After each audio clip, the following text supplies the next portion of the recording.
You testified that you asked Sigfredo what was up with the lady. Do you recall that? Yes, sir. And Sigfredo responded that that's her. That's the guy's wife. That's the one that wants the kids back. Yes, sir. You asked Sigfredo what the lady was doing there on Trescott with the kids. Yes, sir. And Sigfredo responded that she came there to make sure that everything was all right, Absolutely. meaning all right with the plan. Yes, sir. As you sit here now, you're aware that the woman and the kids on the street was not the same lady, right? I don't know if that was her or not, but she looked at my car. It's possible that Sigfredo lied to you, right? Who knows?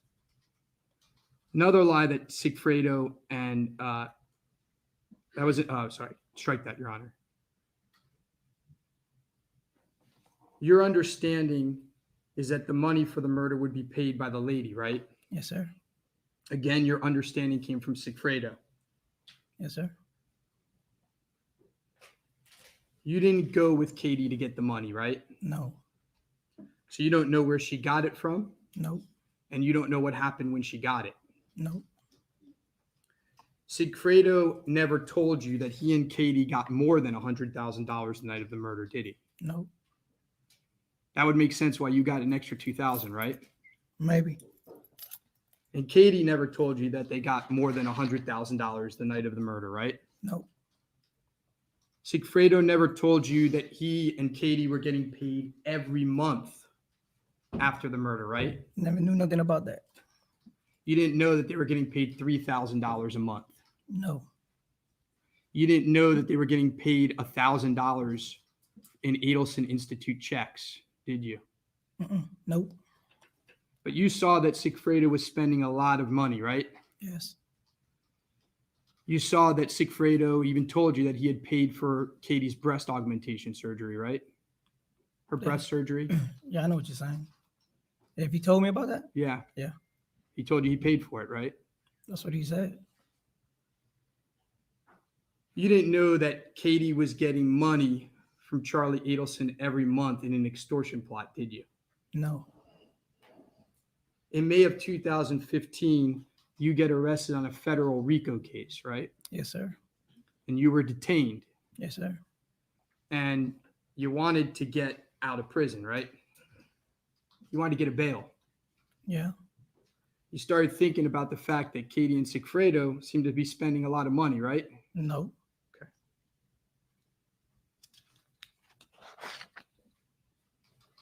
So let's briefly recap all the lies that they told you. Not that you made, but that they told you. They lied to you about the purpose of the trip going to Tallahassee, right? Yeah. They lied to you about who the lady was on the street. Yeah. They lied to you about the amount of money they received. Yeah. They lied to you about getting money every month. Mm-hmm. Isn't it possible that they lied to you about the purpose of the job to begin with? They don't even got the money. Where they want to get the money from? Isn't it possible that you thought it was a murder for hire, but it was really an extortion? Extortion to who? Charlie Adelson, not from you, but from them. Okay. Isn't it possible? I don't know. By the way, on Friday, you testified that you just wanted to rob the lady, right? Yes, sir. But Sigfredo was adamant. We can't rob the lady. We got to do the murder. Yes, sir. Isn't that because he wanted to keep on getting money every month? I don't know. But you would have just robbed him, right? Yep. Would have been a lot easier, right? Real quick. Would have been a one-time payment, right? That's it. Couldn't have gotten paid over time, though, right? I don't know.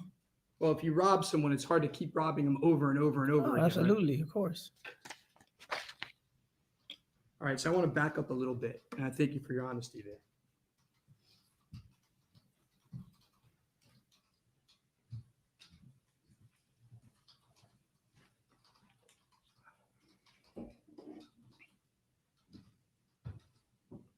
You've never met Charlie Adelson, correct? Nope. You've never seen him before this case. Nope. You've never spoken to him by phone. Never. And you've never communicated with him in any way. Never. You've never met Donna or Harvey Adelson. Nobody. You never spoken to them by phone. I didn't meet nobody. And the same goes with Wendy Adelson, correct? Nobody. You know Sigfredo your whole life. Yes, sir. You're like brothers. Yes, sir. You've known Katie since she and Sigfredo started dating when they were teenagers. Yes, sir. You considered them to be married. Yes, sir. Sigfredo was deeply in love with Katie, right? Absolutely. He would do, as you've said, anything for her, right? Anything. He was, as you said, blind over her, right? Yes, sir. Katie treated him badly. Yes. She messed up his head, as you've said, right? Yes, sir. At some point, you learned from Sigfredo that Katie was having a relationship with someone she worked with, right? Yes, sir. Sigfredo told you that Katie was cheating on him with someone called the dentist. Yes, sir. According to what Sigfredo told you, Katie was sleeping with the dentist at the same time she was sleeping with Sigfredo, right? Yes, sir. So Sigfredo knew that Katie was cheating on him, Yes, sir. and he wasn't too happy about it, right? Nope. Sigfredo told you that the dentist had money. Let me rephrase.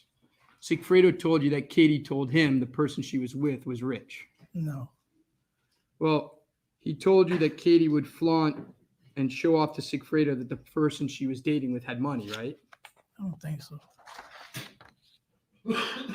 Sigfredo was devastated when he learned about Katie's new relationship. Yeah, anybody will, right? I agree. Sigfredo started drinking too much. Every day. He started doing drugs. Yes, sir. He was acting crazy and unstable. Yes, sir. He couldn't keep a job. In fact, you had to fire him from a job, help get him fired from a job, right? Yes, sir. Because he was drinking even while at work. Yes, sir. And he was fighting a lot. Yes, sir.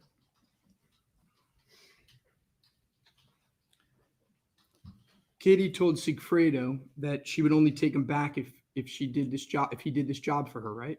Yeah. Now, before Sigfredo was fired from his job, I want to take you to March 14th of 2014. Okay? I'll refresh your memory about it. Let's Okay. go. There was a day when you were driving home from work and Sigfredo was driving you, and he took a detour to a restaurant on Miami Beach. Do you remember that? Yes, sir. And you and Sigfredo were in Sigfredo's truck, a Dodge Ram. Mm-hmm. Yes. Sigfredo had been drinking, Every day. and you were supposed to be headed home, but Sigfredo drove you to the restaurant. Yes, sir. You parked near the restaurant, and you could see people sitting at tables eating outside. Do you recall that? Yes, sir.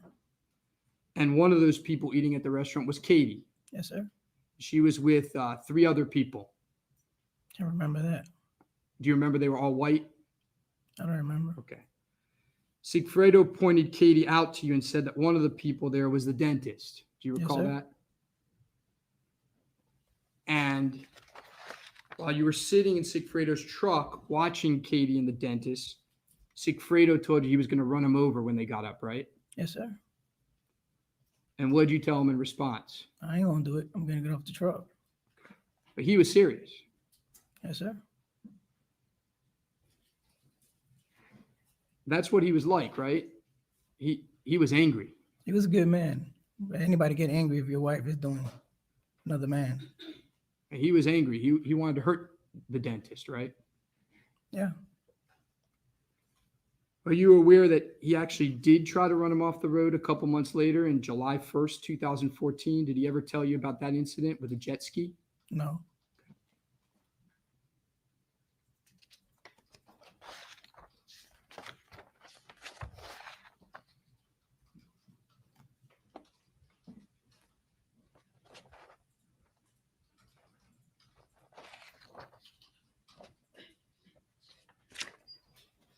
Can I have one moment, Your Honor?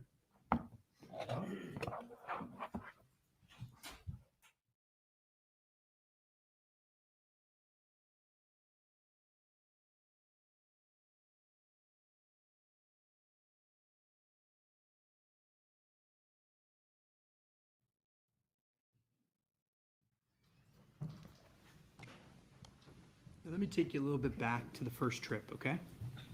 First trip to Tallahassee. Sigfredo came to your house and said he had a job in Tallahassee and asked you to go with him, right? Yeah. Yes. He told you that if you took a ride with him, that he would give you around $35,000, right? I don't remember. He didn't initially tell you what the job was, right? Nope. He rented the car and he picked you up, right? Yes, sir. At some point during the trip, he told you that it was not going to be for a robbery, but for a murder, right? Yes, sir. He told you that they were going to kill someone because there was a lady who wanted custody of her kids back, right? Yes, sir. You didn't know anything about the person that you and Sigfredo were supposed to kill, right? I didn't know none of these people.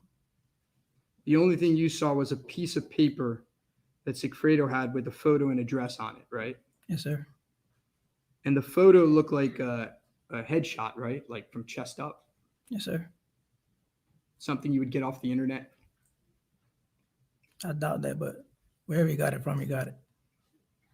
Your understanding was that Katie gave Sigfredo that piece of paper, right? Maybe. You and Sigfredo left for Tallahassee after midnight on June 4th, which was a Wednesday, right? I don't remember. Fair enough. I wouldn't remember either. Come on, man. 9 years ago. Well, the next day after you arrived, you got to Professor Markel's house early in the morning and waited for him to come out, right? Yes, sir. And you saw him leaving the house with 2 kids, and you followed him to the daycare, right? Was this the first drive? First drive, yeah. Yeah. And then you lost him, right? Yes, sir. And Sigfredo wanted to go back to Professor Markel's house, right? Yes, sir. And you refused. You didn't want to go back. I don't remember. You told Sigfredo you didn't want to kill a man over 2 kids. Oh, absolutely. I'm not going to do it in front of the kids. So you headed back to Miami. Yeah. And that's when you suggested doing a robbery of the lady rather than killing the guy, right? Absolutely. But Sigfredo said it had to be a murder and he didn't want to rob her, right? Yeah. And that was odd to you. Yes, sir. As you previously have said, you assumed there was, quote, more to it, but you never asked Sigfredo, right? Never asked him.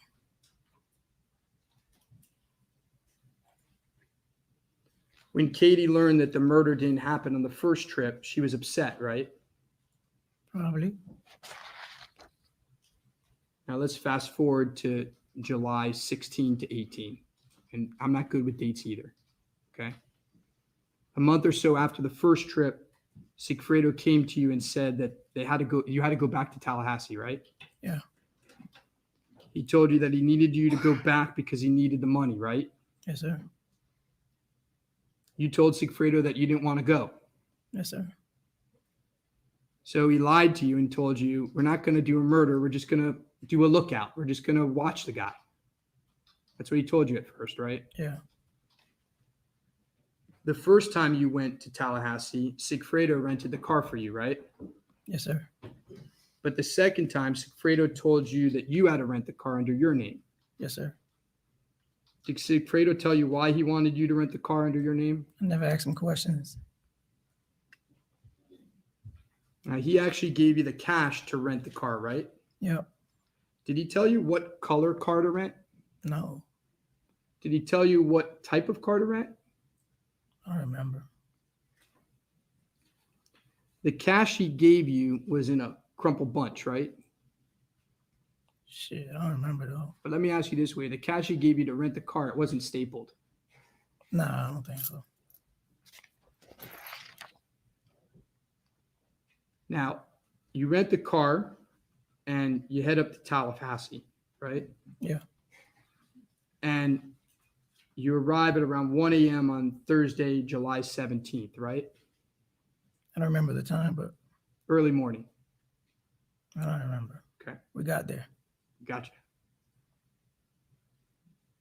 You testified earlier that you didn't want to kill Markel during the first trip because he had his kids, right? Yes, sir.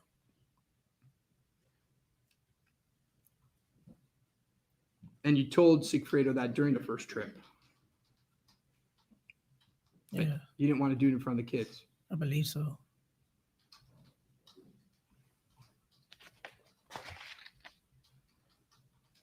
And we already talked a couple times about seeing the woman on the street during the second trip, correct? Yes, sir.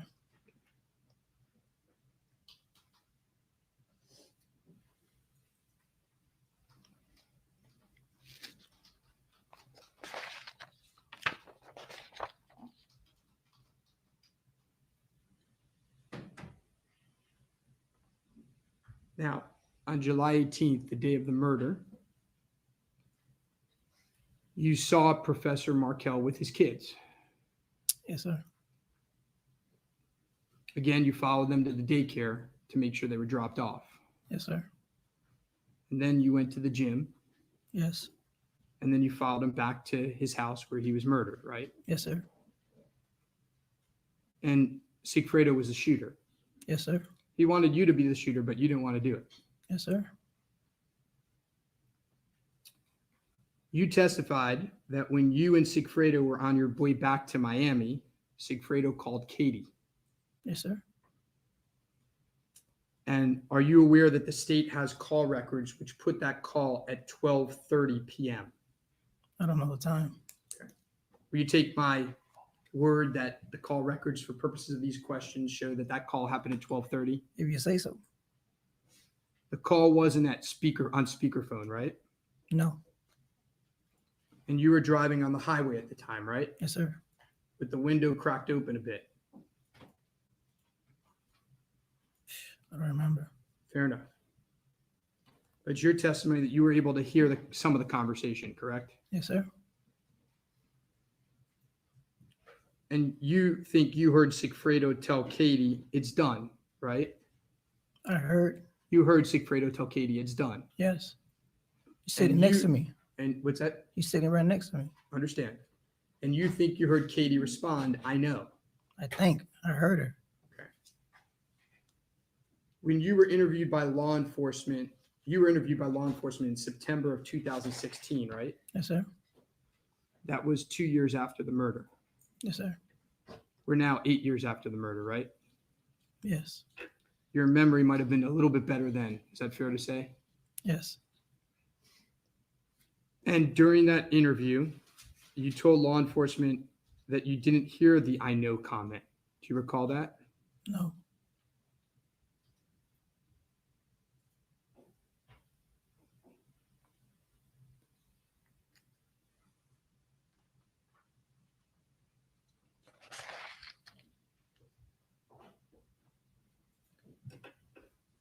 Nonetheless, in order for Katie to know, she would have had to be told by someone before 12:30 p.m., correct? Yeah.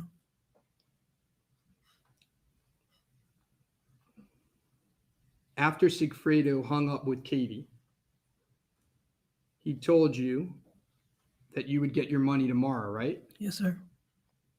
And you were upset about that. Yes. You were upset because you didn't understand why the money wasn't already secured. Absolutely. Because when you do a murder for hire, you get paid up front. Yes, sir. You don't get paid over time. Mm-hmm. Yep. You don't get paid after the fact. Yep. The whole point of a murder for hire is you get paid, you do a killing, and then you separate. Yes. That's the reason for that type of crime, right? I guess. And in fact, you told Sigfredo that since the job was finished, you were supposed to be paid right there and then. Yes, Isn't that sir. what you told him? Yes, sir. Now let's talk a little bit about the payment.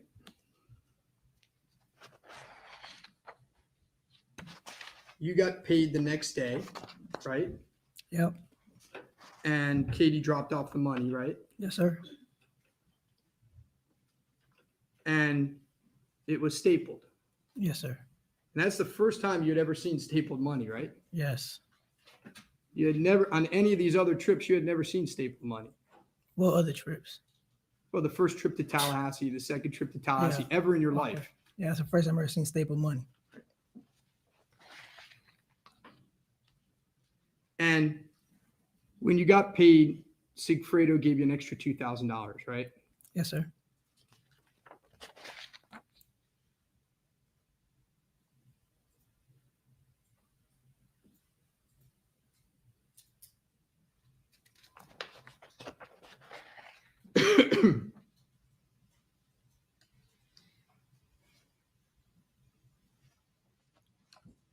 Throughout the years after, Katie and Sigfredo got back together, right? Yeah, I was in prison already. But you saw that they had moved to a new apartment, Yeah, that they had bought a new large TV. TV. They bought a nice TV, right, after the murder? No, I was in prison. What about before you went to prison? Did you see they bought a new large TV? I mean, they had nice stuff. They started to get some nice stuff, right? Yeah, Started to spend some money, right? yeah.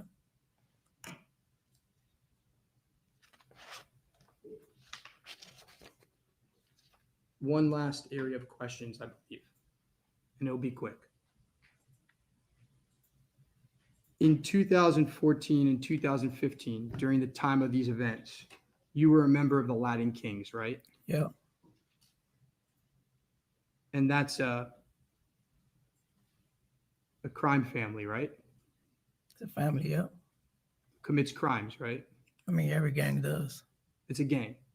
I guess that's what you want to call it. I call it a family. In fact, you were the head of the North Miami branch of the Latin Kings, right? Yeah. May I have one moment, Your Honor?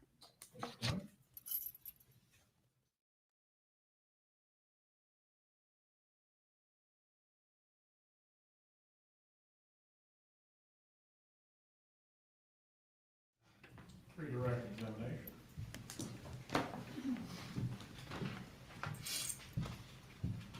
Mr. Rivera, the defense characterized a lot of things that Garcia told you as lies. Do you know that those things were lies? No. So when he said, "Oh, that's the lady, she's looking at us," do you know if he really thought it was the lady or not? No, it was the lady. He thought it was the lady, It right? was the lady. Okay. It was her. All right. And how long after the murder did Garcia seem to have a lot of money? Like for years after the murder, for weeks after the murder? Probably weeks, months. Okay, so weeks or months he was spending money like crazy, right? Yeah. But after that he was broke again. Yeah.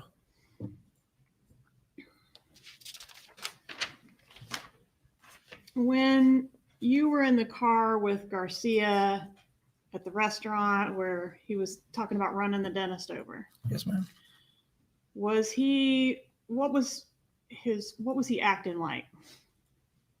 I mean, he's himself.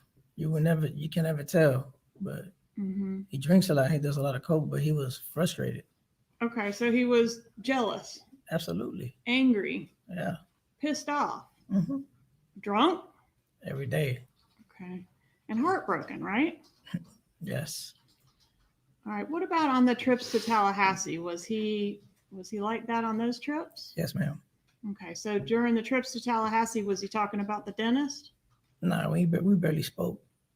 All right. So when y'all were sitting out in front of the restaurant, he was talking about the dentist, right? At that time. Yeah. And specifically mentioning how Katie was dating the dentist and that was upsetting him. That's all he said. He didn't mention him too much. He's like, that's the dude she's cheating on me with. All right. And what about on the trips to Tallahassee? Was he going on about that on the trips to Tallahassee? No. Did he mention on the trips to Tallahassee, like, this has something to do with the dentist, or we got to kill this guy because I'm trying to harm the dentist? No. To harm him, he never said nothing about him. Right. One moment, please, Your Honor.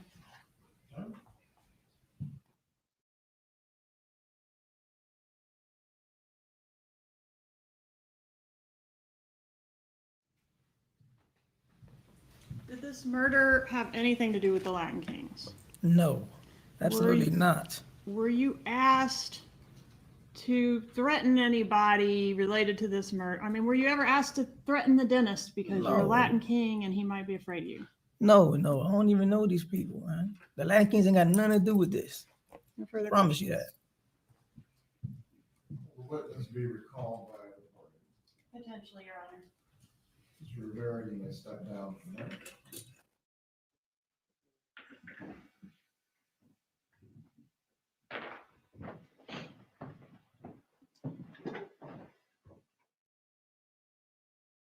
Witness. St. Paul's Catherine Magbanua. That's fine. So it's a surprise. The state is calling Catherine Magbanua to the trial, which I thought was highly suspect. But the state now has changed its plan for the trial. They're going to head on and hit this so-called new defense theory. They're going to take it on in their case in chief, which I think is a good thing. It was interesting that Daniel Washbaum was completely reserved, non-confrontational today. His approach was much better. I think he got wind that maybe his approach was a little harsh. So this should be some fireworks. See what Katie Magbanua is going to testify to. And more importantly, what kind of deal, when Georgia calls her to the stand, she's going to basically say to her, okay, what deal have you been given? Have you been promised anything? And that's going to be key in the cross-examination because, of course, Daniel's going to say she got all this deal. You can't believe anything she said. She's a known perjurer.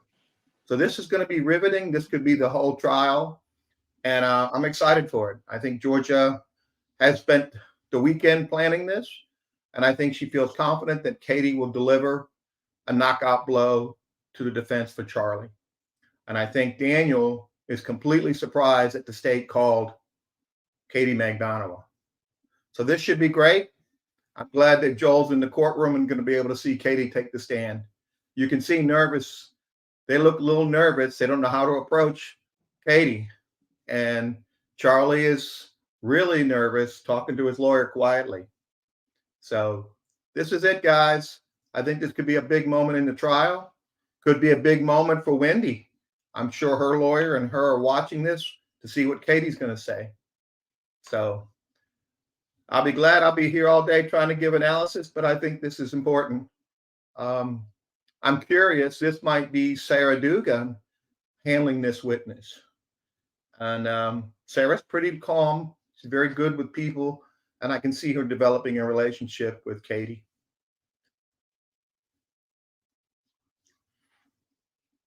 I'll be back all day to give analysis. If you have any questions, I'll try to answer them.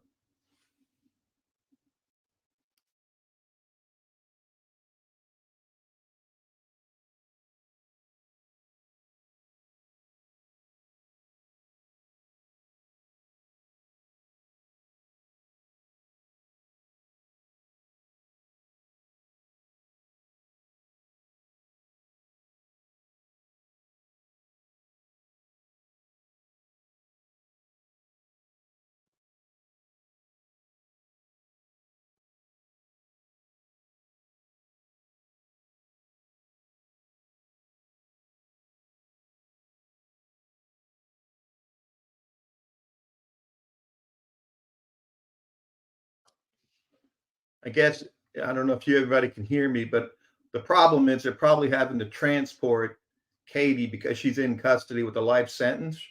Security takes a lot longer for her. They have more people, and she's a female. She probably separated her in the jail at the courthouse. Charlie looks a little nervous. And of course, if I was sitting in that chair, I'd be nervous too. They may take a break. It's curious to see what the break is for. But I'll be here to try to answer any and all questions that come up. And if you screenshot them, I'll try to look at them and answer them for you. We do have a break right now. And I know Joel's happy to be in the courtroom, but I'm sure he's dying to get analysis and give analysis what's going on with Katie Magbanua being a witness. And it looks like Carl was correct that they're going to call Katie Magbanua. My information was they were not going to call Katie, but I think the defense changed, and I think they kind of threw a surprise loop to Georgia, and Georgia being the more organized prosecutor and detailed wasn't going to take any chances. So they talked to Katie probably over the weekend, and they felt they got a few points that they can get in that will undercut his defense. So should be an interesting day. And I think Charlie should be nervous. I think Donna should be nervous. And I know Wendy's probably nervous, knowing that Katie is going to be a witness for the state. So if you have questions coming across, I'll try to answer them. I'm trying to do double duty. Jansen, everybody stood. Did the jury leave for a proffer? The jury could leave for a proffer, but the judge would not leave for a proffer because the judge has to hear the proffer. So it may be they took a break because the court personnel may have let the judge know it may take a while for them to get Katie up to the witness chair. If there is a proffer, you're correct, the jury would have to leave the room. And I'm not sure, I didn't hear anybody go to sidebar and ask for a conference on a matter prior to her testimony.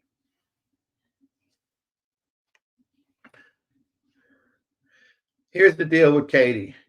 Katie is probably not getting a sentence reduction. Katie's probably going to get some other kind of, they might help her with relocation to a location closer to her family. They may tell her that they'll just consider her testimony. And I'm sure she's going to be told that she was only told to tell the truth, no promises were made, and that she's appearing per a subpoena. And that subpoena is no different than the subpoena that Wendy got. Now, Wendy could be held in contempt if she didn't appear and testify. Katie, you can't really hold her in contempt. I mean, effectively you could, but she's already got a life sentence. So if she said, I'm taking the fifth, I'm not going to talk, you can keep me in jail where I'm at, send me back, the court really can't do anything.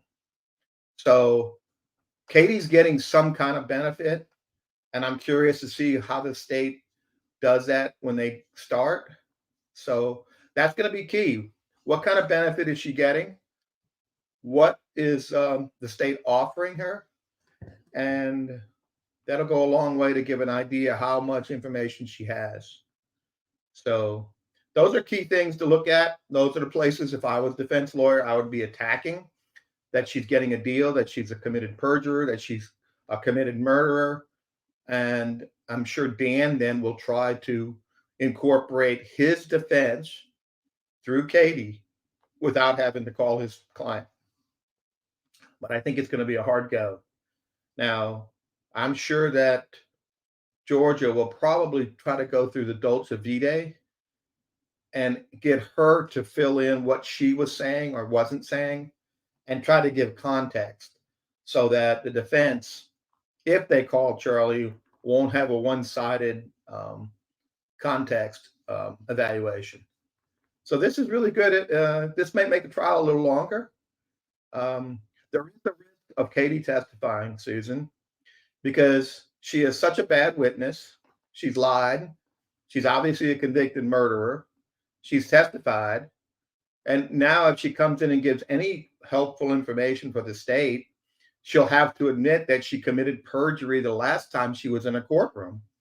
So when someone commits perjury for obvious reason was to help herself, is there any more person in this courtroom that needs help than Katie, who's now looking at mandatory life sentence?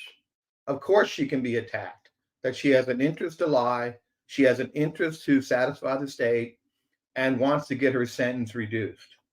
So there'll be a jury instruction that says you should take these people's testimony with more scrutiny than any other witness in the trial. And there's an instruction that you can believe any witness, part or some or none of it. So I'm pretty sure she's been carefully questioned, re-questioned, and the answers should flow pretty quickly if she's organized, and it should flow smoothly. The real question is going to be on cross-examination, because she's not going to know the questions. She's still going to want to satisfy the state. And is she going to get flustered? Is she going to lie? Or is she going to admit certain things, which would make her more of an effective witness? It's curious at this time. I think Georgia made a good decision putting her in this part of the trial, because if Katie Magbanua blows up and it becomes a problem in any areas, she still has her other witnesses, FBI agents. She still has the Dolce Vita tape. So it's not going to be a death knell to her case, but it certainly can be a death knell to Charlie's defense, this so-called extortion. So Katie's, someone asked me if she's still on appeal. Her appeal is still pending before the first DCA. She's got a subpoena like any other witness. She's got an immunized testimony, so anything she says today can't be used against her, just like the immunized testimony that Wendy Adelson received. So this really shouldn't affect her appeal, because none of this would be admissible should her appeal and conviction get overturned. Could Katie have known about the stapled money and used that knowledge to ploy Sig and Louis? It's really hard to buy this defense that Katie was blackmailing the Adelsons.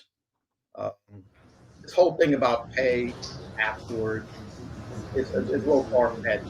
And hopefully Katie will give an answer that will blow that out of the water. Why the payment was made late. And I'm sure she's going to say they weren't going to pay for the job was done. And you get hitmen like that, pay half up front, pay half later. And you might get some that say, I'm not going to pay till the job is done. So it's not unusual. This is not like layaway when you used to buy gifts at Walmart or Kmart and you put layaway. I think that defense is a little far-fetched. And I think the way she was getting paid with a job and gifts was really hush money. And that's what goes, oh, I'm muted. Huh. Sorry, thanks for letting me know I'm muted.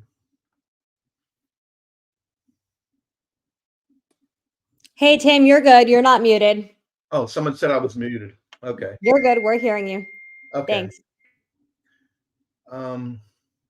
I think the stapled money is good for the state because it clearly shows he paid. It was money coming from him, going right directly to the murderers and the conduit to the murder. That is a clear channel and connection. It's circumstantial evidence, but it's pretty direct evidence now because Daniel Rashbaum in opening admitted he paid. That's my money. He paid the murderers, and that's direct evidence. So, yes, my ribs do hurt today. That's why I'm standing. My best position is standing. If you've ever had broken ribs, sitting down and getting up is the most painful thing in the world. So I try to stand as much as possible. Thankfully, my ribs were only hurt on the left side, and I can use my right side. That gives me some ability to move around. Question, was the defense allowed to hide their defense of extortion until opening statements if the judges talked about fundamental fairness? Fundamental fairness has nothing to do with your opening statements. In fact, a lawyer for the defense can say, Judge, we're going to waive opening statements. We're going to do our opening statement after the government rests their case. Then you are allowed to give your opening statement prior to you presenting your witnesses. I've seen that done. I've never had the courage to do that because I don't like the jury to not know my defense and just listen one-sided story of this government, because it may be too late at that point. They've already formed their decision. they don't know what to look for in your defense. So that's difficult to do, but it's been done. I'm sure some lawyers probably had a good result. I just don't have the courage to do that. That's just not the way I would try the case. I would have thought that Daniel would have given a more bland opening, talk about reasonable doubt, talk about these witnesses, talk about you can't trust them. They're all getting deals, and you're not going to be able to prove beyond a reasonable doubt that you're going to see during my cross-examination and in our case in chief that this case is completely different than what the government had you believe. All I ask is that you listen to cross-examination and wait until we provide and put our witnesses on, and we will be putting on a case. Then you weave it in, and then the government state may not have been able to reply. Wendy Adelson would have already been gone. So this whole thing about Wendy just finding out about this extortion 10 minutes would not have been in the trial. And Wendy wouldn't have undercut their theory. One question I always had was how did Wendy find out 10 minutes before she testified about this extortion attempt? Because the rule of sequestration was invoked, which meant she was not in the courtroom. She would not have been able to know about this so-called extortion defense unless the lawyers told her. Now, if the lawyers told her, that means that her lawyer and Mr. Roshbaum had been in communication at least within the last 10 minutes. And so then you ask, what was the purpose for her lawyer or his lawyer to tell her the defense? Could it be because they wanted to make sure her answers wouldn't undercut that defense? Those are the type of questions I was hoping Georgia would have asked that, because I think that would have really put Wendy on the defensive. When did you find out? How did you find out? Why did they tell you? That could have really, really hurt the defense in this case. And I don't think Wendy would have given a good answer.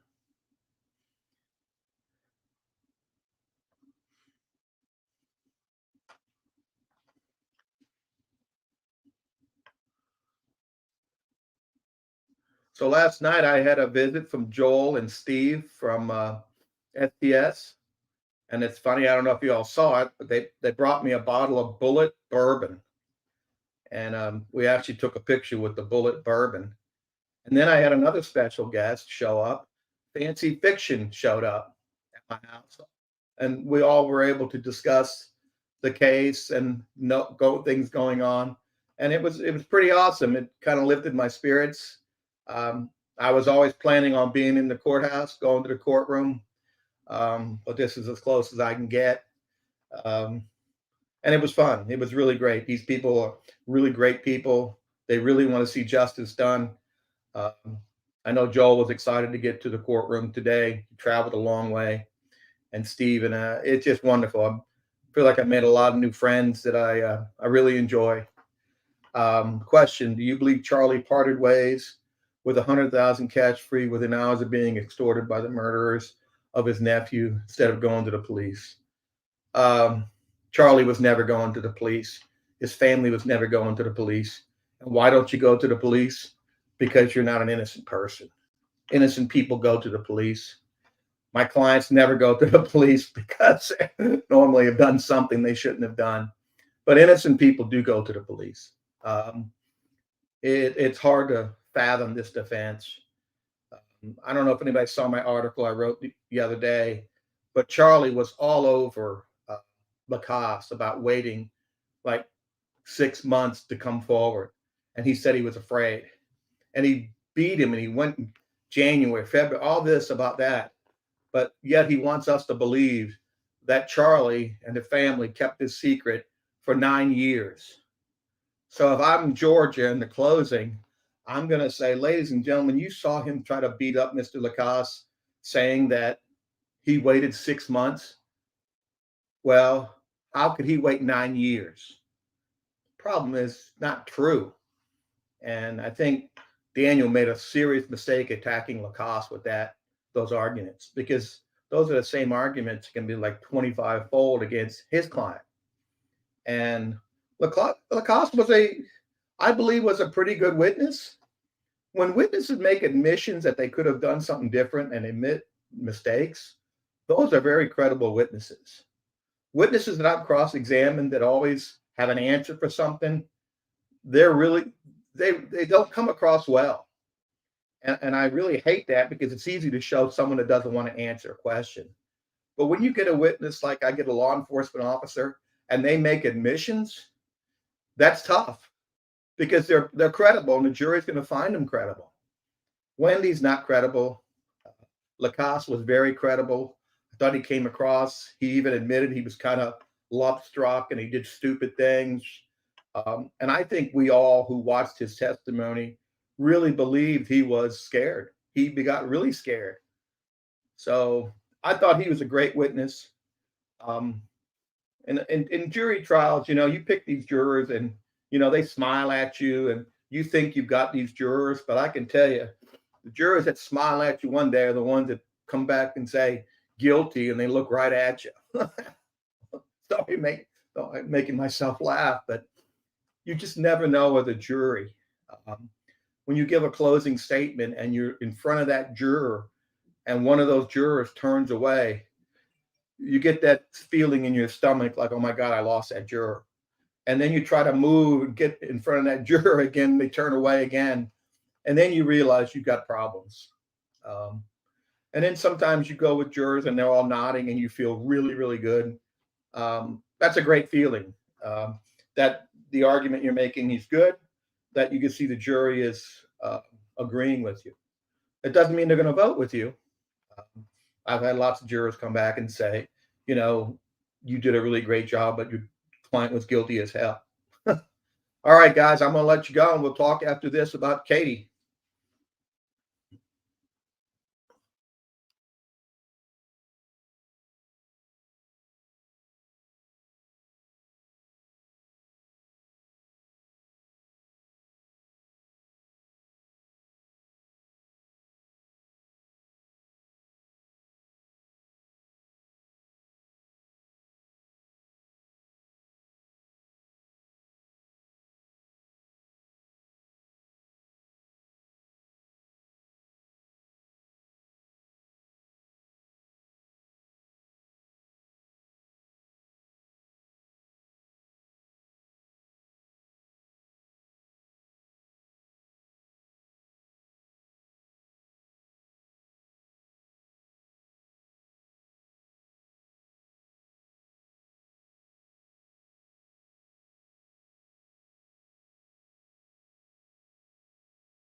May be seated. What are you in custody for? For murder? Are you doing a sentence for murder? Yes, ma'am. You were convicted of murder? Yes, ma'am. And is that the murder of Dan Markell? Yes, ma'am. Did you have a trial in your case? Yes, ma'am. Did you testify? Yes, ma'am. You testified on your own behalf. Yes, ma'am. All right. And when you testified, were you truthful with the jury? No, ma'am. I was not. Did you take the same oath that you just took today in your own trial? Yes, ma'am. What was your defense when you were tried? That I had nothing to do with it. All right. That we got it right in reference to Charlie Adelson and we got it right in reference to the killers, Yes, but you ma'am. weren't in the middle. Yes, ma'am. Was that true? No, ma'am. It was not. Were you in the middle? Yes, ma'am. I was. And didn't you also testify in the trial in which Sigfredo Garcia was convicted of murder? Yes, ma'am. I was. And what was his defense?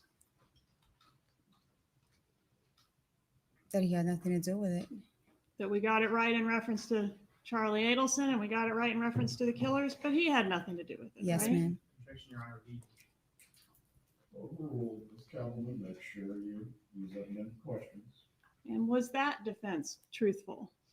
No, ma'am, it was not. So Sigfredo Garcia was involved. Yes, ma'am, he was. So why tell the truth now? I believe that the truth needed to come out now so that the family can get some type of closure. Why didn't the truth need to come out last year or the year before or the Oh. year before that? I was trying to defend myself. You were trying to get off. Yes, ma'am. Did you think you'd be successful in your trial with that defense? I thought so. Has anyone promised you anything for your testimony here today? No, ma'am. Weren't you originally offered immunity for cooperation in this case? Yes, ma'am, I was. But you didn't take us up on that No, ma'am, I didn't. because you thought you could get off completely. Yes, Right. ma'am. And now you're doing a life sentence. Yes, ma'am, I am. Did Charlie Adelson threaten to harm you if you told the truth? No, ma'am, he didn't threaten me. Did anybody threaten you to keep your silence? No, ma'am. Did anybody promise you anything if you remained silent all these years? I wasn't promised anything, but I wasn't promised anything. Go ahead, finish your thought. You weren't promised anything, but what? I thought everything was going to be okay. You thought you'd be acquitted. Yes, ma'am.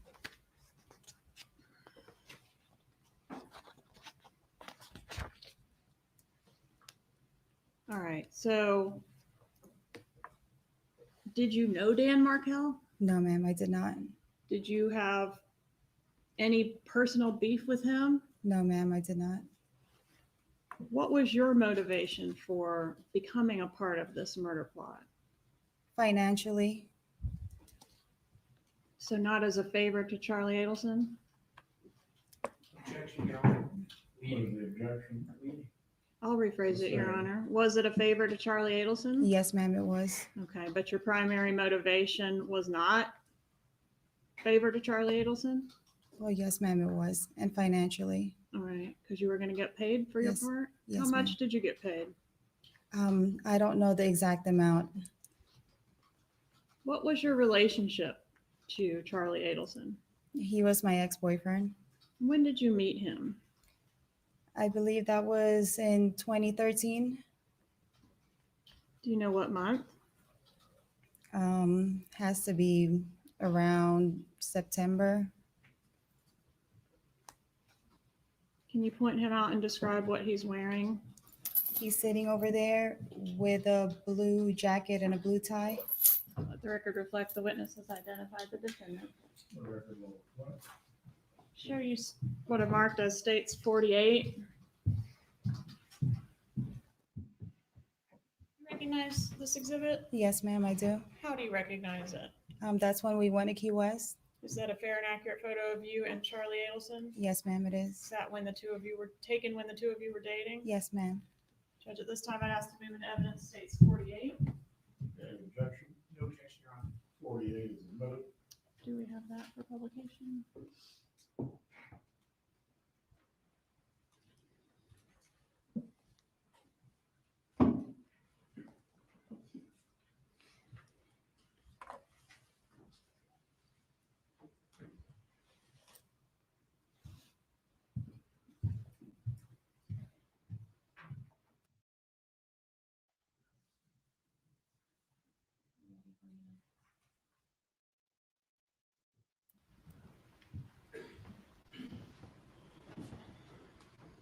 So was this photo taken before or after the murder? Before. Who came up with the idea to kill Dan Markell? Charlie. So Sigfredo Garcia didn't come up with the idea? No, ma'am, he did not. Luis Rivera didn't come up with the idea? No, ma'am, he did not. When did the defendant first bring this idea up to you? My first recollection was around Halloween of 2013. Around Halloween or on the actual? On Halloween, yes, ma'am. All right. What's your recollection of how that came up? We were at a Halloween party in Lincoln Road, and right before we were about to go,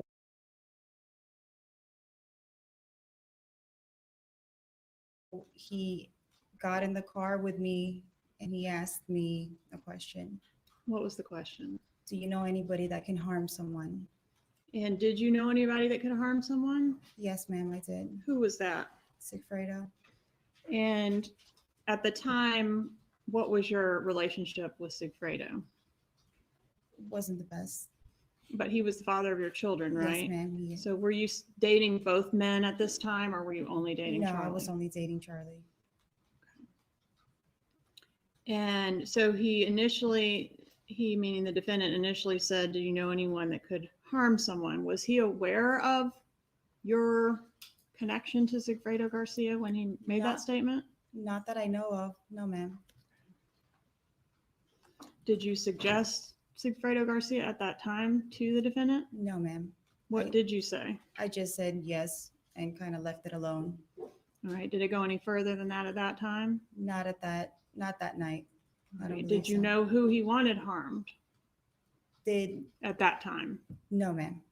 All right. Had you become aware during the course of your relationship with him that he had some kind of issue going on with his sister's ex-husband? Yes, ma'am, I did. What did you learn about that? He was just stating that his mom and dad was stressed and that his sister was having problems with her husband and custody of her 2 children. And when did you learn that the person that the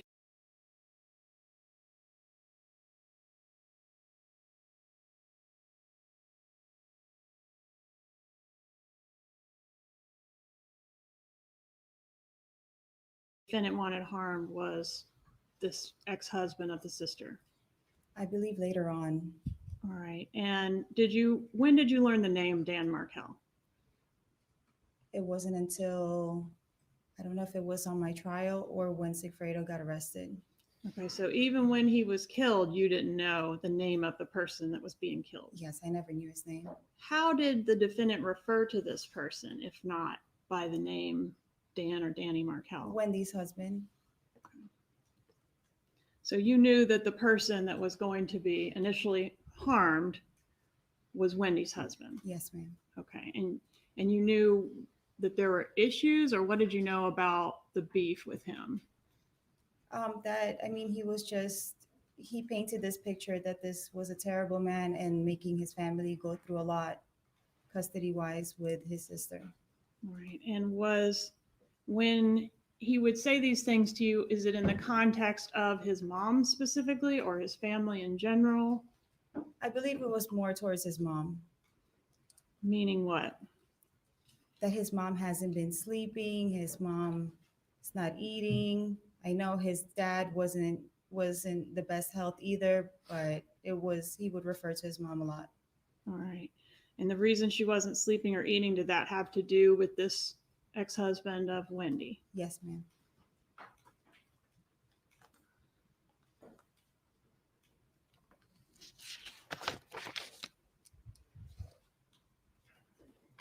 Did you ever tell the defendant who it was that was going to be doing the job?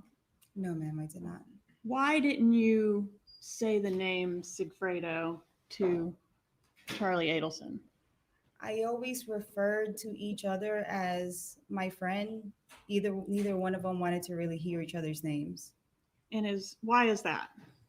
Because Sigfredo was the father of my kids, and I was dating him at that time. I was dating Charlie at that time. Okay, so Sigfredo Garcia, did he have strong feelings about the defendant? Yes, he didn't like him. All right, and is that because you were dating him? Yes, ma'am. Okay, and vice versa, you're not going to talk about the child's father with the new boyfriend either? Yes, ma'am. Okay. So is it true then that you were sort of walling these two off from each other before the issue of the murder and the conspiracy ever even arose? Yes, ma'am. And did that pattern continue throughout the murder conspiracy? Yes, ma'am, it did. Do you think Charlie Adelson knew that it was your child's father that you were going to? He might have had an idea, but he just never said it out loud.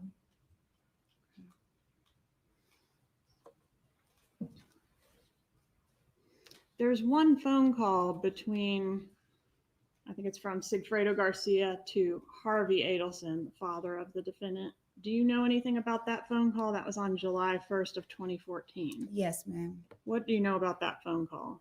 From the trial, what I remember was that Sigfredo had contacted or was trying to contact Charlie, but we were in a heated argument at that time. We were kind of in the middle of the street, and I guess it's the first thing he looked up was his work number. All right, so you say you're in a heated argument. Is this the confrontation that occurred where you and the defendant were going jet skiing? I believe that was after. It was after that incident? Yes, ma'am. Okay, how many interactions personally, face to face, did, to your knowledge, Charlie Adelson have with Sigfredo Garcia? That was probably the only one that I remember was that jet ski accident Accident? or like the confrontation. All right, tell us what happened at that confrontation. Sigfredo had just picked up the kids and he was eating at a corner pizza place with the kids, and he saw that Charlie was coming by to go pick me up, and I guess saw the jet skis in the back of the car.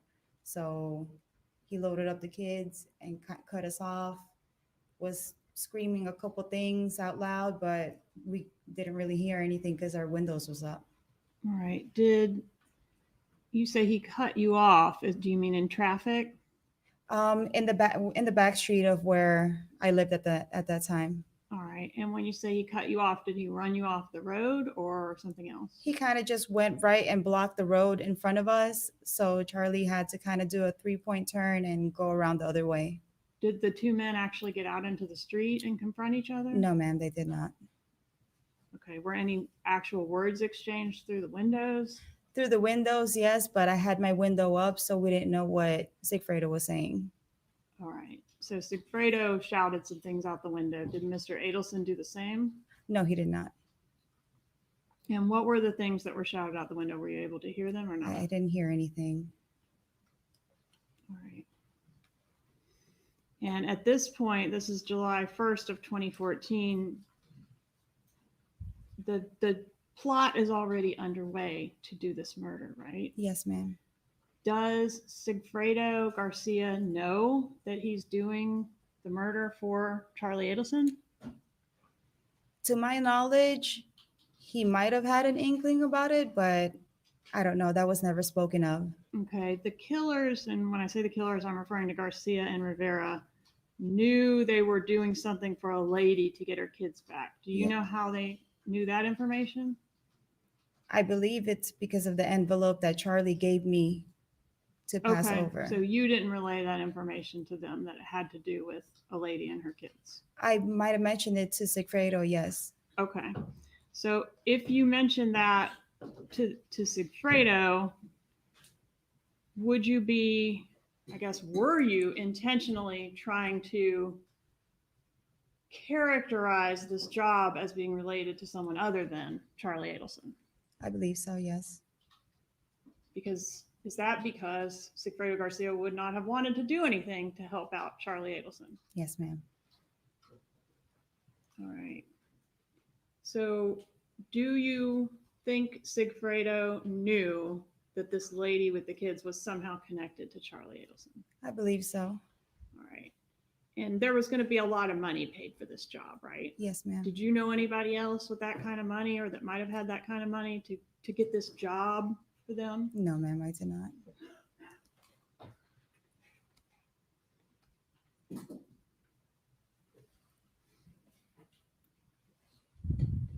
All right. You mentioned the paper. Luis Rivera said there was a paper that Sigfredo had when they came to do the murder. Do you know anything about that paper? No, ma'am, I don't. All right. Did you provide a paper to Sigfredo Garcia? Yes, I did. All right. And when you say you don't know anything about it, but you gave it to him, you obviously know something about it, right? Yes, ma'am. Okay, so tell us what, I know what you're trying to say is you don't know what was on the The paper. content of it. Yes. Tell us how you got the One paper. moment. Mr. Rockefeller. Ms. Kappelman, please use open-ended questions. Tell us how you came into possession of this paper that the killers had. Okay. One day, just a random night that I was over at Charlie's house, he had a manila envelope that was sealed. He told me, Katie, do not open it. Do not touch it. Do not look inside it. I didn't print this paper out from my office, printed it probably from another office, and basically give that paper to the other person. All right, and who is saying this? This was Charlie. All right, this defendant. Yes, ma'am. So he says to you, I have this paper. How does he give it to you?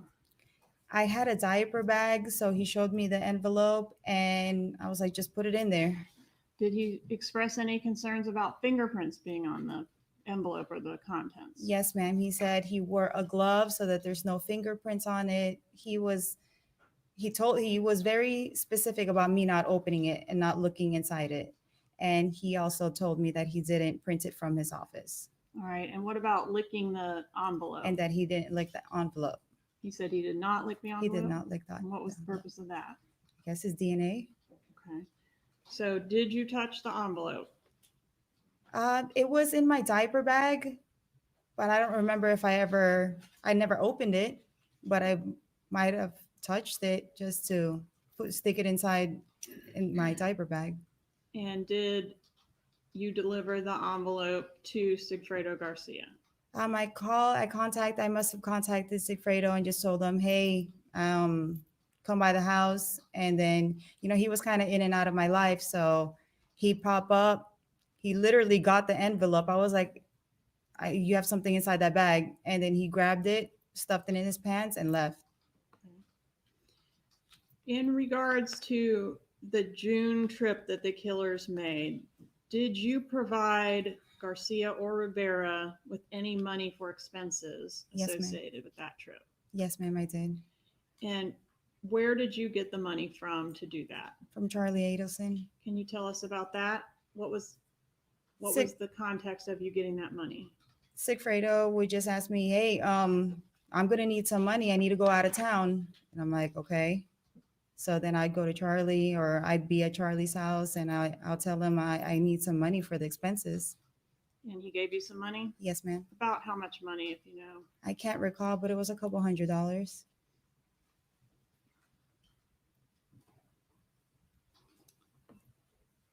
So this thing started back in October of 13 and doesn't get done until July of 14. Can you describe whether there's any pressure as time is going on and this thing is not getting done? Trying to remember, like in the beginning of the year, I don't think there was really much. I mean, he's been planting this seed in my head that this needed to get done. This needed to get done. And I guess towards probably around June, July is when he was a little bit more adamant about this job getting done. Okay. And when you say he, you're talking about who? Charlie. Did you ever have any contact with any other Adelson about this job? No, ma'am.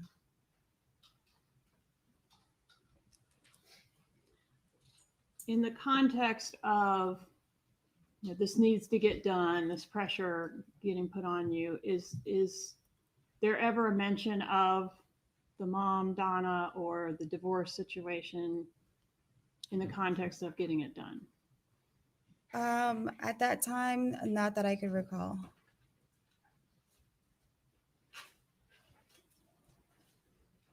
Will you publish 35, please?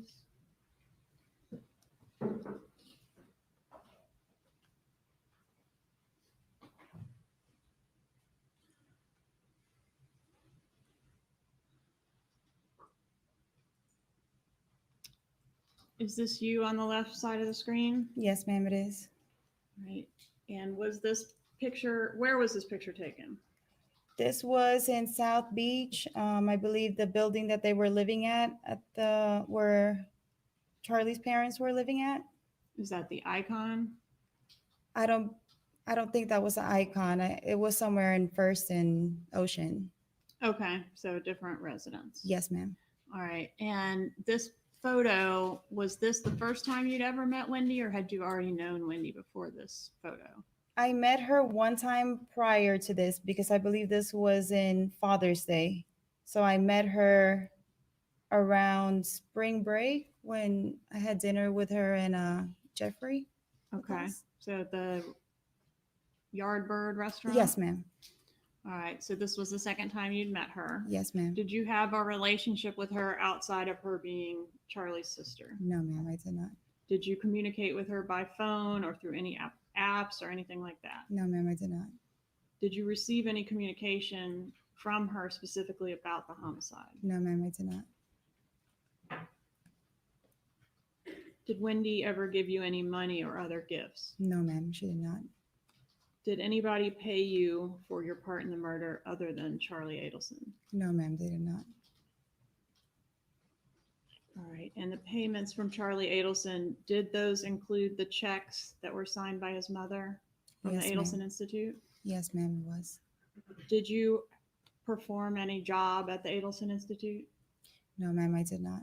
You didn't go up there and clean on the weekends? No, ma'am, I did not.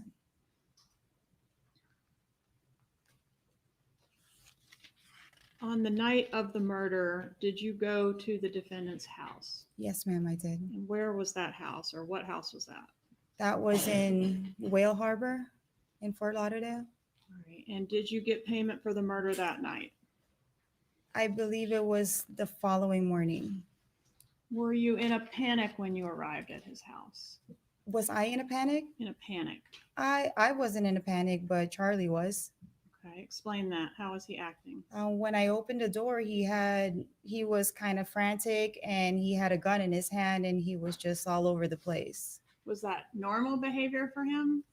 Not having a gun in his hand, no, ma'am. All right. Did you know him to have a gun prior to that? Yes, ma'am. He has a gun safe. All right. But he just didn't usually carry around in his hand? Yeah, he's never had it in his hand. Charlie, phone off, please.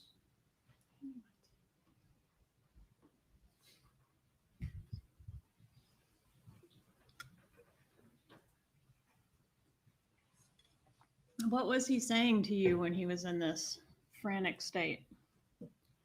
I can't really recall because he had given me some Xanax, so it was a little blurry that night, and I just fell asleep. I think we both fell asleep. So All right. Can you tell the jury whether the excitement that he was showing had to do with the murder or something else? yes, ma'am, it had to do with that.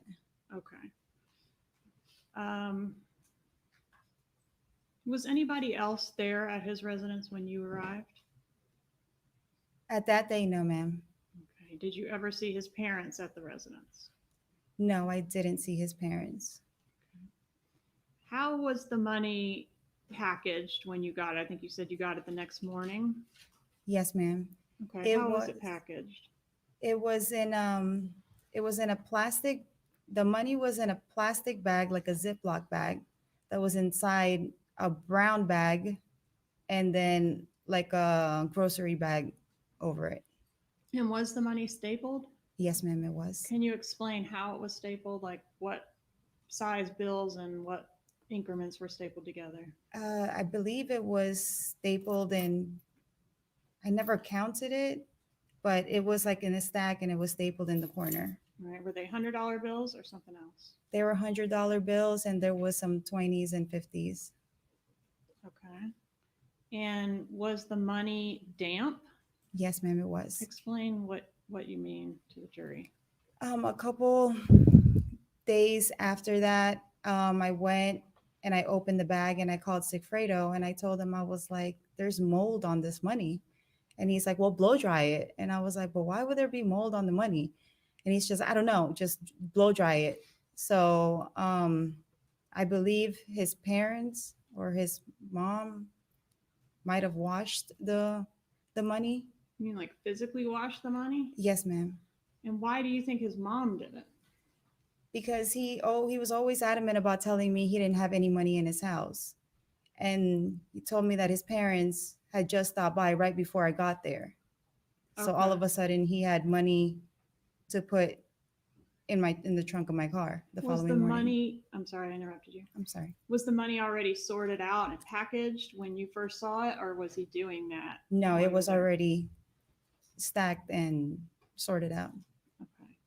And did he have to, so he didn't have to go anywhere to get the money. He already had it when you arrived. Yes, ma'am. Was there any argument that night about the money or the next morning?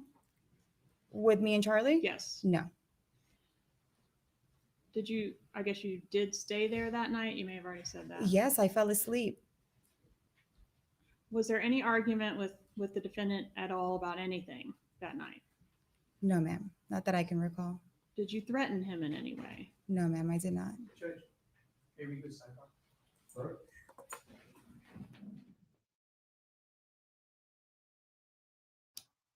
So this is riveting testimony.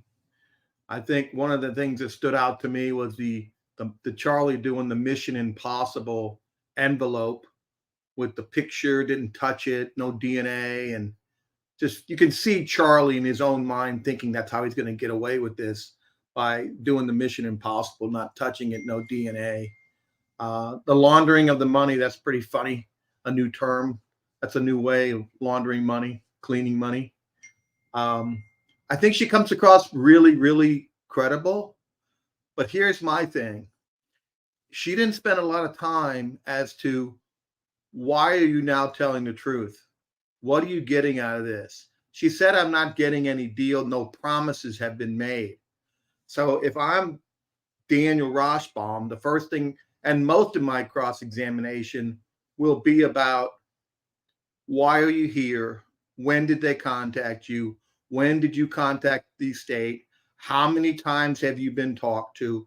How many hours of interviews have you been talked about? What deal are you getting?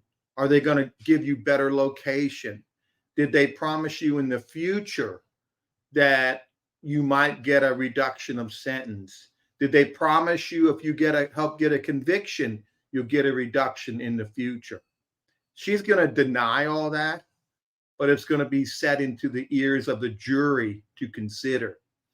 Daniel's going to have a hard time cross-examining the facts. They 100% kill his defense. So he's going to have to discredit her. Almost all of his cross-examination is going to have to discredit her and the deal and the government giving this deal. I don't know how she'll hold up on cross. It'll be interesting if Roshbaum attacks her.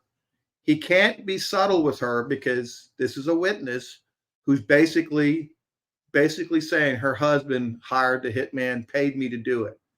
He's going to have with your examination. just tough with her. Did you, the night that you went to get the money, did you threaten Charlie Adelson in any way? No, ma'am, I did not. Did you try to extort money out of him? No, ma'am, I did not. The money that he gave you, is that something that had already been discussed or agreed upon in reference to this homicide? Well, I believe yes, because it was going to be payment for this. You weren't, well, were you sent with a message from Sigfredo to tell him he better give it up or else? No, ma'am. Did you relay to the defendant that his family was in danger if he didn't give you whatever it was you were asking for? No, ma'am. How did Sigfredo Garcia and Luis Rivera get paid for their part in this murder? That morning, when I woke up, I was like, oh my God, I gotta go. So I drove back down and I was trying to look for Sigfredo and having a hard time that morning. And then eventually I made it to the alleyway of where Luis's building was. Was that on North Miami, yes, in like 135th. where he lived with Jessica? Yes, ma'am. Okay, go ahead. And I was just waiting in the car, and all of a sudden Sigfredo just like popped up and got inside the passenger seat. All right, so they got their money from you. Yes, ma'am. Sigfredo did. And Rivera got paid as well, didn't he? I believe so, yes. All right, I want to draw your attention to what we're calling the bump. You know what we're talking about? Yes, ma'am. Okay. After the bump and the subsequent conversations were occurring, did you have any contact with any other Adelson about the bump other than Charlie Adelson? No, ma'am. So you didn't talk to Wendy about it? No, ma'am, I did not. Didn't talk to Harvey or Donna about it? No, ma'am, I did not. On the Dolce Vita meeting, do you recall what meeting I'm referencing? Yes, ma'am. All right. Was that a restaurant that you met Charlie at after the bump? Yes, ma'am. Okay. In that meeting, and the jury hasn't heard this yet, but he's saying one of two scenarios. This is one of two scenarios. You Yes, remember ma'am. that? Yes, ma'am, I do. What were the one of two scenarios? What were the two scenarios? What he was speaking of was probably the FBI Mhm. or Tato blackmailing And by their Tato, family. you mean Rivera. Louis Rivera. Yes, ma'am. Were you concerned about that as well? Yes, ma'am, I was. And what did you do to try to figure out who it was that had approached Donna Adelson? I asked Sigfredo. So he was supposed to be looking into it. Yes, ma'am. Were you there whenever he did whatever he did to try to find out who it was? Was I where? Were you present when Sigfredo, I guess, went out and talked to people about whether? No, ma'am, I was not. Because at that time, was Rivera in custody? Yes, ma'am. He was already doing his federal sentence, I believe. So was the concern that maybe some of his associates might have done this? Yes, ma'am. Maybe he had run his mouth about it? Yes, ma'am.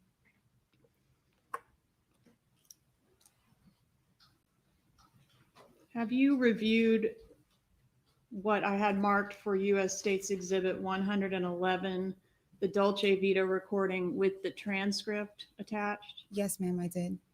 And does the transcript in that exhibit accurately reflect the words that were said at that meeting between yourself and the defendant?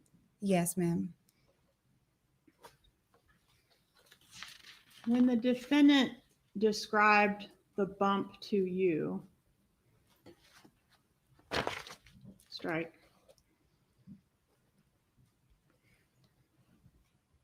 When you were speaking with Charlie Adelson and also Sigfredo Garcia about this bump, did you speak in code? Yes, ma'am, I did. And what was the purpose of speaking in code? Kind of just piggybacked with what Charlie was speaking to me in code. So I kind of was like, okay, if he's talking in codes, kind of speaking codes as well. Was the concern that the calls could be being recorded? My concern was more that I was at work. So I really didn't want to say any phone numbers out loud or speak of what was going on. I'm going to approach and show you what I've marked as states demonstrative A. Have you seen this before? I don't know if you have. No, ma'am, I have not. All right. And it's got several items listed here as code words with the actual meaning next to them. Yes, ma'am. Would you take a moment to and the ones in red are the ones used by you, the ones in yellow are used by Charlie Adelson. Okay. Will you review this exhibit and just tell me if it's accurate as far as what the code means?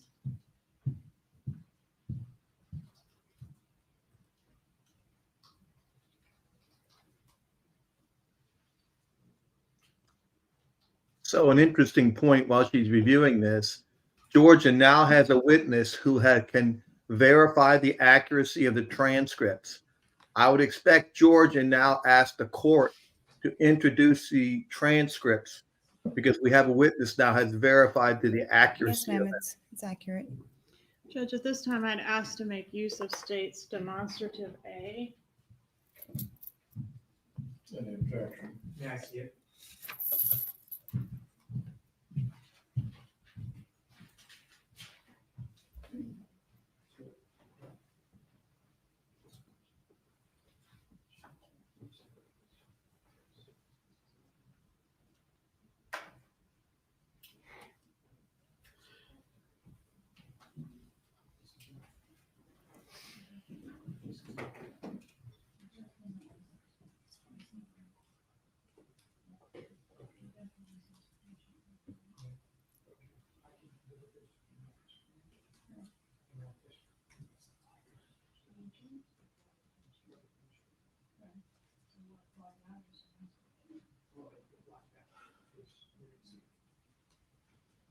All right, Judge, I think we have an agreement with a couple redactions. Very well. You can go ahead and make those now. Maybe if I can borrow a Sharpie from the clerk.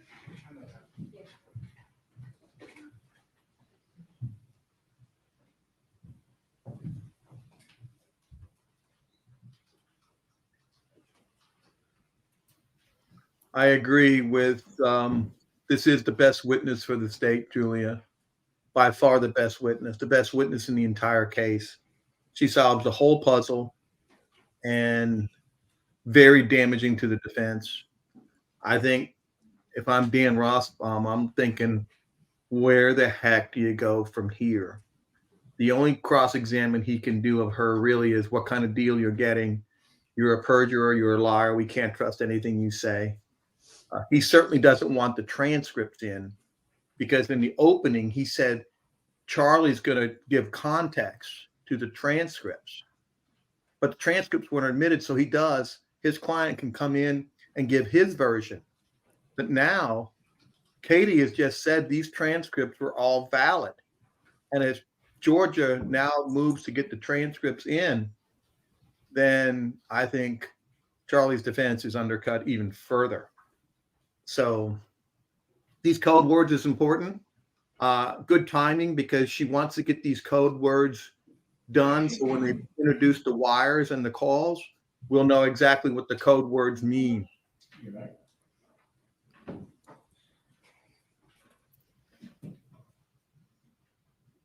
All right, so the first one we have is $65.70. And again, jury hasn't heard these calls yet, but when you were talking to Secretary Garcia about $65.70, were you referring to the undercover phone number? Yes, ma'am, I was. And then when you're talking to Charlie about an agent, were you talking about, it seems like you're talking about real estate agent, but are you talking about the undercover agent that approached his mother? Yes, ma'am, I was. All right. And the CD, was that reference to a recording that the Adelsons made of their contact with the undercover? A recording of their contact with them, Yes. that they were being recorded? No, that they called undercover phone Yes, number ma'am. and recorded it. Yes, ma'am. Did you ever actually hear that recording? No, ma'am, not until my trial. And then the client, there's a lot of discussion about this client or this tenant. You need to find out if this is going to be a good tenant or a bad tenant. Yes, ma'am. Was the tenant this person, if it really was a blackmailer, this thug that's somehow affiliated with Rivera? Yes, ma'am. All right, the false lead or the phishing, what did that mean? There's a lot of discussion about, I hope it's just somebody phishing. You remember that? From the phone calls? Yes, this is all from the phone call. Yes, ma'am. It was one of the two scenarios that it could be law enforcement. Yes, ma'am. But this was Charlie basically saying this the whole time. He's the one who's coming up with all the scenarios. Okay, but when he's talking about the scenarios, he's talking about phishing. Yes, He ma'am. doesn't say law enforcement phishing. No, ma'am. He says it could be, a tenant or a patient or something like that. Anything but what? Judge, I'm just going to object to the leading. please rephrase your questions. Ms. Kappelman, sustained. How about the listing or the properties? What did that refer to? About the paperwork. That's pretty Like accurate. looking into a listing. Yes, the listing, because I worked in a real estate agency at that time. So he was just telling me, look into the listing. Oh, this will be a good investment. So it was really Charlie saying all these words. What did the good and what might the good of, can't talk. What might the good investment have been? If he had a good lead. If it was a blackmailer that Yes. you could pay off. Yes, ma'am. Objection, Your Honor, leading. Ruled. Is that correct? Yes, ma'am, it is. Okay. All right, we talked about the two scenarios. The paperwork, what was that? That was the paper that was handed to his mom by the undercover. On the Dolce restaurant meeting, we see Charlie Adelson pull out a piece of paper. Was Yes, ma'am. that the actual piece of paper that was handed to his mother? I believe so. I just never saw it. He never showed it to me. Okay, did he give you a phone number off of that piece of He paper? did. That was that phone number that we just can't seem to get right. Yes, The ma'am. 6570. Okay.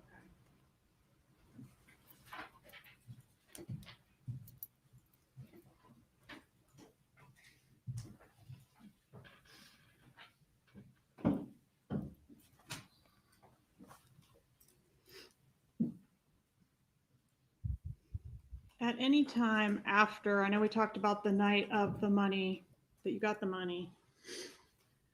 But at any time after that, did you ever blackmail Charlie Adelson?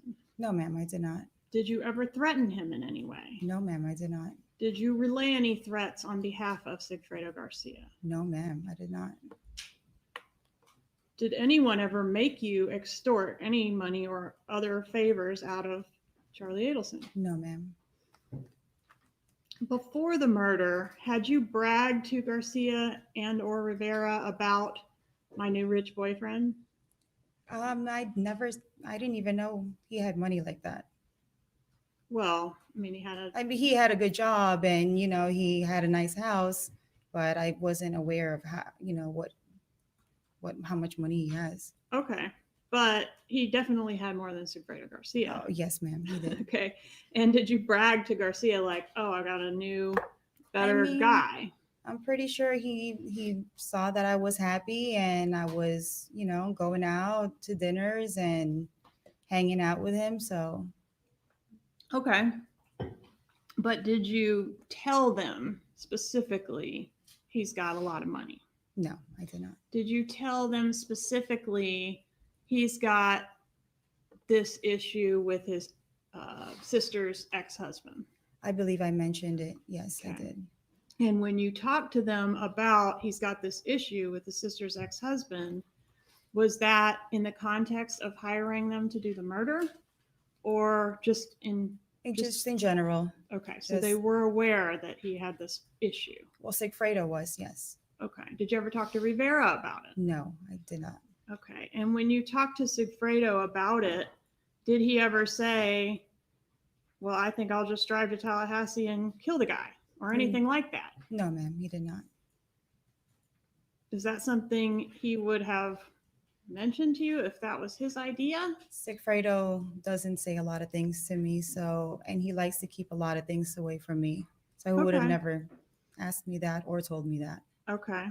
But in this case, I guess, okay. So is it possible that Sigfredo and Rivera came to Tallahassee and did this killing without any communication from you or Charlie Adelson, just on their own? No, ma'am. And then That would be- extorted Charlie Adelson through you to get money because they had killed the guy? No, that'd be impossible. How would they have any information? Well, they could have seen it on the internet.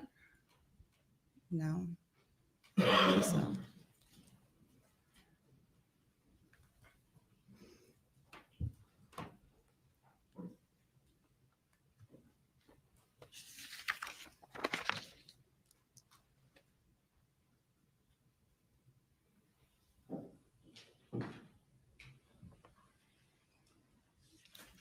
When you were talking about Wendy's husband and the problems with him to Sigfredo Garcia,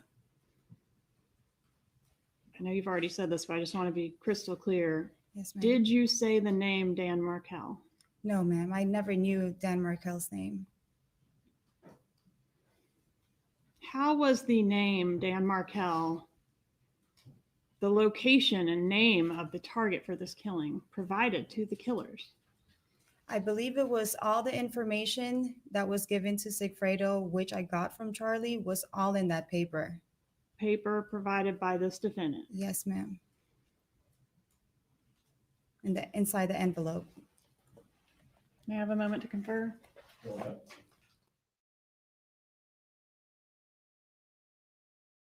So now she's checking with Sarah Dugan. Is there anything else that is favorable that we didn't get? Because as a trial lawyer, you get up there and you're asking questions and you're careful, but you're concentrating. You don't want to miss an important question. Oh, here comes cross-examination. This ought to be interesting. It should be long. It should be brutal. And let's see if he hits her on the promises, deals, and that she's a known perjurer. That's what his focus should be. So we'll see how he does it. And he's going to have to show us some disdain for her, because otherwise, you know, she's basically getting up there and saying her client's a murderer. You can't be too soft on her. Now, you were arrested and charged with the murder of Professor Markel on October 1, 2014. I'm sorry, 2016, correct? Yes, sir. Almost immediately, the state talked to your lawyers and offered you full immunity, a get out of jail free card, right? I don't know if that was immediately.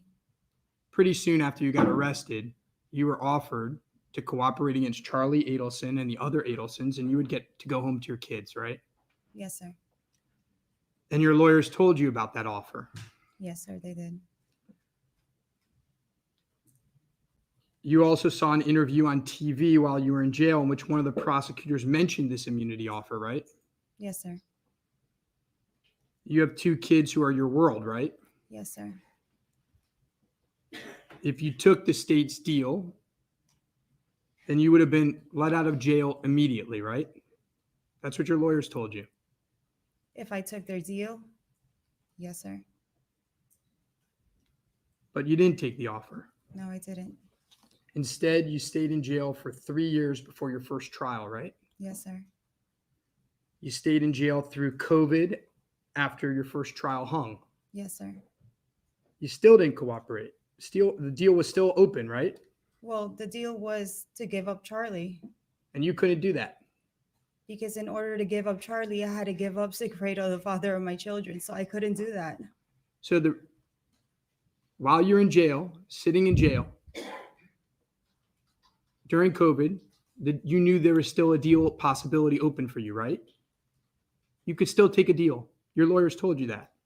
Before COVID, after my mistrial, Yes. I believe so. And you still didn't take the deal, right? No.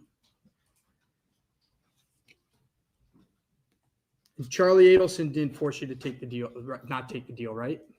No, I had no communication with Charlie. He didn't pay for your attorneys.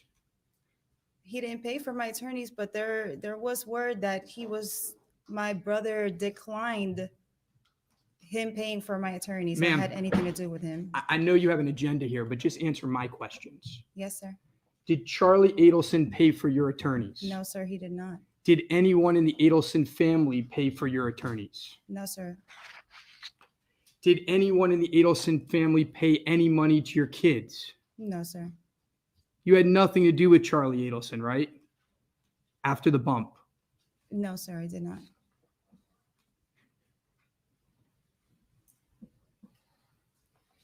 Now, the real reason you didn't cooperate, and you made it clear, is because Charlie Adelson had absolutely nothing to do with the murder of Professor Markel. Isn't that the case? I didn't cooperate because in order to give up Charlie, I'd have to give up Sigfredo. Well, let's talk about the testimony in your first trial. And don't worry, we're going to get to your proffers as well. Okay. But let's talk about the testimony in your first trial. You were asked, did you get the father of your children, Mr. Garcia, to commit a murder on behalf of Mr. Charlie Adelson? Answer, no, ma'am. Do you recall saying that? Yes, sir. You were asked, do you have information that Charlie Adelson was involved in this? Answer, do I have information? I don't have personal information. Do you recall that? No, sir, I do not. You don't recall saying that in your first trial? No, sir, I do not. Would you like to see a transcript of Yes, it? I will. So here we go. The attack is on. And she gave a pretty good answer. She didn't want to cooperate because Sigfredo, she'd have to cooperate against Sigfredo. Interesting. Doesn't really connect because after the first trial, he was convicted. She could have I cooperated. direct your attention to page 2800, lines 1 through 5. Please read to yourself now.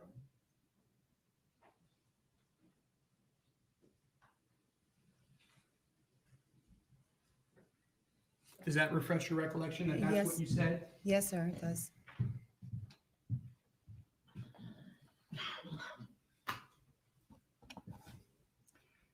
During your second trial, do you recall being asked,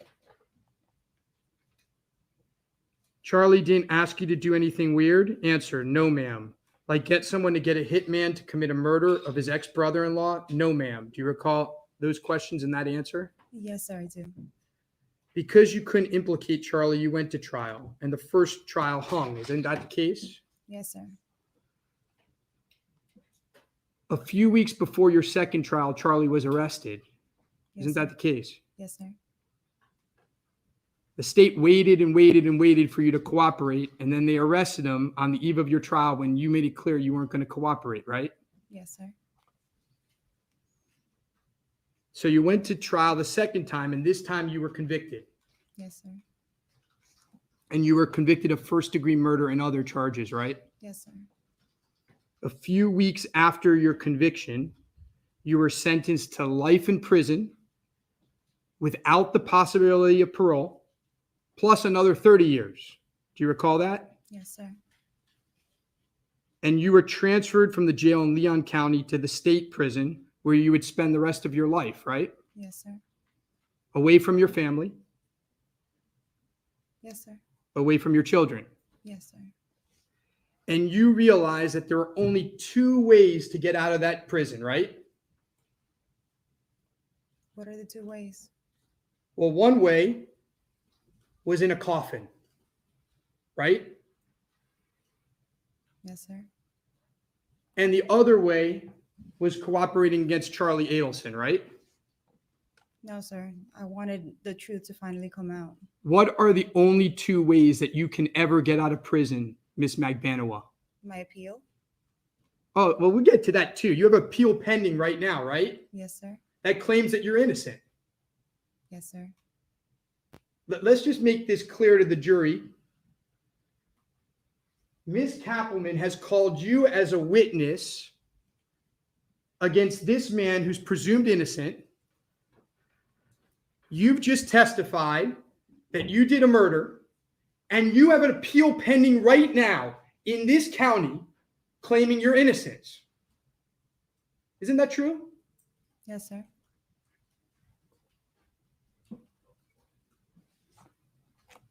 And lo and behold, weeks after you were convicted and sentenced to life with no parole, you went in and met with the state, right? Yes, sir.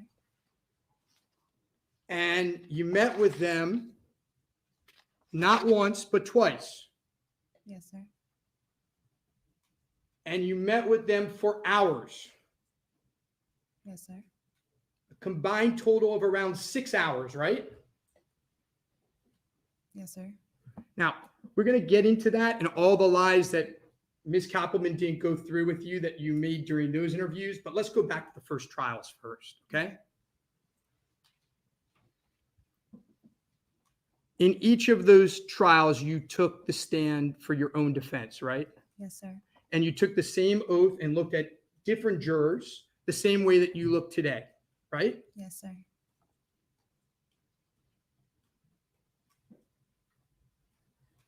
And in your second trial, not only did you take an oath in this room, but isn't it true that you tried to get Sigfredo to lie for you? No, sir, I did not. Isn't it true that you were caught on a recording in the prison in which you were going to have Sigfredo Garcia come into your trial, your second trial, and say that he did the murder with Charlie Adelson all by himself? No, sir. You never were on a recording of Never that said fact. that. Your plan at your second trial wasn't to have Sigfredo Garcia testify on your behalf? No, sir. Are you aware that your lawyer opened up on that plan? No, In her sir, I'm not opening? aware. No. Well, did you sit through the trial? Yes, sir, I did. Did you sit through the trial when she said to the jury, you're going to hear from Sigfredo Garcia, who's going to say that the murder was between him and Charlie Adelson, and that you're just a victim of having bad taste in men? He never came up. He refused to come and testify, right? I don't know if he refused. He just never, he was never called. Are you aware that you and your lawyer subpoenaed him to come down to Leon County to testify on your behalf? He was subpoenaed, but he just never showed up. And he didn't He show never up? took the stand. Right. He was subpoenaed by you, correct? Yes, sir. And you got on the phone with him. You were caught because you're not supposed to talk to each other, right? Yes, sir. But you guys talk to each other because what you do is you call his mom, right? Yes, sir. And he calls his mom. Isn't that what you all do? At that time, yes, sir. Yeah, you call each other so that you could talk to each other through the mom. And during one of those calls, you asked him to come testify on your behalf. Isn't that what you did? No, I did not ask him. But we'll move on to some other lies.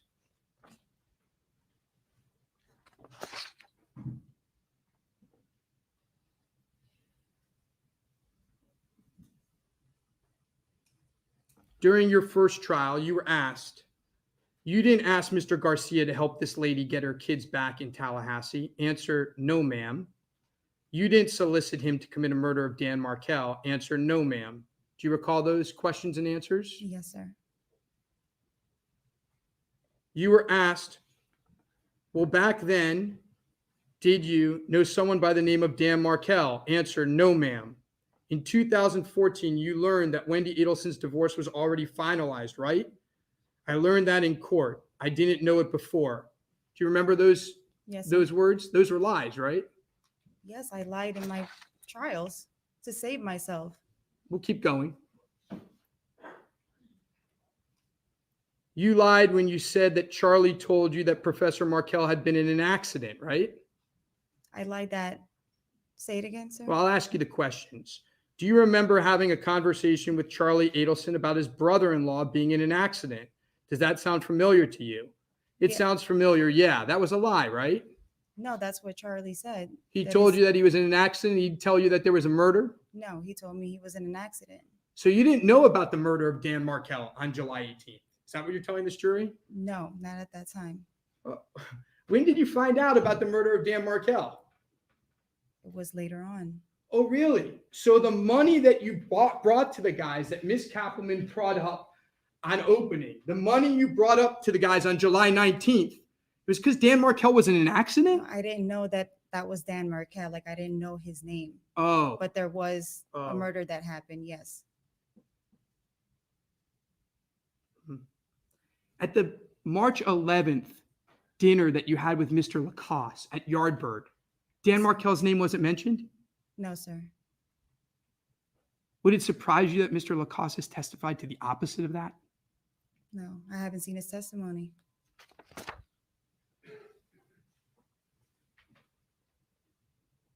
At your first trial, you were asked, did Charlie mention anything to you about a murder out of Tallahassee? So now it's not Dan Markel. It's just a murder out of Tallahassee. And your answer was no, ma'am. Question, did he mention anything about his ex-brother-in-law being murdered? Answer, no, ma'am. Do you recall those questions? Yes, sir. And those were lies, right? Yes, I told you I lied. I lied in my trials to save myself. I understand. Please let me keep going through them. There's a lot of them, so we'll take our time. Yes, sir. Now, you said you never saw any cash at Charlie's place. Do you recall that at trial? He had cash, but I didn't know how much he had. I know he keeps cash in his safe. But I thought you just testified moments ago that you never saw cash at his place. They didn't keep cash at his place. That supposedly his parents had to bring the cash. Isn't that what you just told this jury about 18 minutes ago? An abundance of cash. Have you seen his safe? Yes, sir. Have you ever seen it open? Yes, sir. Doesn't he keep a lot of cash that he collects on the top of his safe? I mean, I'm not like looking in it, but every single time we used to go out, he used to grab some money from the safe and then take it with him. Repeatedly during both trials, you said you worked at the Adelson Institute. You never worked at the Adelson Institute, No, right? sir, I did not. Now we're going to hear about a Lexus. Yes, sir. You said you paid for that Lexus. You never paid for that Lexus. Isn't that I the case? paid Charlie cash for that Lexus. Really? Yes. Okay. I think the state might disagree. Has the state disagreed with you on that point? About me paying him cash? Yes, because there was nothing that was coming out of my account, but I paid him cash. I had the cash on me.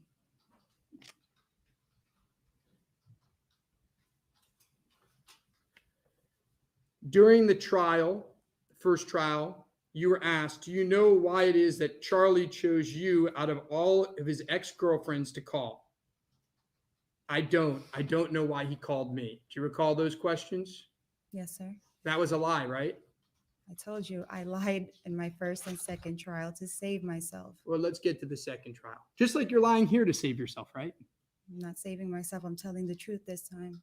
Right, because now all of a sudden, after 8 years, you have developed a conscience. I think that's what you told the jury. No, it's because the father of my children was on death penalty at that time on my first trial. So I couldn't give up. If it was just Charlie, like I said from the trial, go ahead and arrest him. Nobody ever did. He didn't get the death penalty after the first trial, and he was convicted, right? Yes, sir. And by the time of his second trial, you had no reason to protect him anymore. He was done. No, sir. He was under appeal. Okay, just like you're under appeal now. Yes, sir. So what you said to this jury about 20 minutes ago is you said to this jury, I'm here today to tell the truth, and I want to get your exact words.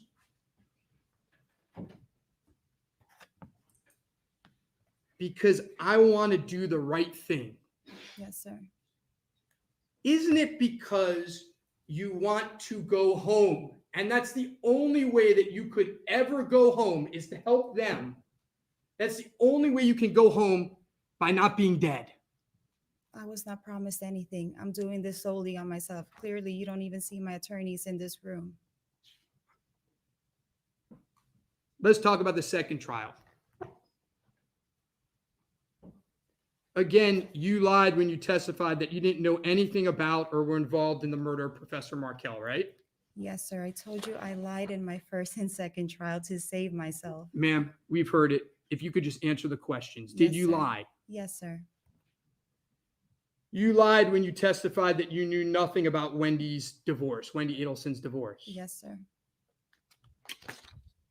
You lied when you said you didn't pick up money from Charlie's house on July 18th. Yes, sir.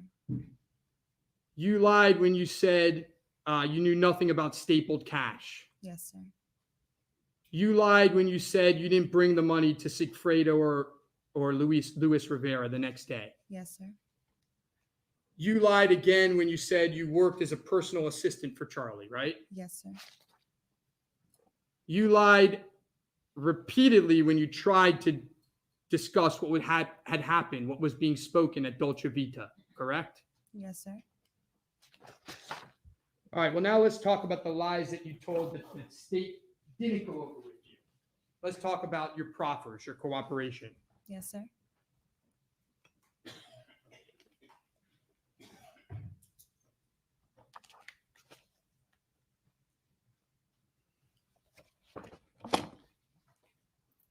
So you were interviewed by the state twice in October and November 2022, correct? Yes, sir.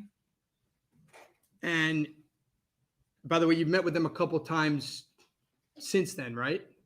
A couple times, Have you met with them After? since? Yeah, after that point? probably one time. You met with Ms. Kappelman? Yes, yes, sir. Did Ms. Kappelman ask you about our defense during that meeting? No, sir. She didn't ask you about whether, for the first time, whether you ever threatened No, Charlie sir. Adelson? Now, when you met with them in October and November of 2022, this was after you got your life sentence, right? Yes, sir.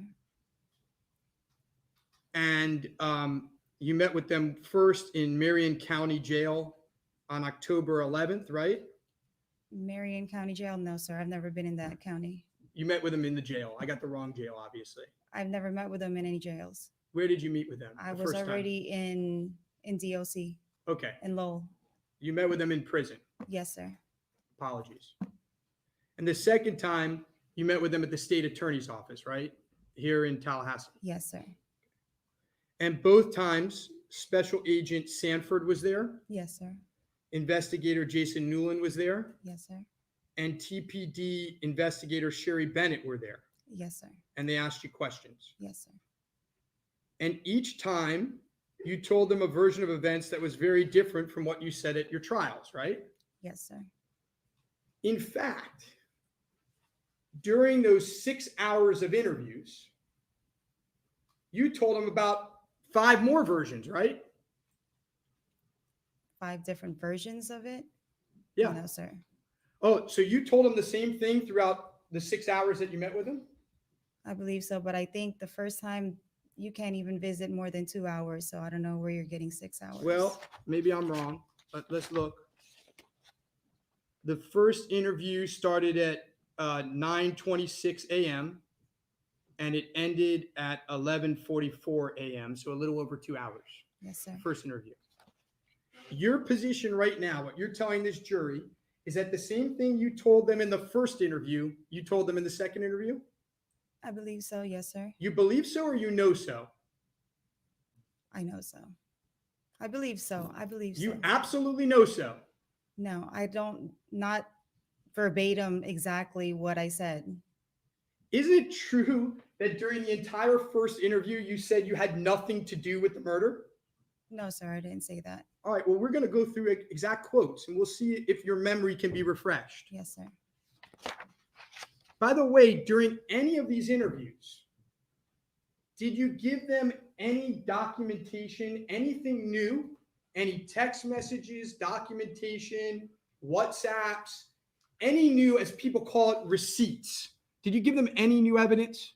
No, I'm in prison. I don't have anything. It was just your words, right? Yes, sir. So let's talk about what you said. During the first proffer, which was a little over 2 hours, Yes, sir. you raised your hand and they put you under oath, right? Yes, sir.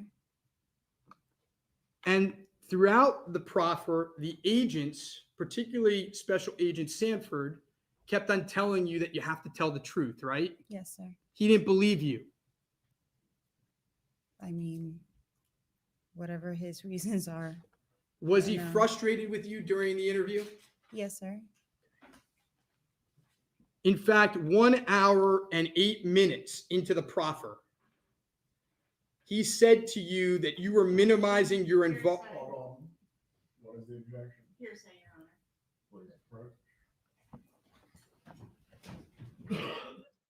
So we know, and I had previously indicated that during the first proffer, FBI wasn't happy with her comments and they thought she was minimizing. And the sole reason that the state was not going to call Katie, because they knew this kind of cross-examination could be harmful. But the prosecution has to weigh the harmful cross-examination versus the valuable testimony she can give. And it's believable, her testimony, because her testimony aligns with the evidence in the case and the other witnesses so far. I know a couple of people were questioning whether or not Georgia should object. On cross-examination, the courts give great leeway to the defense, especially in a murder case and someone's life is on the line. They will allow them to impeach them to show they're not telling the truth, and they will allow them to do it repeatedly. Not usually the same question, but different questions. Now, Judge Hankinson would have already railed in Dan. He wouldn't have been able to get away with the sniping comments, the arguments that are not proper. But this cross-examination was expected. She's doing better than I expected. And I'm sure Georgia Let's will go be back. on Your redirect. position, what you've told this jury is you are completely consistent. You told the same story during the entire proffer, right? I can't, like I told you, I can't remember verbatim what I've said from the first proffer and the second proffer. Let's just talk about the first proffer. Yes, sir. Your view is that from the beginning of the first proffer to the end of the first proffer, you said the same thing throughout. That's what you're telling this jury. From the first proffer to the second proffer, that I'm saying the same exact thing. I don't remember verbatim what I've said. How about from the beginning of the first proffer to the end of the first proffer? What you told the jury is you were consistent from the beginning of the first proffer to the end of the first proffer. Do you recall saying that? Yes, sir. Is that still your testimony? No, I was consistent about it. No, because it was very hard for me to confess what I've done. So let me ask the question again. Yes, sir. Isn't it true that during the first proffer, for the first 1 hour and 8 minutes, you continued to say that you didn't murder Professor Markell? No, sir, I didn't say that. I don't understand your answer. So let me rephrase. Okay. Isn't it true that for the first half of the first proffer, you denied participation in the murder of Professor Markell? No, sir, I was telling what happened and how my involvement in it. So your position is that Yes, sir. throughout the entire first proffer, you admitted that you participated in the murder of Professor Markell. Yes, sir. Judge, may I proceed now? You may. Would it surprise you that 1 hour and 8 minutes into the first proffer, Special Agent Sanford said that you were minimizing your involvement in Professor Markell's murder? Like he stated, I was minimizing it. It was hard for me to confess everything that I've suppressed for the past 7 years. 11 minutes later, he said that what you were telling him made absolutely no sense. Do you recall him saying that? No, sir, I did not. Well, let me see if I can show you. So what would have been hearsay objection by Georgia was allowed to be admitted for impeachment purposes. Just like when Georgia was allowed to impeach Wendy by Lucas. So that was good lawyering on his behalf. It was a great objection by Georgia. And the court required him to lay the foundation. He laid the foundation to show agent wasn't happy. Agent Sanford Their said all of it doesn't make sense. I'll withdraw it. Please allow her to Does this refresh your recollection of what Agent Sanford said? Just the line that you highlighted? You can read before and after to make sure I'm not doing lawyer tricks. Yes, sir. Can I? Of course. Please yourself, ma'am. Yes, sir.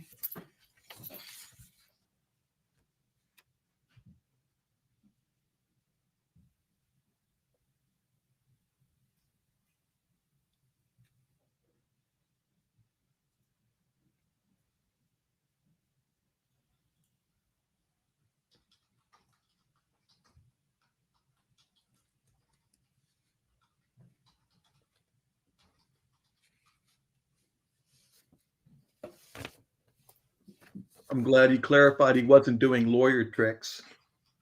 That'll go over well with the jury. We all knew he was going to lose his temper. We knew he was going to, this is the focus. He had to go because she basically killed his testimony. This is the biggest threat to his livelihood. At one point, Charlie was laughing. He had that laugh like he knows. Agent Sanford is saying that why am I not remember conversations, specific conversations? And I told him I can't recall those specific conversations. Was he telling you that what you were saying didn't make sense to him? I'm going to object to what Agent Sanford said or his opinions. Sustain, please lay the foundation to impeach specifically. At some point in the interview, did he walk out on you? Yes, he did on the second interview. Yeah, okay. We're going to get to that. That's like 4 hours into your combined interviews, right? I believe so. Right. So you come back and I think it's over an hour into the second interview. So actually my math isn't great. It's like 3.5 hours into interviewing. Agent Sanford gets so upset. Judge, I'm going to object to Agent Sanford's opinions. I'll or rephrase. actions or words. He is withdrawing the question. Please move on. Around 3 hours into these interviews, Agent Sanford decides to leave the room, right? Yes, sir. He was frustrated with you, right? I believe so.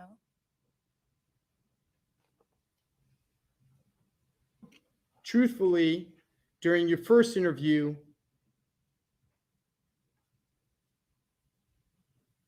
you kept on saying all of these things were jumbled in your head, right? Yes, sir. You said that about 11 times. Do you recall that? I don't recall how many times I said it. No, sir. You said that eventually, 33 minutes into the interview, you said you arranged through an envelope that Charlie gave you, but that you never opened it for Sigfredo to rough up Professor Markel. Do you recall saying that? Repeat the question. 33 minutes into the interview, Yes, sir. you admitted that you arranged through an envelope that Charlie gave you, but that you never opened Yes, sir. for Sigfredo to rough up Professor Markel. Do you recall that? I've never said Professor Markel's name. To rough up the deceased.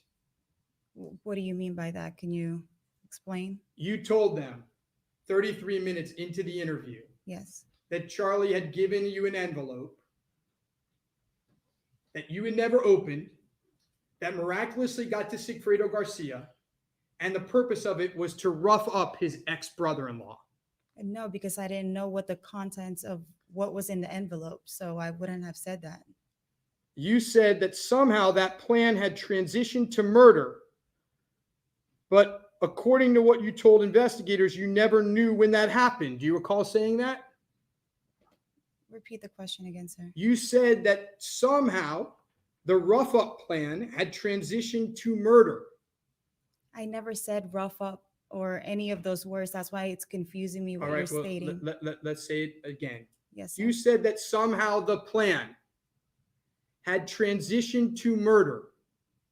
But according to what you told investigators, you never knew when that transition happened. Well, at that time, I didn't know. At the time that you were interviewing? No, not at my interview, but when it was happening, as they're interviewing me and we're going through the scenario. I'm going to show you 186 to 187.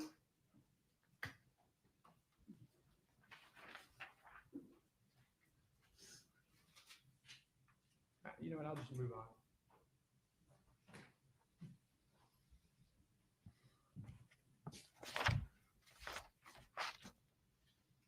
You told investigators during your first interview, 2 hours into it, 2 hours and 1 minute to be exact, Yes, sir. that you never spoke to Charlie about the change in plans, I never spoke to Charlie about the change in plans. meaning it going to become a murder. I'm confused about the questions you're asking. Is this what I said? Yes, what you said to these investigators just a year ago after you were convicted for life, didn't you tell investigators you didn't know it was going to be a murder? When we were talking about this, like I said, it was hard for me to confess my involvement in this. Right. So Can you show me where I said this? let's just go with what you just said. Yes, sir. So 2 hours into your first interview, when you said this, you still were not admitting that you had a part in the murder. Yes, it was very hard for me to do this, especially that they came to me in prison where, Right. Why are all these investigators coming in? Okay, so we are now where we started, which is during this first proffer, just a year ago, under oath again, you refused to admit at first that you had anything to do with the murder, that you were a part of the murder. Yes, think sir. that's- Yes. Okay, It's hard for me to admit it. Yes, sir, it is. It's still hard for me to admit it right now. okay.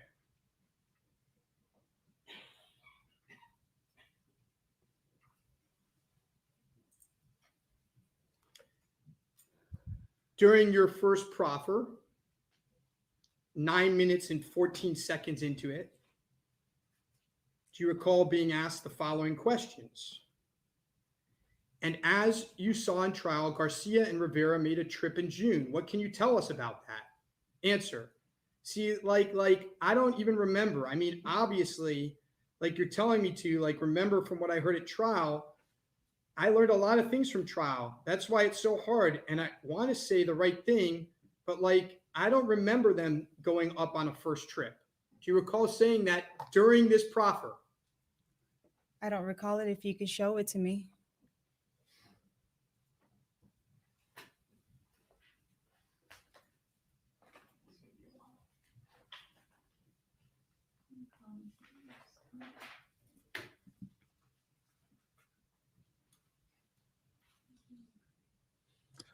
So this is, someone asked about co-counsel. This would have been a good reason to have co-counsel. Co-counsel would have been able to give him each and every time she lied, and he could have been much smoother, and it would have been more effective. He's very frustrated because she's still not admitting her lies. She's trying to, I guess, clarify her lies. But the evidence was clear that Agent Sanford did walk out, didn't believe her. And that's why, if you watched his show, I previously said, I did not believe they would call her because of this type of cross-examination. Daniel's frustrated, but he has a lot of things to cross her. Probably would have been more effective if he had another lawyer or someone assisting him to make this a little cleaner. He does have co-counsel. I'm sorry, he does. I don't know Miss Myers, but he might have had. You were asked Participating, but during not. your proffer on page 68. I don't know how long into it, probably about a third into it. Question: before that trip, you knew that Lewis was going to go with him on that trip? Answer: no, I never knew he was going with him. Do you recall answering that way? Yes, sir. You also said during that proffer, 63 minutes in, that you didn't know Luis Rivera was going on the second trip to Tallahassee. Do you recall saying that? Yes, sir.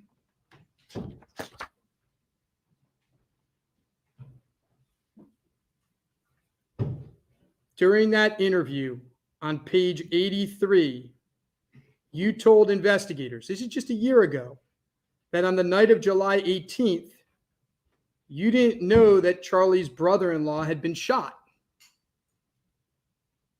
Can you show me that, sir? Sure.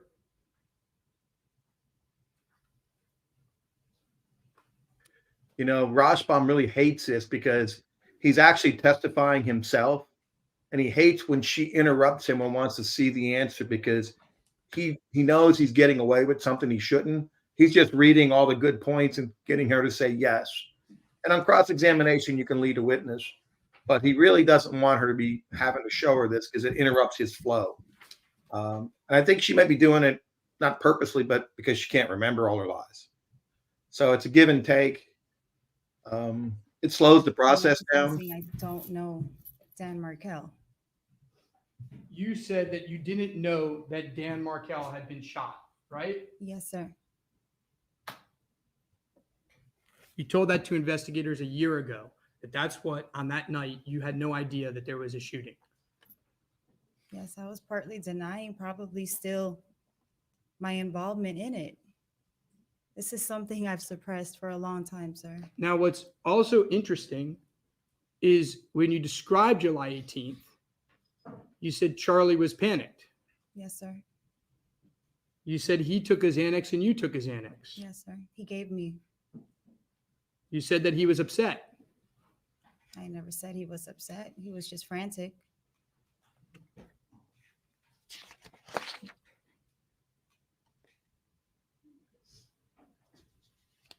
Let's move on to the second proffer. Yes, sir. The second proffer was 6 weeks after the first proffer. You recall that? This is when I came back. I came here. Correct. Yes, sir. And you met with investigators for 3.5 hours this time, If that's what it says. from 10:06 in the morning to 1:38 in the afternoon. Yes, sir. At the beginning of the interview, you told investigators you didn't know why you were there, right? Yes, I didn't know what I got pulled out for.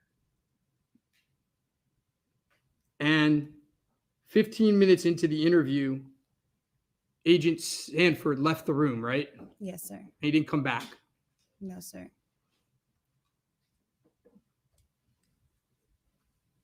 during the interview, you recall being told that you weren't giving the state anything to make them want to do anything for you. Repeat that question, sir. Do you recall that during the interview, you were told that you weren't giving the state anything to make them want to do anything for you? Who stated that? Investigator Bennett. Okay, yes, sir.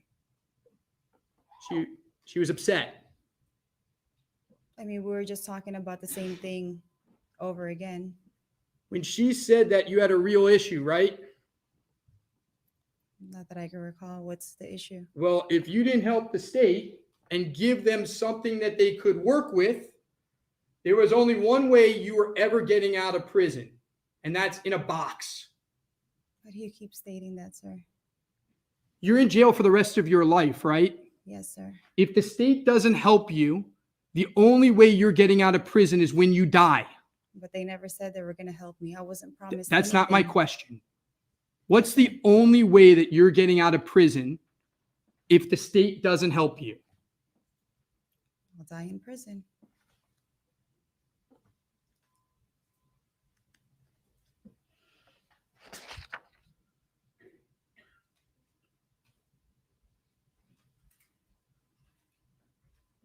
During this second proffer, they asked you, you mean to tell me that you had no clue that he came to Tallahassee?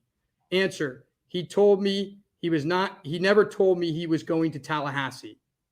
Do you recall saying that you didn't know that Sigfredo Garcia was going to Tallahassee? Yes, sir. I never knew he went to Tallahassee. You never knew Sigfredo Garcia went to Tallahassee? No, sir. Okay.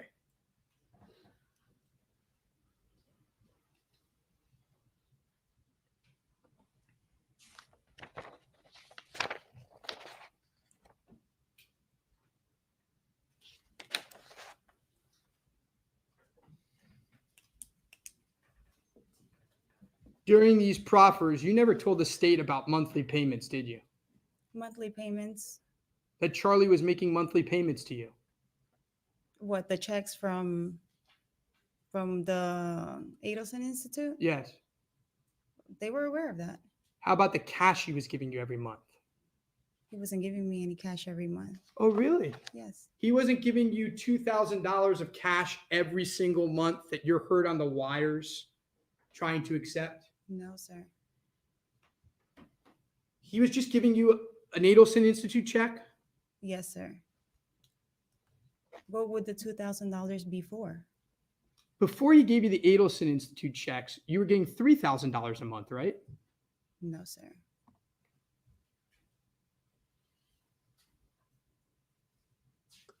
He did the dreaded thing. He asked the question. He didn't know the answer. Now the answer bit him and his defense. I guess that piece of the puzzle is gone. He's stunned right now, and he's trying to figure It out how. wasn't until 1 hour and 13 minutes in the first proffer that you first admitted that you didn't work for the Adelson Institute, right?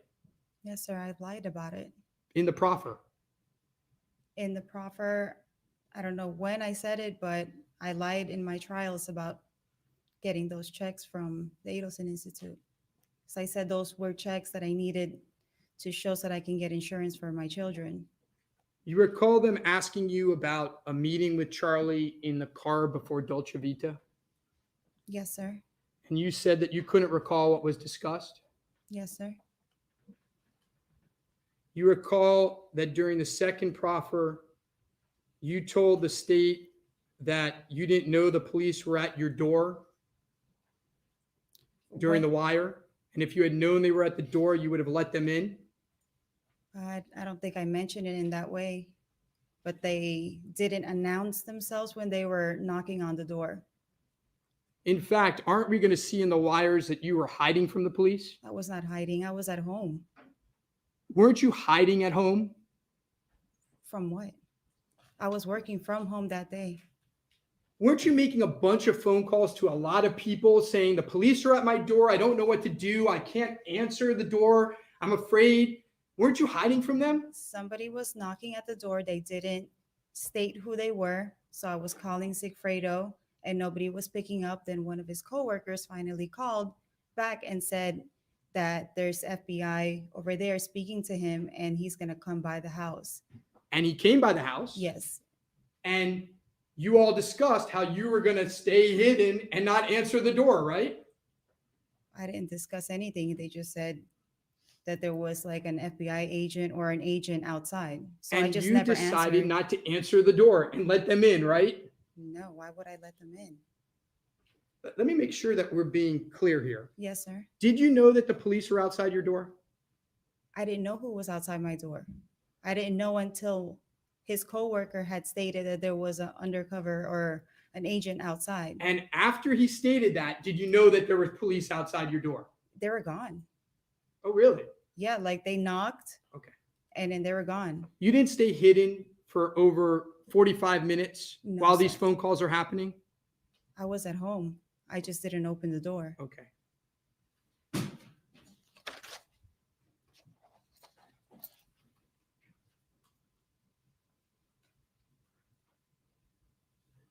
During the entire first proffer and 2/3 of the second proffer, you never said that Charlie did it or ordered it. Isn't that true?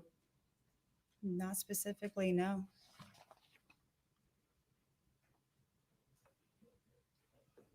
Now, today you come in here and you talk about how on Halloween, Charlie asked you if there was someone who could hurt his ex-brother-in-law, right? I stated that on the proffer. That's fine. Yes, sir. It took you a while to state it in the proffer, but I admit you did. It took Yes, you sir. about an hour and 40 minutes. But today, that's what your testimony was, right? Yes, sir. Do you know that you had only started dating Charlie Adelson about 2 weeks before Halloween? Probably. We just started talking. I don't know specifically if it was 2 weeks. Do you know that at the time of Halloween 2013, Charlie Adelson had absolutely no idea anything about your ex? I wouldn't know, sir. Well, let me see if I can refresh your memory. So he does much more effective when he does the surgical strike where he knows the answer and he gets her to say yes. If he could have gone down that road many times, he could probably get her to fold. But when he asked her a question that Do she's you recall text messages in November 27th of 2013, where you said to,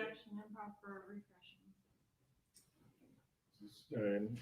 okay, Please show the witness the document. but let me ask some questions first.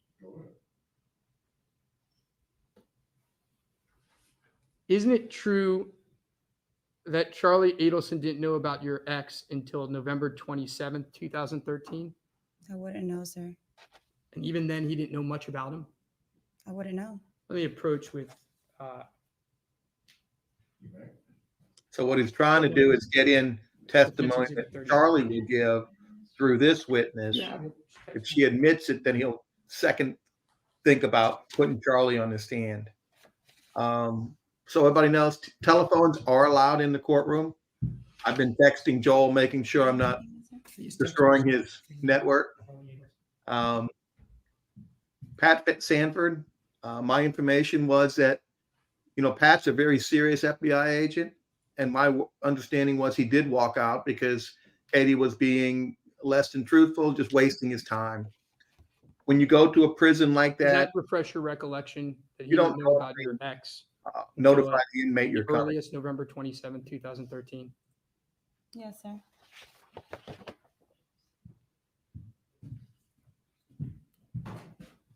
Halloween's in October, right? Yes, sir.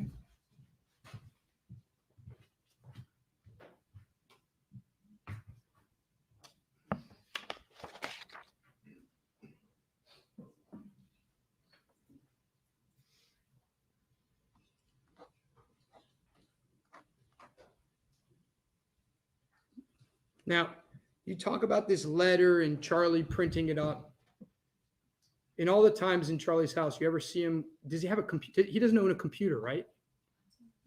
He had a little office in his house, but I don't know if there was a computer or not. I don't recall.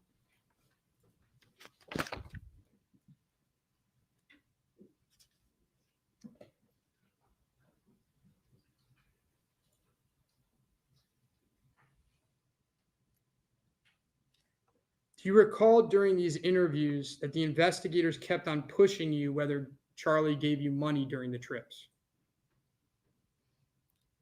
Repeat the question, sir. Do you recall during these interviews that the investigators kept on pushing you, asking you a lot of questions about whether Charlie Adelson gave you any money before the two men took the trips? Yes. And I answered them. I know you did. Okay. And it took you 22 minutes left in the second proffer where you finally said he gave you a few $100s before each trip. Yes, sir. Repeatedly before then, you couldn't even remember that, right? You were confused as you said it. No, I could remember it. It was just very hard when I was speaking, especially when I was speaking with Sergeant Sanford in the room because he was frustrated with me. So once he left the room, it was an easier conversation to have, and I wasn't so pressured. It was an easier conversation to have because, in fact, Investigator Bennett started to play the part of Katie Magbanua, right? I don't know what you mean by that, Well, sir. she started to testify for you. No, sir, she did not. It wasn't mostly her talking and you saying yes? No, sir. Isn't it true that it wasn't until an hour and 16 minutes and 31 seconds into the second proffer where you were still continuing to say that you didn't become aware that this was going to be a murder until sometime between the first and second trips to Tallahassee? Yes, sir. I told you it was very hard for me to admit my part in all of this. I'm sorry. So 4 hours into your proffers, you were still saying that you didn't know the first trip was for a murder. That's fair to say, right? Yes, sir.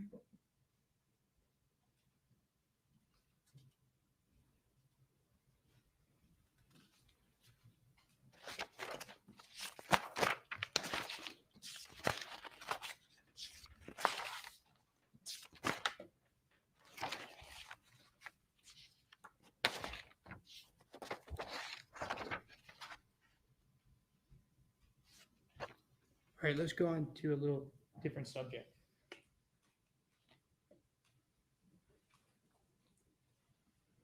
You started dating Sigfredo Garcia just after high school. Yes, sir. By the time you broke up with him, you had been with Sigfredo on and off for more than a decade. Yes, sir. By the way, when you dated Charlie Adelson, he thought you were broken up with Sigfredo Garcia, right? I was broken up with him. Well, did you have sexual relations with Sigfredo Garcia while dating Charlie Adelson? Yes, I did. Charlie didn't know that, right? I mean, that's not something I would tell him. Now, you considered him to be your husband. Yes, sir. You met Charlie Adelson at work Yes, sir. at a place called Sophie Dental. Sophie Dental. Sorry, Sophie Dental. Yes, sir. And that was in South Beach. Yes, sir. And you started dating in the middle of October of 2013. In the middle of October? No, we started dating before that. When did you start dating?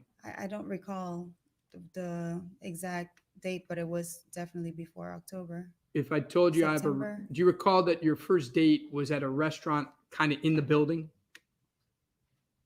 I believe so, yes. If I told you that the date of that was October 9th, would that refresh your recollection? Could Yes, that be sir. right? Possibly, yes, sir. Now, when you dated Charlie Adelson, he treated you well. Yes, sir. I think you said you didn't know he had money. You knew he had money. I mean, he wasn't very flashy with it. I know he was well off. He took you to nice dinners. Yes, sir. That was different than your past relationship, right? I've been in nice dinners with Sigfredo. Did Charlie treat you nicer than Sigfredo? I wouldn't say that he treated me nicer at that time, yes, because I was going through a lot with Sigfredo. Did Charlie ever lay hands on you? No, sir. Did Sigfredo? We've gotten into arguments. Yes. One where he ripped off your necklace? No, he's never ripped off any necklace No? of mine. No. Now, at first, Charlie was the pursuer. Is that fair to say? He pursued you. Yes, sir. Over time, you became more serious. I believe so. And he made it clear to you over time, namely in the spring of 2014, that he didn't want anything different than casual, right? I mean, I think we were both in agreement with that. Yes. But you had questions about it. You asked him, right? I believe so. And he told you, I like the way things are. Yes, sir. Now, Sigfredo came to know that you were dating Charlie, correct? Yes, sir. And during your second trial, you testified that you told Sigfredo about Charlie to make Sigfredo mad. Probably. You wanted to throw it in his face that you were dating a successful dentist, right? That I was dating somebody, period, because I never really dated anybody after Sigfredo. Sigfredo hated Charlie. I mean, yes. You told Charlie on one occasion, if you see him, run. Isn't that what you told him? Not that I can recall now. Is it possible that you told him that? No, but he would be scared of Sigfredo, yes. Sigfredo considered you the love of his life, right? I believe so. He made it clear to you that he wanted you back and didn't want you to be with Charlie, right? It's not that he made it clear, but we were trying to work it out for our family. Now, Charlie talks a lot, right? Yes, he does. And he repeats himself over and over. Yes, sir. As a traveling periodontist, he's in the car a lot for work, right? Yes, sir. And what does he do when he's in the car a lot? Talks on the phone? Talk on the phone, yes, sir. And he'd call you a lot on the phone, right? He would at that time, yes. And at that time, he would sometimes call you early in the morning, right? Yes, sir. He'd call you sometimes in his breaks at work. Yes, sir. He'd call you late at night. Yes, we were dating. Exactly. He'd talk to you a ton. Yes, sir. He talks to his mom a lot on the phone too, right? I believe so. Well, you witnessed it, right? Yes. You would be with him a lot when he would talk to his mom, right? On the phone. Yes, sir. And by the way, you talk on the phone a lot with Sigfredo Garcia, right? Yes, sir. And that makes sense because he's the father of your two children, right? Yes, sir. Now, in 2014, you became aware of Charlie's family issues, right? Yes, sir. You heard him talking on the phone a lot to his mom, right? Yeah, he's always talking to his mom. And also, when you guys would go out, as you know, Charlie likes to talk, right? Yes, sir. And so a topic of frequent conversation would be what he had just talked to his mom about, right? No, he never told me what he was talking to his mom about. No, so he never told you about the problems that his sister was having? He wouldn't recount those conversations that he was having with his mom? Not when he's on the phone with his mom. Maybe if we're just, laying down or talking, he'd mention it once in a blue moon. And you would ask him questions about it, right? Not really. He told you about this TV was cheaper than a hitman joke many times, right? Yes, he's made that comment before. And he repeated it to many people, right? Yes, sir, he has. He makes a lot of bad jokes, right? Yes, he does.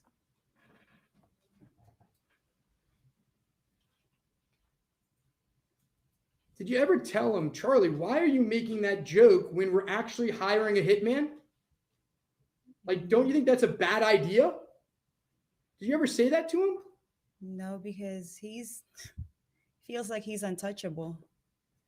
No, because you really weren't hiring a hitman. He didn't know he was hiring a hitman, right? That's why you didn't tell him that, right? He knew he was hiring a hitman. So when he made that joke in front of Professor Lacoste on March 11th at Yardbird, That he made that joke. yeah, you know he made the joke at that dinner, right? I don't recall that. No, sir. Okay. Unless I was talking to Wendy and I didn't pay attention to what they were talking about. Well, let's talk about that dinner a little bit on March 11th, just 6 weeks before the first attempt that in your proffers you didn't know about. You all ate outside on the patio, Yes, sir. and during this dinner, you and Wendy talked a lot about your exes, didn't you? Not that we talked a lot about the exes. I always speak of my children, so I'm pretty sure I mentioned my kids and she mentioned her kids. You didn't probe information from Wendy about her ex, and while you were, that's why you brought up your exes, your ex. No, sir. We did not talk about any exes. You were aware? Were you aware that Sigfredo and Luis Rivera were sitting in a car scoping you out? I didn't know that until my trial.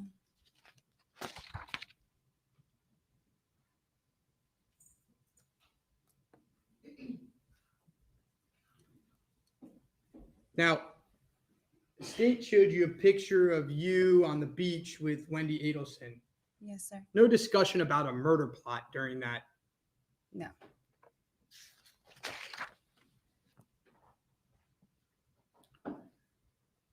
The jet ski incident, was Charlie scared? Yes, sir. Were you upset? Of course. Did it cause a whole string of text messages and fights between you and Sigfredo? After that incident, yes. You were afraid that Charlie was going to break up with you, right? Not really. Really, your text messages don't show that you were upset that Charlie might break up with you, that Sigfredo was trying to run your life? Well, I was upset, but I didn't really care if Charlie was going to break up with me or not.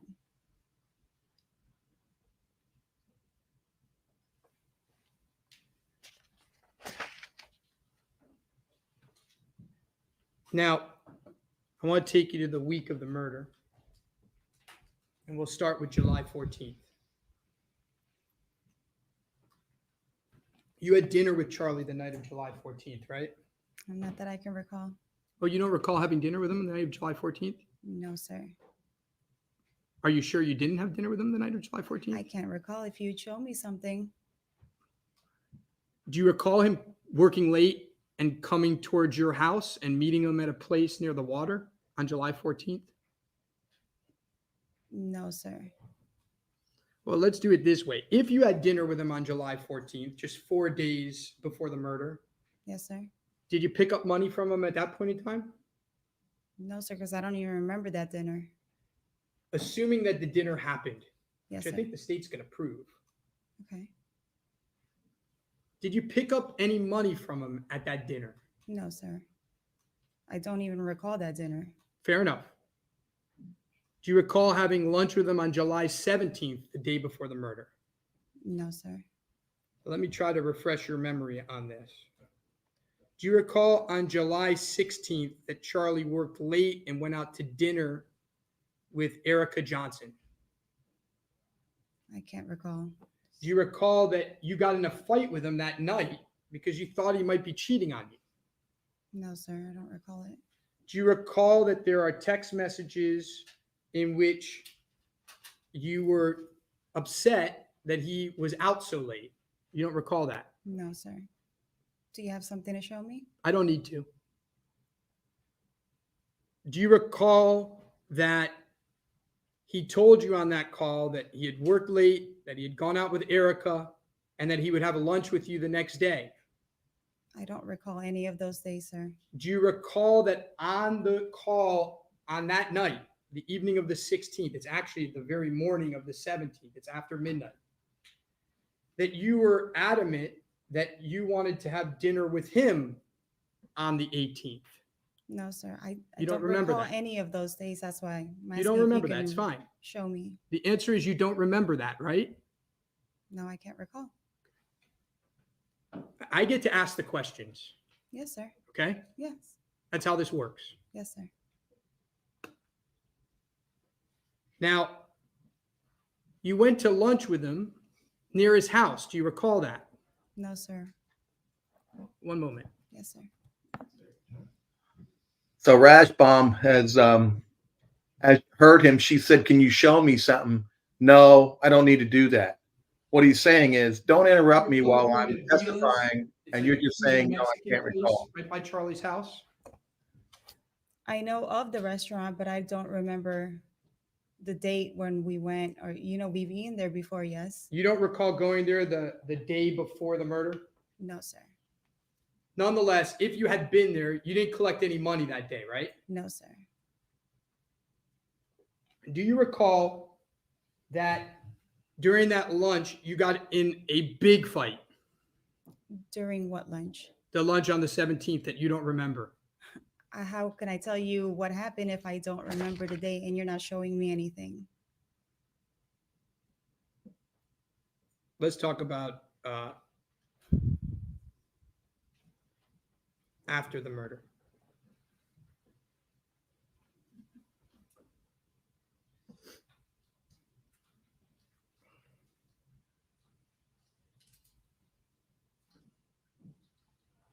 One moment, Your Honor. Daniel, if we was smart, would say, Judge, maybe the jury can take a break. So, because I'm sure the jury's tired of all this nonsense. They're bored. They're looking at their watches. I don't think they've gotten their morning break. He should say, let's take a break. And then he needs to reset himself. And then again, come back a little less confrontational and hit with surgical strikes. He's not making any headway with her. He's bored the jury to tears. And she keeps saying, show me something. And he won't show her anything. So not a very effective cross at this point. His best cross was about the deal and not telling the truth.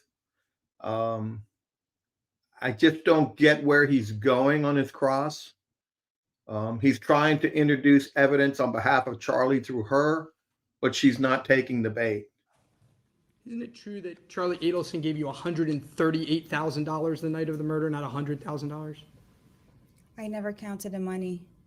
Isn't it true that you were paid $3,000 every month after the murder? No, sir. Isn't it true that you told Charlie Adelson that a terrible thing had happened? Your friend got an idea to do this. You didn't know anything about it, but you would help him. Repeat that question, sir. Isn't it true that you told Charlie Adelson that a friend of yours had done this, that you had No, talked too sir. much, but that you would do everything you could to help Charlie Adelson? No, sir. Isn't it true that you told him that if he ever went to the police, these people would do to him and his family what they had done to Professor Markell? No, sir. If the state proves that for the next 20 months you received payments, does the state have it wrong? That I received payments? For the For me next to- 20 months after July 18th, if the state proves, they're going to bring up a financial person who's Yes. going to show cash payments. When the state proves that, Yes, do sir. they have it wrong? No, because I deposited throughout every month. The payments that Charlie were making to you? No, what Sigfredo had given to me.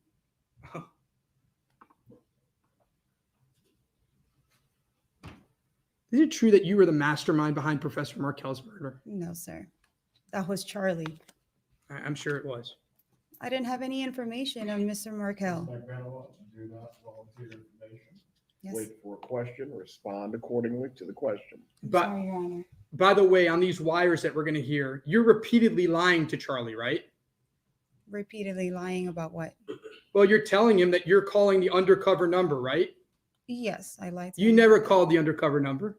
No, because I was telling Sigfredo to call that number. Ma'am, let me ask the questions. I'm answering. I know you have an agenda, but let me ask the questions. Objection, move to strike, argument ended. Sustained. Great Really objection. Disregard the last comment about Totally any agendas. Please Disrespectful. Makes it On look those wires, you tell Charlie Adelson that you've called the undercover number, don't you? Yes, I said that. And you never called the undercover number. Of course. Why would I call it? You tell Charlie Adelson that you tried to call the number, but it's a non-working number. Do you recall saying that? I believe so. Yes. And that was a lie. Yes, we were all lying to each other. You call Judge. He was responding to your question. You don't have to like the answer. I actually love it. You never lied to Sigfredo on those wires, did you? Yes, I did. When did you lie to Sigfredo on those wires? Well, he was lying to me, actually. I asked a different question. When did you lie to Sigfredo on those wires? No. Give me one example of lying to Sigfredo. You're right. I'm stating that Sigfredo was lying to me. Miss Magbanua, I'm going to ask the question one more time. No, I didn't lie to Sigfredo. You never once lied to Sigfredo Garcia on those wires. Not that I can recall, no. But you repeatedly lied to Charlie Adelson on those wires, didn't you? Yes, sir, I did. By the way, you and Sigfredo Garcia talked about how you needed to get a burner phone, right? No, Sigfredo was the one who got the burner phones. Okay. You and Sigfredo got burner phones, right? Sigfredo bought the burner phones. Yes. And you used a burner phone, right? Yes, he advised me to do so. Did you ever talk to Charlie Adelson about getting a burner phone? I wasn't aware, but I thought he had one.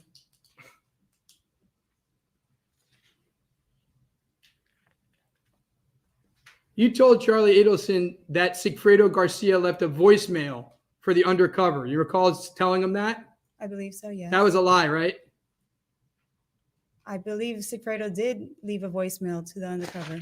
You think he did, or you think they just heard about the voicemail, that he actually never called the undercover? If he said he did, he probably did. Now, shortly after the murder, you and Charlie break up, right? Yes, sir. Like immediately after. I don't know if it's immediately after, but we stopped, hanging out as much.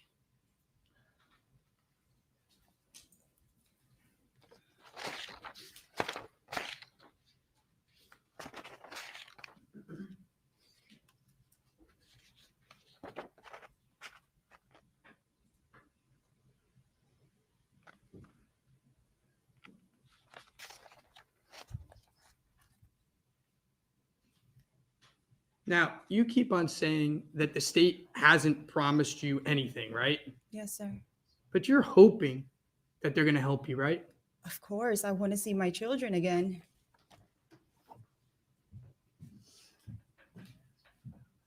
This is where he needs to hit and finish. This is his strong point. He lost her in the jury for like 30 minutes. Looks like he's going to finish. My question is that Katie Magbanua was listed as a witness. He got the proffer. Why didn't he take her deposition and lock her in? It appears he has never taken Direct examination. and that was a mistake. He could have locked in all this. So when he got to trial, he would have yes, no answers, and he would know the answers he wants. So I question why he didn't depose her. I think that was a mistake. I'm going to approach you with the text message exhibit that the defense showed you.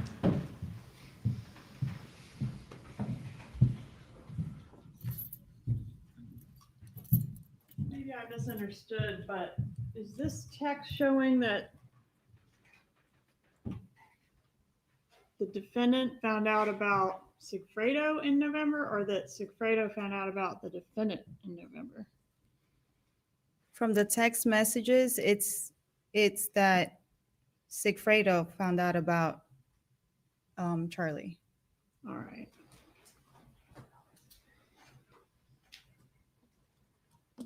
The job in this case, there's some question about, is it to harm? Is it to rough up? Is it to kill? What was the job? It was to kill. And you knew it was to kill? Those exact words weren't mentioned, but Did you yes. know that this was going to result in a death, Yes, ma'am. not a roughing up? Yes, ma'am. Okay. And I know do you know precisely when you found out it was going to be a death? No, ma'am. But can you tell this jury it was definitely before the murder? Before July. And did Charlie Adelson know it was a murder? Yes, ma'am. He did. Did Sigfredo Garcia know it was a murder? Yes, ma'am. He did. No further questions. You may step down. Will the witness be recalled at any point? She could be, Judge. I would ask that she remain under the rule. Well, She may be used for please rebuttal. approach. Charlie testifies. So they didn't release her. She'll be available. Good point by Georgia. The good reason why they put Katie at this point of the trial is they have a bunch of law enforcement agents and they have independent evidence. Obviously, the tapes, the recordings, the wires, all that will help buttress her if she did poorly on the stand, which I don't think she did poorly. I think she did really well. I thought that the cross could have been a lot shorter, more to the point. And he didn't ask her one question about the Dolce Vita or Vitae. I guess I'm saying it wrong. He didn't ask her one question about the Dolce Vitae tape or the contents of it. That's interesting because he probably knew that his version or Charlie's version is going to be opposite what Katie said. So he totally went away from it, hoping the jury will forget that she's already authenticated that transcript. I would think that Georgia will now try to introduce that transcript. Witness available to escort you into the jury room.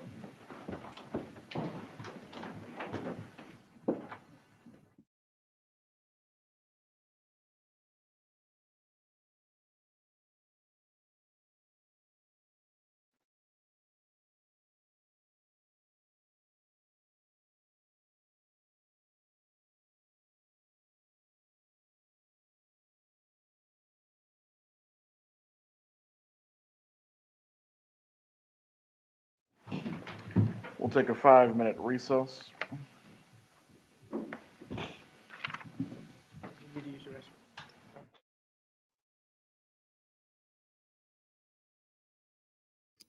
Yes, Madeline, she can be called by the state. They could call her back in their case in chief until they rest. And they can also call her in rebuttal, depending on what the defense calls, including Charlie's testimony. I'm going to try to answer as many questions as I see come by the screen. So if you have questions, let me know. I don't think Charlie's very happy now. I actually think that Daniel was shocked that the government called Katie Magbanua to the trial. My information was he did not believe they would call her. And maybe that's the reason why I think he didn't depose her. She's a key witness in the case, and a deposition is always allowed in state courts in Florida. It's not allowed in federal courts. In a highly case like this, with someone getting a deal, you always want to get that deposition because you don't want what happened. You don't want surprise on the witness stand. You don't want to ask a question of a witness and it comes back and bites you, which it did. A couple times he was stung. He asked a question and she blurted out another answer that he didn't like. And one time it was removed by the judge, but the jury already heard it. And that doesn't happen if you depose somebody. You lock them in, you know what their answer is, and then if they change their answer, then you impeach them with the transcript. That's clean, it's precise, and very, very effective. I was disappointed in the cross-examination. I thought he could do a little more. I thought he would have asked her, hey, are they going to relocate you? Even if they don't give you a deal, did you ask to be relocated? Is there a location where you want to be closer to your family? Did the government promise they would relocate you? Those are the kind of things that you want the jury thinking that may sway her testimony. But he asked none of them. So I was kind of disappointed in that. What are Charlie's chances of getting based on? I don't believe there's any basis for a mistrial. And I don't believe that he has asked for a mistrial. I'm not getting all the sidebars. So unless he's asked for a mistrial, he pretty much hasn't preserved it for the appellate court. And do you think Katie helped or hurt his case? Katie killed his case. 100% killed his case.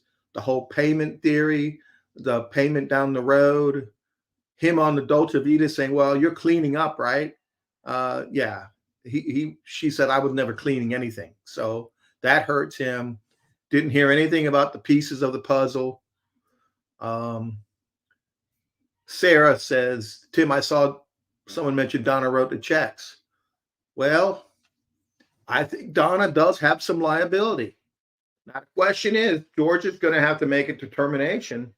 Okay, now that we put Katie on the stand, let's see if we get a conviction in this case. Let's see if the jury believes her and she's credible.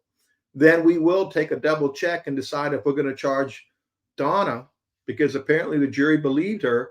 Maybe we have enough to charge Donna. I think that's a serious consideration. I think that's possible. And I think Donna should be worried. Sorry, I'm getting some interference here. Sorry, I was getting interference on a call.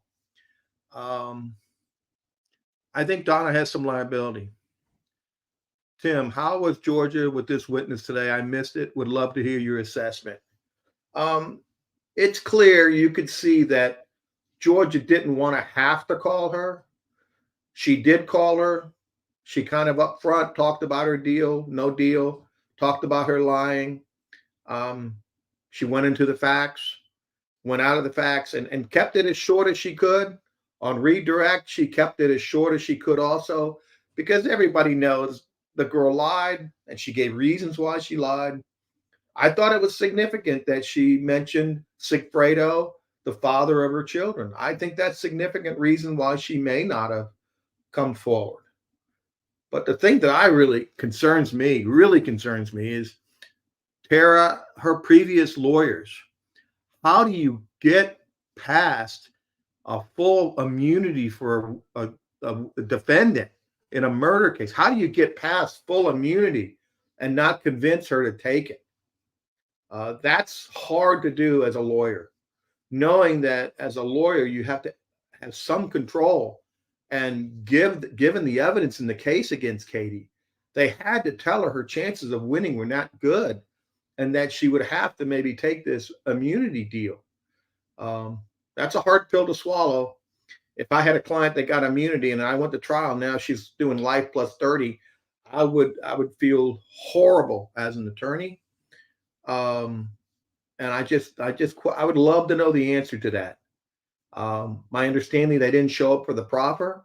My understanding is they didn't show up today. Interesting. Not how I would have handled it, but all lawyers do things differently. But when you have a client that's got an offer of immunity on a first-degree murder, you better do some soul searching and some client review and some client control, because that doesn't happen very often. Let's see. Curious to see, I'm asking some more questions. So the deposition is really big. I'm just shocked that he wouldn't have taken the deposition of Katie Magbanua. He's going to have to answer that question later on down the years if he's convicted, because I'm sure some of the lawyers going to say, why didn't he take the deposition of Katie if he knew she conducted the proffers? And sure, he knew the proffers, what was in the proffers, but the deposition would have then said, what kind of deal did they offer you? What are you hoping to get out of this? And you could lock her in, and he could have locked her into his defense, but maybe he didn't want to expose his defense, which I think has taken a serious hit in the first 3 days of this trial. I'm reading the list, trying to go through all the questions we can. Georgia's going to be very circumspect about who she's going to charge and when she's going to charge them. I would guess that Donna is the next possible defendant. My question for me is, Donna, I don't know if Donna's involved coaching the defense. I think this defense was created by the team, including the jury team, the so-called jury experts that picked the jury, and then they left the courtroom. I find a problem with that. In state courts, the only time you get to speak to the jury is when jury selection. Federal courts, you don't get to talk to the jury. You don't get to ask any questions. And if you're a really good lawyer and you can build a rapport with a juror or jurors, then you can build a relationship, and it's going to be done during that jury selection. So when the other person conducted the jury voir dire, Daniel didn't have any chance speaking voice. He had no way to build a relationship. And so all of a sudden he gets up for the first time and he comes up with this highly suspect defense. And he's built no relationship with this jury. And then he's asking this jury to believe him. But there's no relationship there. That's a major setback. I think that's something I would never do in a trial. I've spoken to some really experienced lawyers. They've never heard of that being done in a trial. Just different. I would not do that, but we'll see if the jury buys this defense. Let's see if the jury has bought Daniel Rashbaum. Jurors are supposed to make their decision based on the facts, not on whether they like a lawyer or dislike a lawyer. But if the jurors have some belief in you and credibility, and they believe you're not going to lie to them, then you have a chance better than anybody else to convince at least one juror that what you're doing is truthful. Otherwise, when you get up in closing argument, they're just not going to listen. They're going to look. They're going to be rocking in their chairs. And when they rock in their chairs, I've learned that really early on that the jurors have already made their mind up. They're just waiting to go home. So it's going to be an interesting thing to see. I know I'm filling in for Joel, and I hope they break at noon for lunch because I've got to do some physical therapy on my shoulder and my ribs at noon. But if you have any more questions, I'll be glad to. If you can get them run across, I'll be glad to.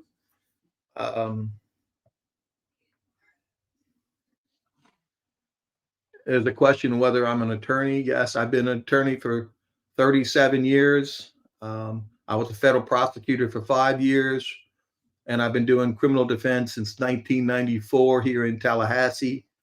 I know all the prosecutors in this case personally. I know the judge in this case. So yeah, I do have some knowledge of what's going on in a criminal case. So question, why would jurors believe her since she's a liar and a convicted murderer? That's a great question. And what George is going to say, we didn't pick her as a witness. Charlie picked her as a witness when he made her the conduit to the murder, when Charlie made her the buffer, when Charlie paid her. So Charlie picked her as a witness. We didn't. She thought she could fool us. She thought she could fool a jury. She couldn't. She tried, and now she's here telling you what really happened. And you judge her testimony based on all the other evidence that we have.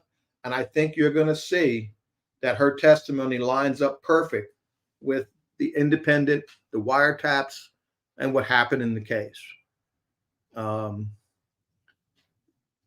Anything stand out you raised up doubt? Well, the only thing that was reasonable doubt, and I think he probably should, one, she mentioned being on Xanax, so that could affect her memory, what happened that night. But she said it was a roughing it up, someone roughing somebody up. That may be his only defense, is that he was paying for them to rough somebody up and not actually murder him. But the problem you have is then you don't give $100,000 to rough somebody up. You might give somebody $5,000 to rough somebody up, but you're not going to give somebody $100,000. You're not going to do the Mission Impossible envelope, destroy this envelope. You're not going to do all that, no fingerprints, no DNA to rough somebody up.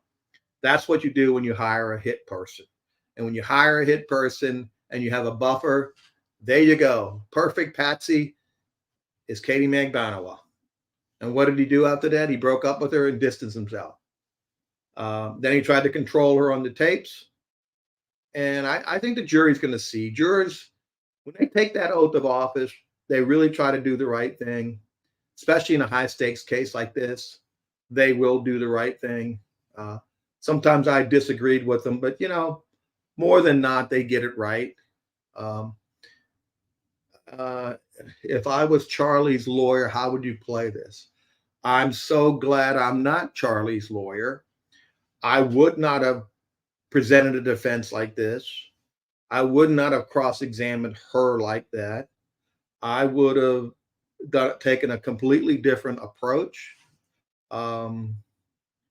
It's just so hard to believe It's going to be hard for Dan to believe.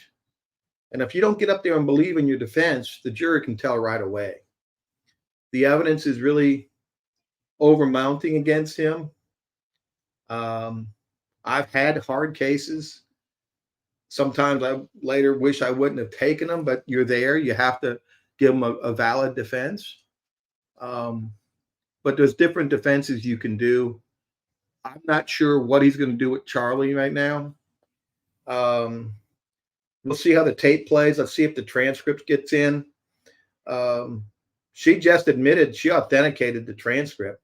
And I think the reason why the judge didn't let it in last time, they didn't have anybody that can authenticate it. And, you know, Katie just authenticated the tape. So I'm curious if when Georgia introduces the FBI agent, Pat Sanford, again, if she doesn't say, Judge, we can now move to introduce this transcript, and they're going to say objection, and she's going to say, Judge, it was authenticated by Katie Magbanua. So that might come in. So that was another reason possibly to call Katie Magbanua to the trial. So if you keep your, so I don't know what the defense would have been, Mary, because I don't know all the information that the lawyers have. That is done pre-trial. They had plenty of time to come up with a defense, present a defense. They don't have to present anything. They just cross-examine witnesses and argue the law. You know, there's a saying in closing arguments that if the law is against you, you argue the facts. If the facts against you, you argue the law. And then if everything's against you, you argue reasonable doubt beyond a reasonable doubt.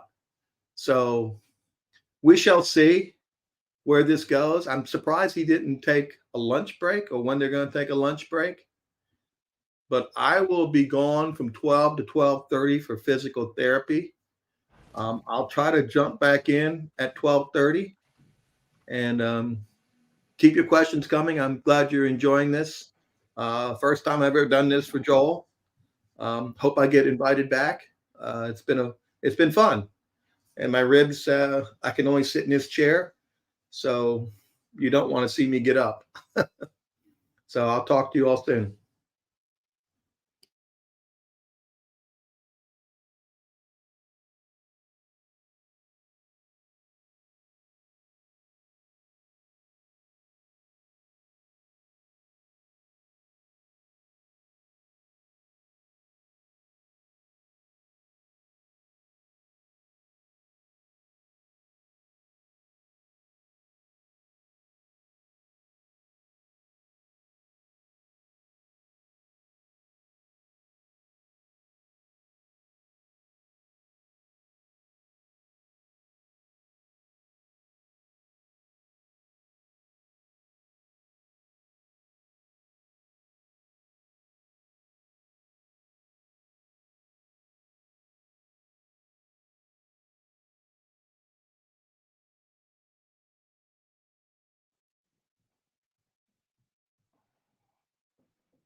You wonder what Charlie's thinking right there.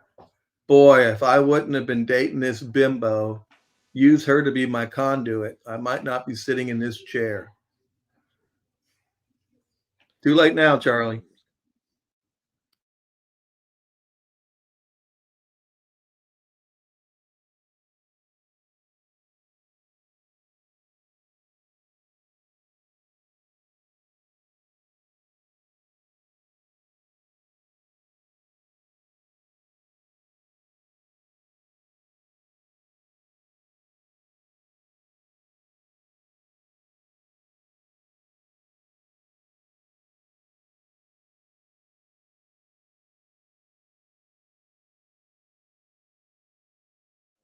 States 127.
Everyone but the witness may be seated.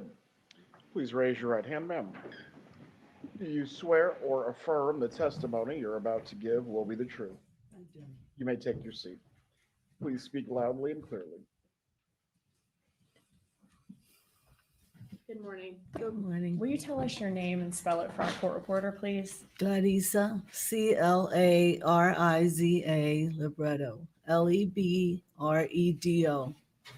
Did you work at the Adelson Institute for a number of years? Yes, About how many years did you work there? almost 40 years. Okay. And was the Adelson Institute sold about 2 years ago to another dental practice? Yes, And do you still work at that dental practice that Yes. they were sold to? yes.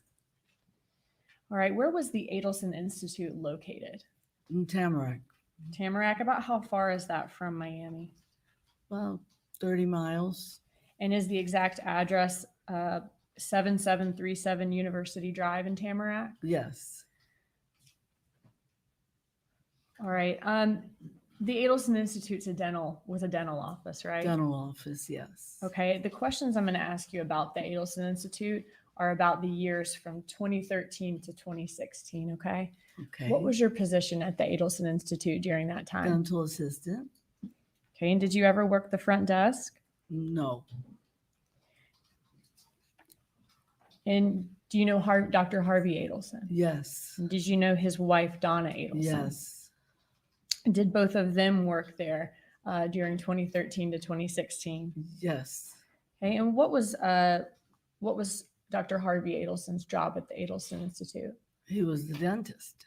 Okay. And was there another dentist that worked there as well? Charlie worked there too.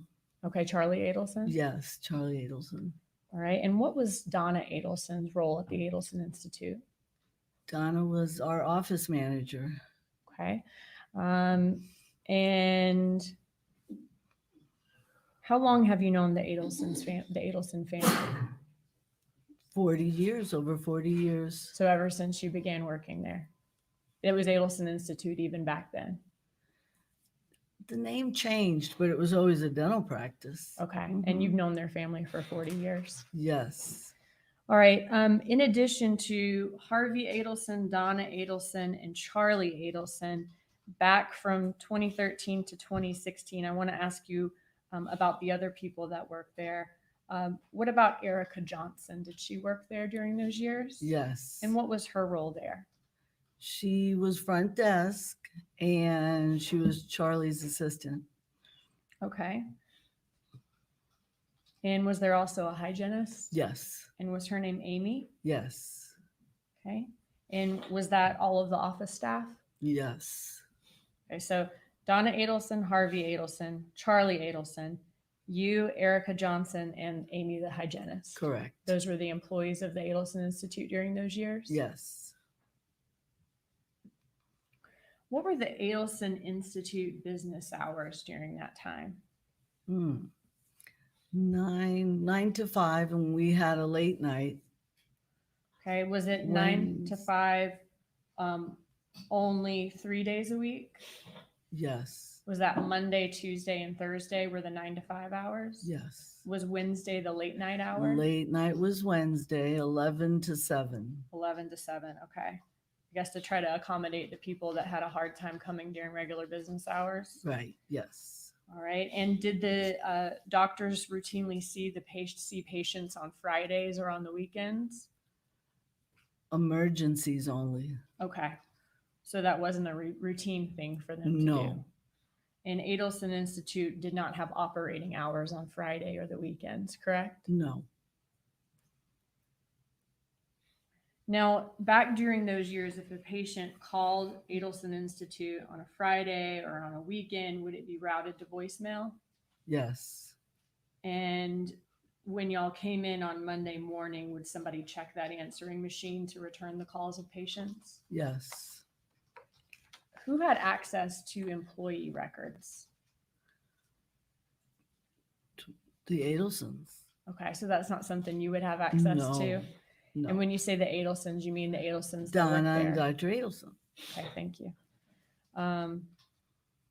Do you remember 2 law enforcement officers coming to Adelson Institute back on June 1st of 2016 at about 11 a.m.? Yes. And did they ask you if you were familiar with an employee named Catherine Magbanua? Yes. Who did you, are you familiar with an employee named Catherine? I'm sorry, with a person named Catherine Magbanua? Yes. Okay, and how do you know Catherine Magbanua? From the office. Okay, from being a patient at the office or being an employee at the office? No, a patient. Patient. And about how many times did you see her there as a patient? I believe 2 or 3 times.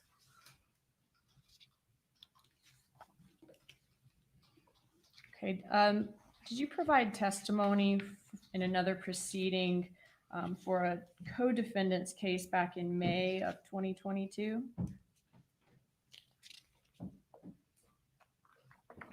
Did you provide testimony in another proceeding in a co-defendant's case back in May of 2022? Yes. Okay. And I'm going to show you your prior testimony. I'm looking at page 1226, lines 6 and 7. Mm-hmm. I know it's been quite a while. Looking at those lines, when you were asked how many times had she been a patient, did you say once? I said once that day, yes.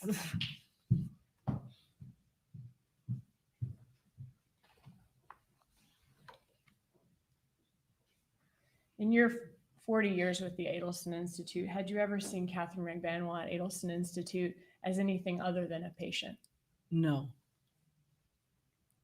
When investigators asked you about Catherine Magbanua that day, if you were familiar with her as being an employee there, and you said no, who did you refer them to? Which employee at Adelson Erika. Institute? Erika? Okay. And Erika was kind of working front desk at that time? Yes. All right. And then from there on, Erika spoke to the investigators? Yes.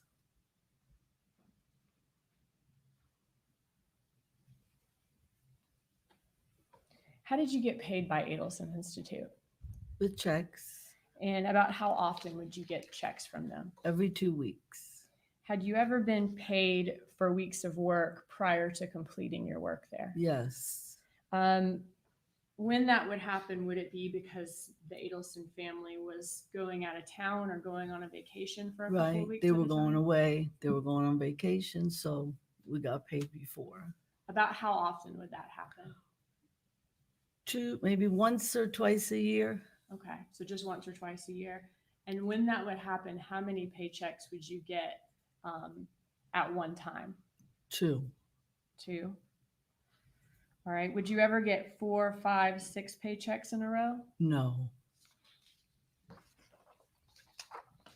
Have you ever been aware of any Adelson Institute employee in the history of your employment there that has worked exclusively by phone or remotely? No.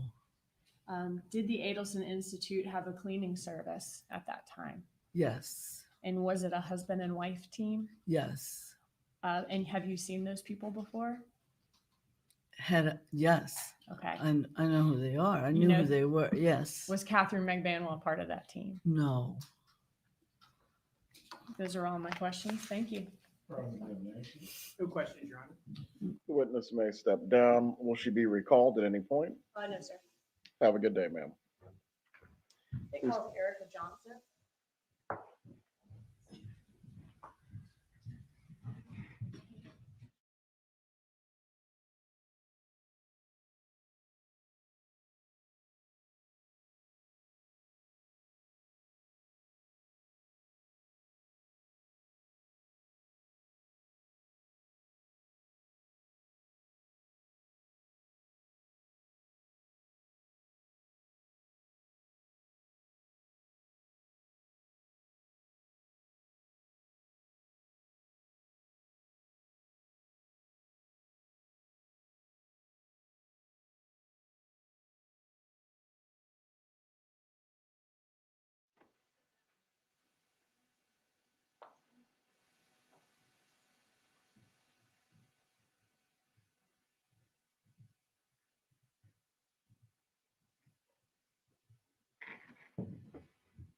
Please raise your right hand, ma'am.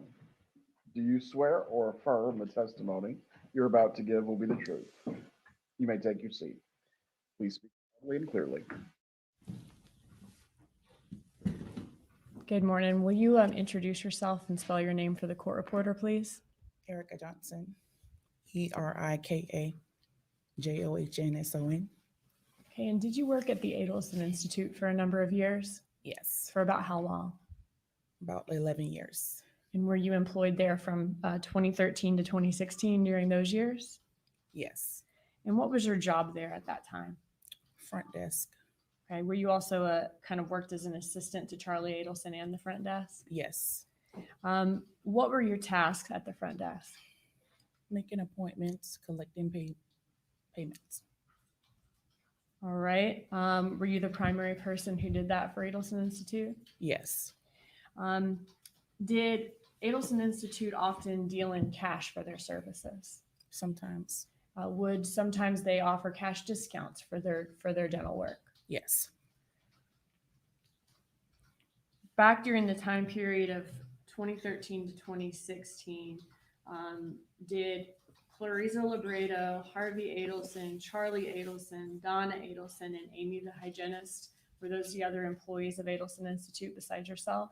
yes, And were the Adelson Institute business hours Monday through Thursday, kind of regular work hours, 9 to 5, and then on Wednesdays would be a late day from 11 to 7? yes, And those were the operating hours Monday through Thursday of the Adelson Institute? yes,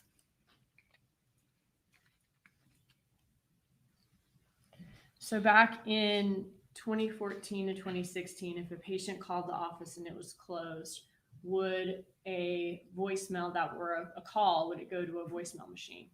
yes, And would you be responsible for checking that message when you arrived on Monday morning? yes, All right, I want to talk to you about an incident back in on June 1st of 2016 at about 11 a.m. Do you remember 2 law enforcement officers coming to Adelson Institute? yes, And did they ask you about Catherine Magbanua? yes, Were they asking you whether or not Catherine Magbanua worked at Adelson Institute? yes, And did they ask you for employee records related to Catherine Magbanua? yes, Now, did you have access to her employee records there? no, Who at the Adelson Institute had access to employee records? the owners of the business. So the Adelsons, okay. Meaning Donna, Harvey, or Charlie? Correct. When police asked you for the records, did you call Donna Adelson No, or Harvey Adelson? no, Did you call Charlie Adelson? yes, Okay, and when you called Charlie Adelson to let him know that law enforcement was there and what they were asking about, did you step away from them a little bit to the back of the office to make that call? yes, Now, at the time, did you know that the call was being recorded? no, Have you had an opportunity to listen to that call in prior proceedings and also before court today? yes, And was it your and Charlie Adelson's voices in that call? yes, From your memory, is it an accurate recording of that conversation that day? yes, This time I moved States 106, the call that Erika Johnson made to Charlie Adelson, into evidence. Any objection? No objection. States 106 is admitted.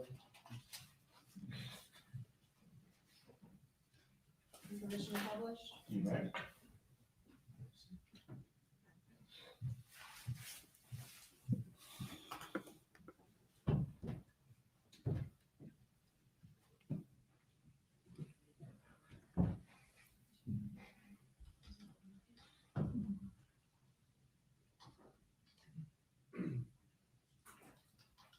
Hey, what's going on?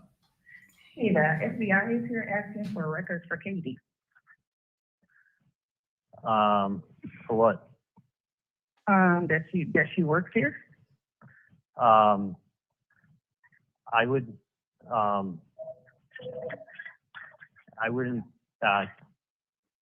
give anything. Yeah, and they I don't know. they asked, did she work there? I was like, yeah, she works there, but I don't know what you want. Because remember we sent that. Erika, Yeah. do me a favor. I'm not there right now, Uh-huh. and I'm in surgery, Uh-huh. but it's not my office. It's my dad's office, Uh-huh. so I can't give anything out. Right. So I don't have access to it. I don't know where anything is. Okay. So you don't have access to anything. And So I don't know where anything is either. yeah, so I would do this. I would not speak to anybody. Mm-hmm. You can do whatever you want, but it's my dad's office. Yeah. So I don't have access to any of that stuff. Okay. So they can talk to my dad, and I'm sure they'll be able to get whatever they want from them. Okay. Understandable. So if I had it, listen, you can talk to whoever you want. I shouldn't say don't talk to anybody. No, I'm gonna do whatever you tell me. Yeah, no. I shouldn't say don't talk to anyone. Talk to whoever on the planet you want to talk to. But it's not my office, and it's not your office. Right. So you don't have records to give them, and I don't have records to give them. So I'm sure they'll be able to help them out in any way they can. Okay. So that's what I'll tell them. Tell them that it's not. It's not my office. The office was sold back to my dad actually a long time ago. So tell them that you will. So it's actually you're talking to the wrong Dr. Adelson. Right. So what you need to do is tell them that you will get in contact. Tell them. It's not your office. You can't give out records. They said within 20 days of according to Florida statutes, provide above cause with reason. Are they there now, or do they just stand? They're there, but I'm in the back. I'm in the back. They're just waiting for me to come back. Oh, and they want records? Yeah. Do me a favor. I'm gonna call you from a landline on your cell phone. Okay. Okay. All right. Bye. Bye.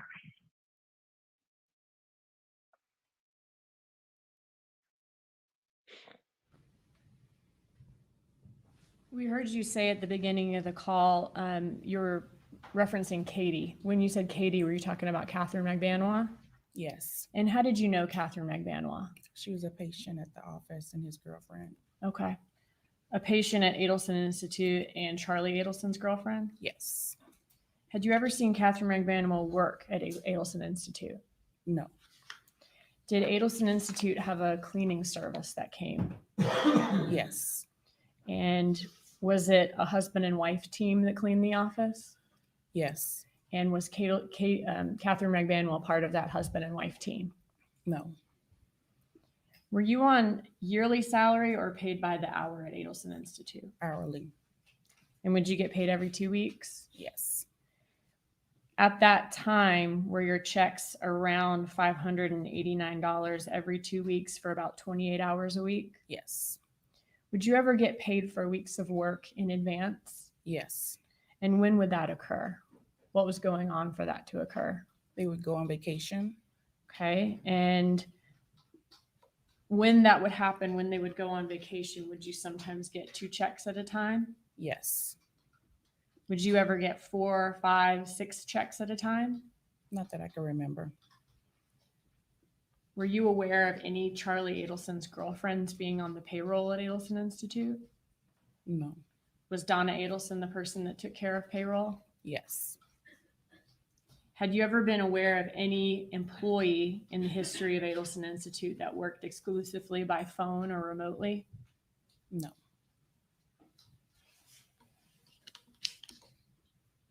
That's all I have. Thank you. Cross-examination. Very, very briefly. Good afternoon. Good afternoon. At the time of that call, Charlie Adelson didn't own the office, correct? Correct. And the reason why you called him is because his parents, Harvey and Donna were out of town, right? Yes. The reason why you went to the back of the office when they came is because there were patients in the office, right? Correct. And you were nervous about this all going on with patients in the office, right? Absolutely. And Charlie, when he called you back, that was his big concern, right? The patients Yes. being in the office, right? When he called you back, was there anything crazy that he told you? Nothing. Now, there's been talk about this answering machine. It was like an old-fashioned type of answering machine, right?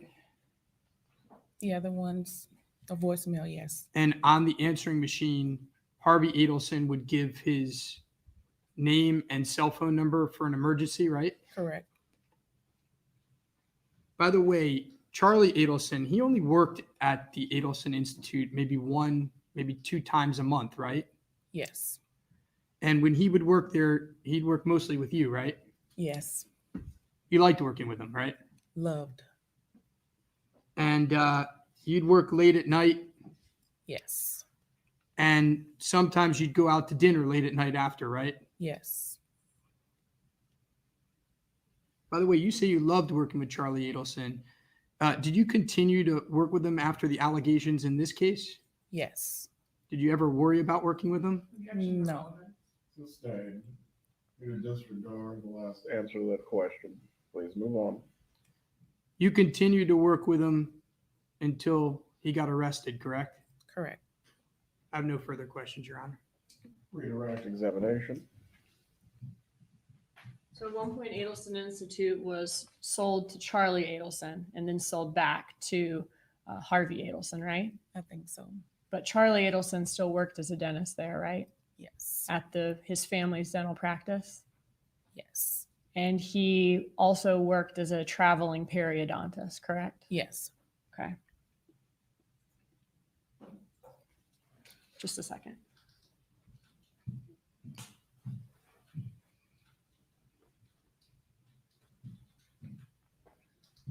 Do you remember previously saying that you didn't remember what happened when he called you back on the landline? I don't remember. Okay. That's all. Will Ms. Johnson be recalled at any point, or is she released? I know she can be released. Thank you. She can be released, Your Honor. Have a good day. Members of the jury, we're going to take our lunch break at this point. Once again, I'm going to remind you of the thing that I always do. Do not discuss the case with each other or anyone else. Do not watch any news coverage. Do not seek out any information concerning this matter. We are going to resume with the trial at 1:45. Please report back by 1:30.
Hey everyone, it's the COE. Just wanted to say hi and thank you to everyone who has been here with us the last couple of days.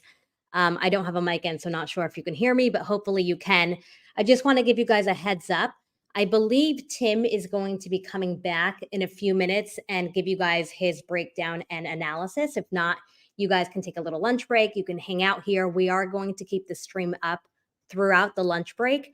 And then obviously, hopefully we'll get Tim in a couple of minutes. And if not, we'll get him back up when trial starts. But if not, you guys can just hang out here, stick around. If you guys need anything, Space Coast and I are around, so you can always flag us. The mods have been amazing. I want to thank all of you guys. And if you are just tuning in and you're wondering where Joel is, he has not been on the live today because he's sitting in the courtroom. When you see the wide shot, you can see him on the right-hand side. All right, guys, thank you so much. We appreciate each and every one of you. Enjoy.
Hey, I don't even know if I'm on live or not, but what's up, everybody? Here in lovely Tallahassee. And court, of course, as you know, is on. Hey, everybody, what's up? I'm on a lunch break here in Tallahassee. I've been hearing about this place, the Metro Deli, for weeks. I'm here. It's where a lot of the judge is and the jurors come, and we are here today. Court was fascinating this morning. The direct and then the cross from Katie Magbanua. Really interesting. I'm getting texts and messages from tons of lawyers who are telling me that it was rough on the state side. I don't see it. I thought that Katie Magbanua was a very credible witness despite the past. And the feeling inside the courtroom, I think, amongst the people there is that it played well for the state. But again, I'm getting a lot of comments from defense attorneys in particular who are saying it was not good for the state's case. I don't agree. Long story short, we are going to have a roundtable discuss all of that. Katie Kool-Lady, whose sister was tragically murdered, follows a lot of major cases. She is a psychiatric nurse, and so she has a lot of experience with the way people act and do things. She's joining us for a roundtable discussion, 6 p.m. Eastern time, from the great Tim Jansen's office, the man who I should have thanked right out of the box. Guy's holding the fort down. He is the next Anderson Cooper right there. You're looking at Tim Jansen. Hey, Joel. We're all to be joined by John Steinbeck, Carl Steinbeck's brother, who's been at the trial every single day. And the inimitable Fancy Fiction will be coming to you live, all of us. Roundtable discussion, 6 p.m. Eastern time today, unless court runs later, then we'll go a little later. But the plan is 6 p.m. Eastern time today. And look forward to it from Tim Jansen's office. Tim's been awesome. Tim, I can't really hear you because it's rough, but I will check in with you guys soon enough. Thanks. Hey, Joe, I know you can't hear me, but I agree. I think that it was a great day for the state. I think Katie Magbanua was a very credible witness. And hope everybody joins us tonight at 6 at my office. I'm going to get transported, my first time leaving the house other than a doctor's appointment. Take care of those ribs, Timbo. All right. Good seeing you in court. All right. Thank you.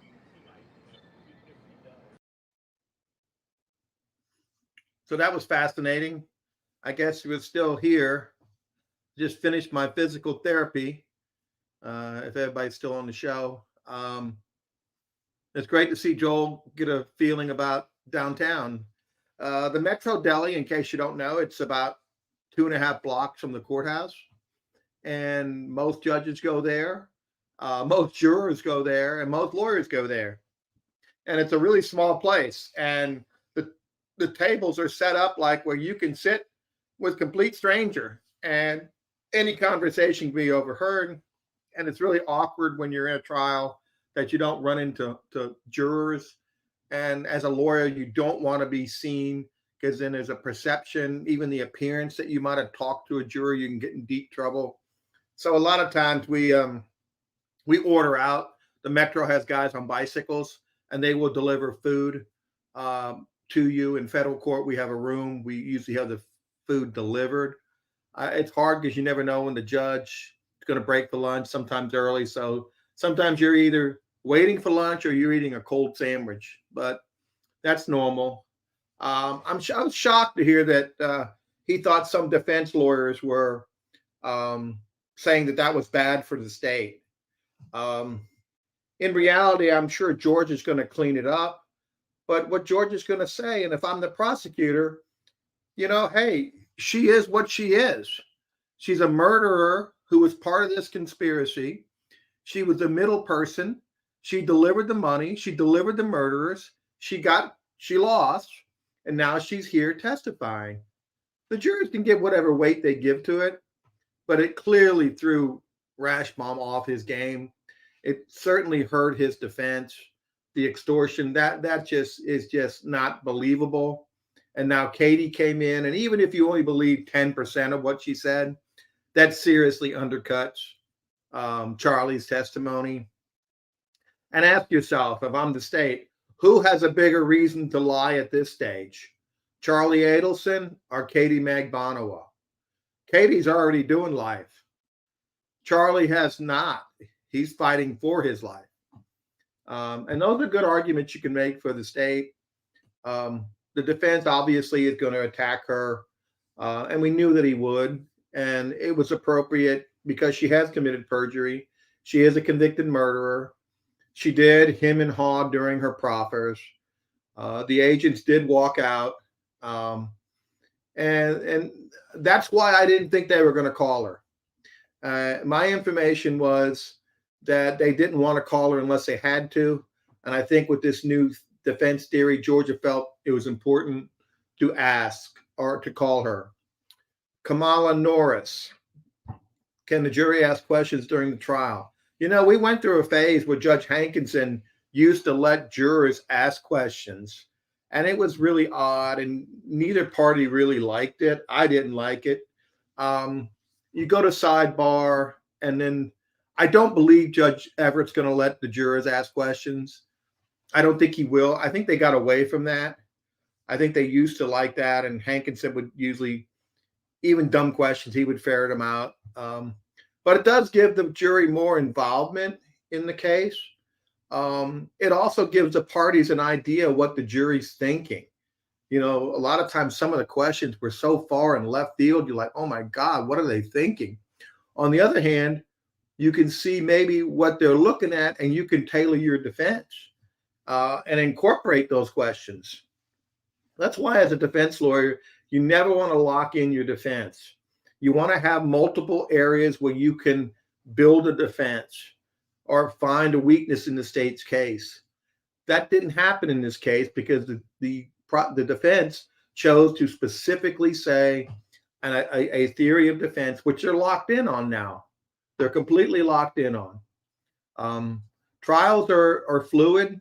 Things happen. Witnesses say things. A witness you thought was going to be good turns out bad. A witness for the state turns out good for you. But if you don't have the flexibility to alter your defense, you're really limiting yourself at a trial. And I thought that maybe Dan kind of limited his ability, but he's doing the best he can. He was frustrated and trying to overtalk Katie, and he was basically testifying for quite a while. When a lawyer turns and looks at the jury and his question is focused to the jury, not the witness, he's not really asking the witness to answer the question. He just wants to get his thoughts out to the jury. And I would have thought that Georgia would have objected a couple times. I thought it was absolutely hilarious when she said, "Can you show me something?" He says, "No, I don't need to show you anything." I took it like, I'm testifying. Don't interrupt me while I'm talking to the jury. If I need you to answer a question, I'll ask you. I thought that was pretty interesting. Any other? I know they're coming back at 1:45. I finished my PT a little early, so it's about an hour. I guess if people want to take a break, I can come back on at 1:45. This has been great. It's been wonderful seeing Joel and Steve come here. It was nice to meet Fancy Fiction. We had a little roundtable discussion about things. It was great, and we had a wonderful time. Steve Cohen, what a great guy. Joel is what you see. Great guy, so hardworking, just a good person. And I really enjoyed to get to meet them in person, other than some screen and some doggone murder case that we're all disgusted with and heartfelt about the victims. So I will try to give my legal analysis as I see it, the good, the bad, and the ugly. Hopefully I won't say something to offend anyone. But I'm trying to give you the background from a lawyer, when a lawyer that has done these trials before, so you can see what's going on, what games are being played in the middle of the trial, and what the lawyers are trying to do, even though you may not know. But it's good. It's kind of what I've been doing for a long time. So I guess a specialty in criminal law, and I'm trying to pass that on to you. Hope you recovered your insights. Today, jury read through the testimony of Katie Uchida. I must have missed that. Did I miss that when I did my physical therapy? The last witness I saw was the lady that worked at the clinic, and she was talking about the payroll and on that. So I must have missed that. Defense strategies are good. It's kind of like talking to a quarterback. You see a quarterback and you see him throw an interception, and then you look back and see what he's thinking, what was supposed to. You get behind the scenes, and I think that's kind of what Joel wanted me to do, is to get behind the scenes and not just what they're saying, but what they're trying to do, what they're not trying to do, and how it's going to affect the trial. And like I said, if you ever have a witness that's questionable, someone that's not good and got a lot of baggage, as we say, you never put them at the end of your case. You buttress them in the middle of your case so that if it really goes bad, you can end on a strong note. That's why they put Katie where they did. They're going to have agents come in and kind of clean it up, make her look better. And I think that's a smart attack. I am curious if Georgia told the judge how they're doing it for his time. Because I don't think Katie was originally going to be a witness. So I wonder if she's going to say that the trial may be longer than she thought. Question by Catherine: do you think Katie's answer to lying to protect the father will be keen or credibility in a jury's acceptance of her testimony? Well, that's good, Catherine, because you know what? The fact that you remember that answer means that that's stuck in your mind as a credible answer for her, at least more credible than saying, I've now found religion, or more acceptable than I just want to do the right thing now. It kind of does show maybe she was trying to protect Sigfredo. I thought it was fascinating that she said, I still have an appeal. And then I was waiting. Well, after he lost at her second trial, he asked her, why didn't you? And she goes, well, he had an appeal. She was very consistent in her answer. Very consistent. She wasn't that consistent with her information she gave during the proffers, and that was problematic. And let me tell you what a proffer is so people know. As a proffer is an opportunity when you're a defendant, you talk to the government, you talk to the agents, and it's usually protected. They can't use it against you. And the purpose is to let your client tell the government what they did, and because they don't think they did anything wrong. And on the other time, the government can do what's called a reverse proffer. And a reverse proffer is where the government tells you all the evidence they have against you to convince your client to plead guilty. And done both. And when you do a proffer, most defendants will undercut. They'll minimize. They won't want to say how many drugs it was, how often it was. And your lawyer is present for the proffer. You take a break. The agent will talk to the lawyer. Listen, we know she's got more. Then you as the lawyer talk to your client. Say, listen, stop minimizing. This is your one chance to become. And it's a give and take. And usually you end up getting to a point where the proffer is favorable for everyone. Okay. They don't normally tape record proffers because that could be really used, because the first time they're not going to tell the truth. What happened in this case, FBI would do a report. Pat Sanford would do a report. It's a 301 that would say what was happened, what she said. And they probably would have said that he walked out of the room. And I know he did walk out of the room. I heard he walked out of the room. He was very unhappy with her first part of her proffer. That's not unusual. That happens almost all the time in proffers. And sometimes they get so mad that they leave and you have to meet again weeks later and do another proffer. So that's not unusual that the person doesn't come completely clean, but it certainly is fodder for cross-examination, which he did. I still question why he didn't do a deposition of her. And I think maybe he believed they weren't going to call her. Maybe Georgia told him she don't plan on calling him. But you still have the opportunity to depose him, lock her in, so that what happened today doesn't happen. He starts asking her questions that he didn't really know, or he asked her an open-end question and she zinged him. On cross-examination, you don't want to get zung. I don't even know if zung is a word, but you don't want to get zinged. And I think a couple of times he did get zinged by the least credible witness in the case. So what does that tell you? You probably could have done a better job with the questioning. And I know it's easy sitting in this chair, even with bad ribs, to second guess, because when you're in that trial, you're making decisions. So I don't fault Dan because I know how hard it is. And I think everybody realizes, hey, he's got a client, he's fighting for his client. No one likes the client. We understand that. We've all represented people that are not liked. I told Fancy Fiction last night, I said, sometimes by representing the rights of others, I protect my rights. Because, everybody has a good day and some people have a bad day, but everybody's deserved to have a process by which if they did something wrong, they get convicted. And I think this is showing the process is working. It's a slow process for Dan Markel and the family. It's sad for the family, but I think in the end, I think justice will be served. People keep asking about Donna and Wendy. Michelle, I don't know why anybody's thinking the testimony was bad for the state. The only thing I can think of is where she said rough him up, maybe beat somebody up. But I think we've gone beyond that point. Is that LAPA or IPA? Maybe it's IPA.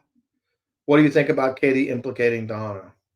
I think the implication that's the most damaging is the fact that Katie admitted for the first time she never worked at the Adelson clinic.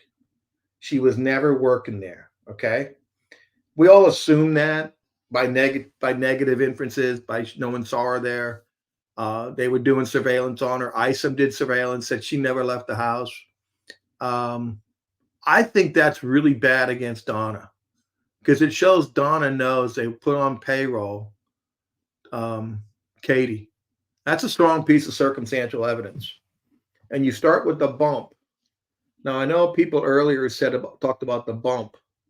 And the bump is just the FBI way after you get a wiretap. And the wiretaps are usually limited for 30 days. So when you get these all-encompassing Title III wires, you want activity. If you don't get activity, you're wasting a lot of manpower resources. So you try to get a bump while you got the wiretap up. And what they do is they usually send a note, drop a note to someone that they think is gullible, naive, or someone that might break, someone that might start calling people getting nervous. And they chose Donna. And it was a good person to choose. I think Katie wouldn't have fallen for it. Charlie wouldn't have fallen for it, but Donna kind of did. So I think the bump was very successful in this case. And they do it almost every big murder case. They'll do a bump. They did it in a case I did, the Mike Williams murder case, Denise Winchester trial. They did a bump on her at FSU. And it kind of was the same little thing. They were waiting for her to do some activity, which was great. So the bump works. The FBI doesn't do things that don't work. And it's fascinating when you look at the whole piece, the way the FBI did this case. It was done pretty well. Technology really has changed crime and how they're investigated and prosecuted. The phones, it's just amazing. And the cameras on buses. It just makes it really hard for someone to commit a crime and not leave a footprint, fingerprint, or a video where they are.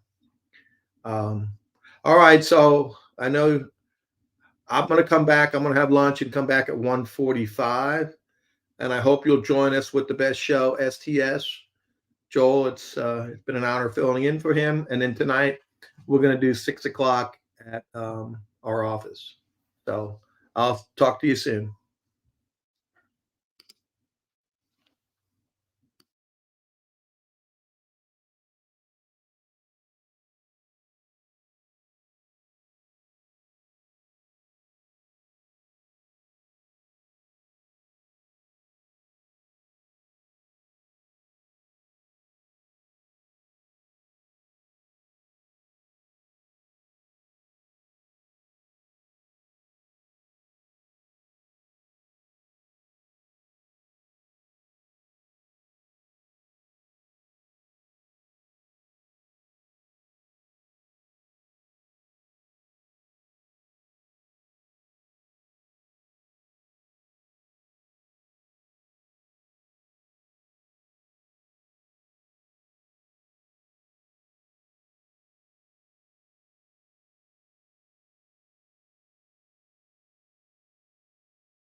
him in. So Mary Hall is confused.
The witness can be seated. Please raise your right hand, ma'am. Do you swear or affirm the testimony you're about to give will be the truth? You may take your seat. Please speak loudly and clearly.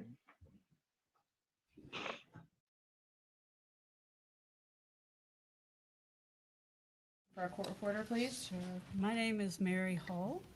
It's Maryhull. Okay.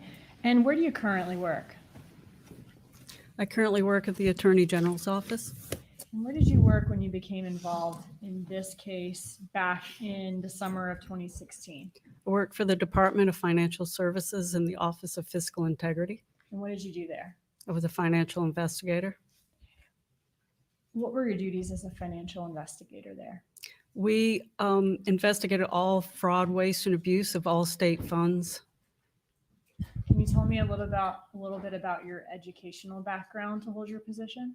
Sure. I hold a Bachelor of Science degree in finance from Florida State University. I'm also a certified fraud examiner in good standing with the Association of Certified Fraud Examiners. Okay, and at DFS, were you a financial investigator of economic crime specifically? Yes, Do you have experience in analyzing financial data? I do. Can you tell us about that? Yes, I have 20 years of financial analysis and auditing experience for both in a state level and for the United States Attorney's Office. Okay, and what about white collar criminal investigations? Yes, I've had 10 years of investigating criminal white collar crime investigations to include money laundering, mortgage fraud, contract fraud, identity theft, and embezzlement. Do you have a specific area of expertise? Yes, my specific area is financial and Is it forensic accounting? forensic accounting. And what is forensic accounting? It is a very detailed analysis of financial records and data to be used in a court of law.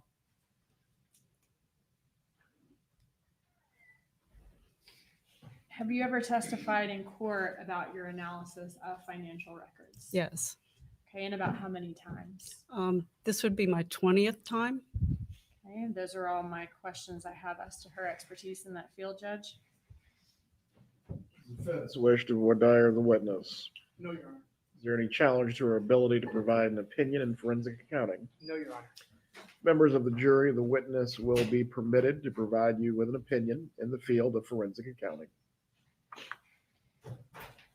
All right, so you became involved in this case back in 2016. How did you become involved in this case? It was a criminal unit, and I did all the financial analysis for it.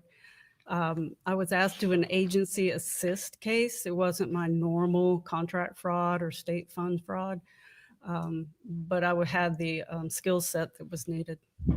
And what were you asked to do in regards to this case? To review mostly the bank records, but I did review some other records. Okay, I'm going to ask you about all the different things you reviewed. Did you review the bank accounts of Harvey Adelson, Donna Adelson, Wendy Adelson, and Charlie Adelson? Yes. Okay, and does that include not only bank accounts, but investment accounts of theirs as well? Yes.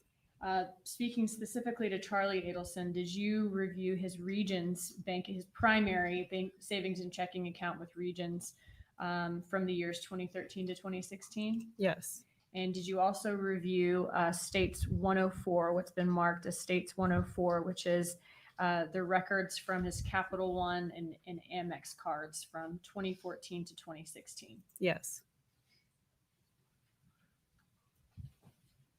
And what's been marked and shown to you before court today as 104A, is that a printout of one of the pages of those records? Yes. All right. I want to ask you about a few other folks you reviewed records for. Did you review bank account records of Luis Rivera?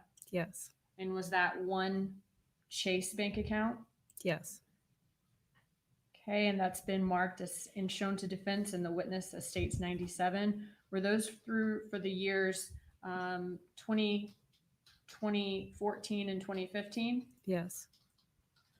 All right, for Sigfredo Garcia, did you review two different accounts in this case, savings and checking, that were from Bank of America? Yes. And were those for the years 2015 and 2016? Yes, that's correct. So that bank account was not established until the year after Dan Markel was killed? Correct. Did he have a bank account, Sigfredo Garcia? We're talking about the year that Dan Markel was killed? An active account was not located for him. Did you also review some employment records for these gentlemen from Coastal Masonry from the years 2009 to 2014? Yes. Okay, and that's States Exhibit 69.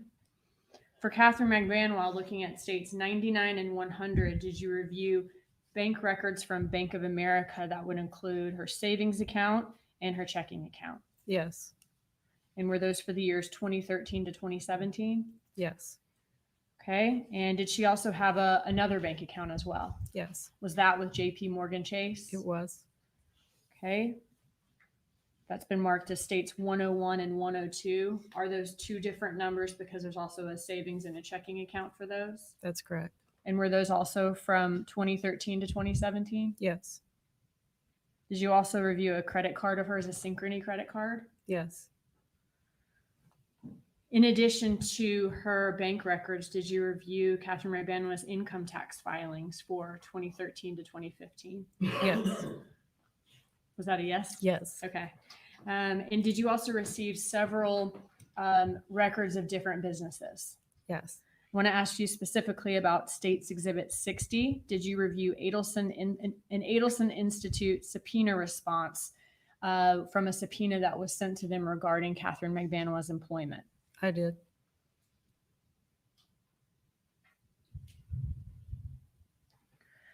And did that subpoena response Was that from September 2014 to May 2016? Yes. Did you also review State's Exhibit? Just a second.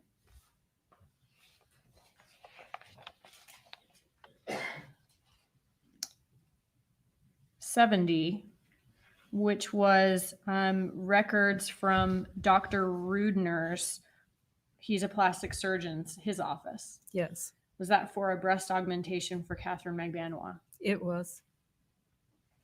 Did you also review records from Jerome Obed's office, Broward Dermatology, regarding Catherine Magbanua employment from July 2015 to March 2016? Yes, Did you also review State's Exhibit 77, which were copies of checks from Adelson Institute to Catherine Magbanua?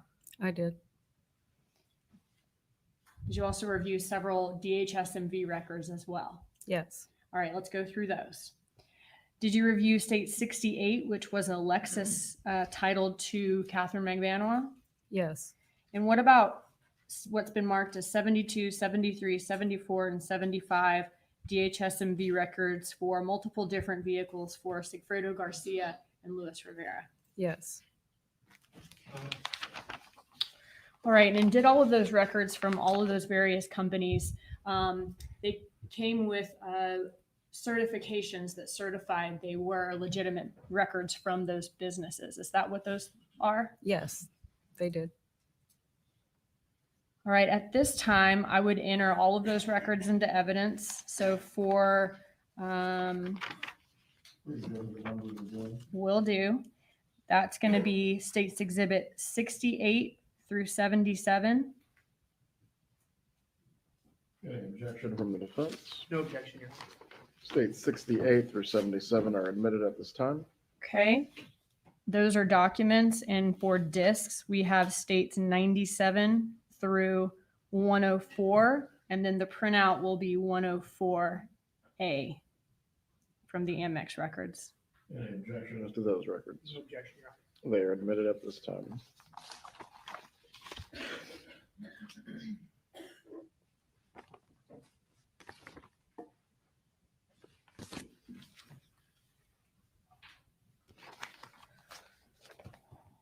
All right, so all of those records, especially the bank records, are those pretty voluminous, Yes. hundreds or even thousands of pages at times. Oh, yes. In order to illustrate to the jury your findings in this case, are you going to rely on a summary of the bank records and all of the different records that you just told us about? Yes.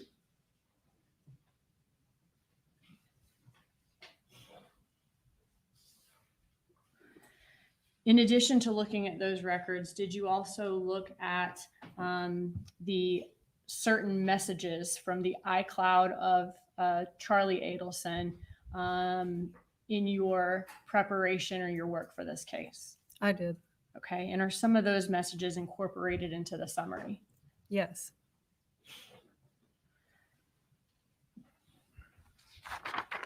And is your summary an accurate reflection of those records that you just told us about? It is. At this time, I would move State's Exhibit 76 into evidence, which is the summary of the financial records. Any objection to State 76? No objection. Those will be admitted at this time. All right, in State 76, I just want to be clear. We have a paper copy, right? That's Yeah. going to be in evidence, I did. but we'll look at it today and on a PowerPoint view for the jury. Okay. Okay. Permission to publish via PowerPoint, Judge? You may.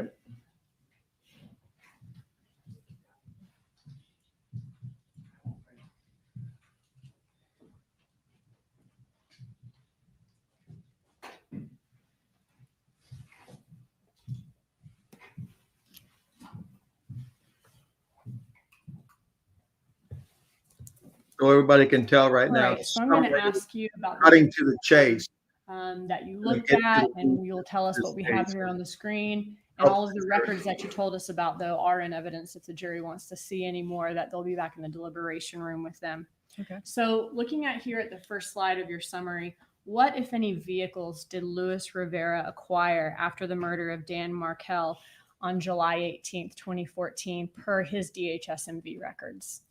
He purchased on July 28, 2014, a 2003 Suzuki motorcycle. Okay. And were there any others? Yes, he also purchased on July 31st, 2014, a 1996 Toyota Camry. Okay. And in reviewing the records, was there a picture of the yellow motorcycle among his social media information? It was. Okay. And I don't think we were able to find an image of the green Toyota, but is that kind of a silhouette of what a green Toyota of that make and year looks like? Yes, it was a sedan. All right.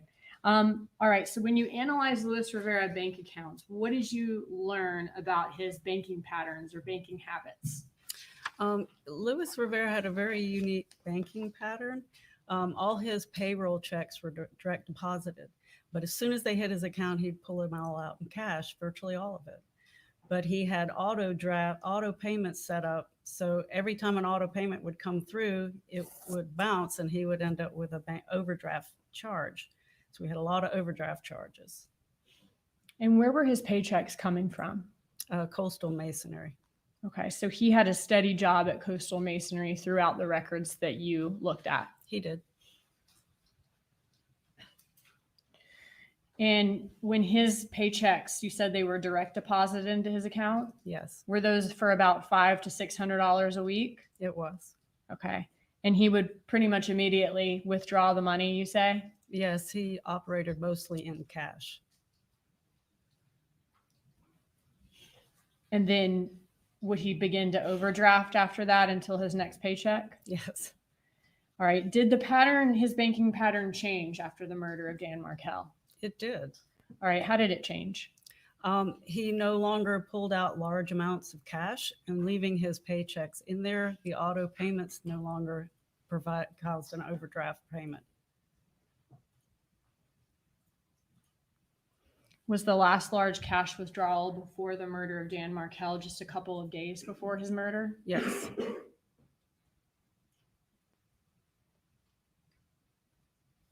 When did his normal banking patterns resume again after the murder of Dan Markel? About 4 months later.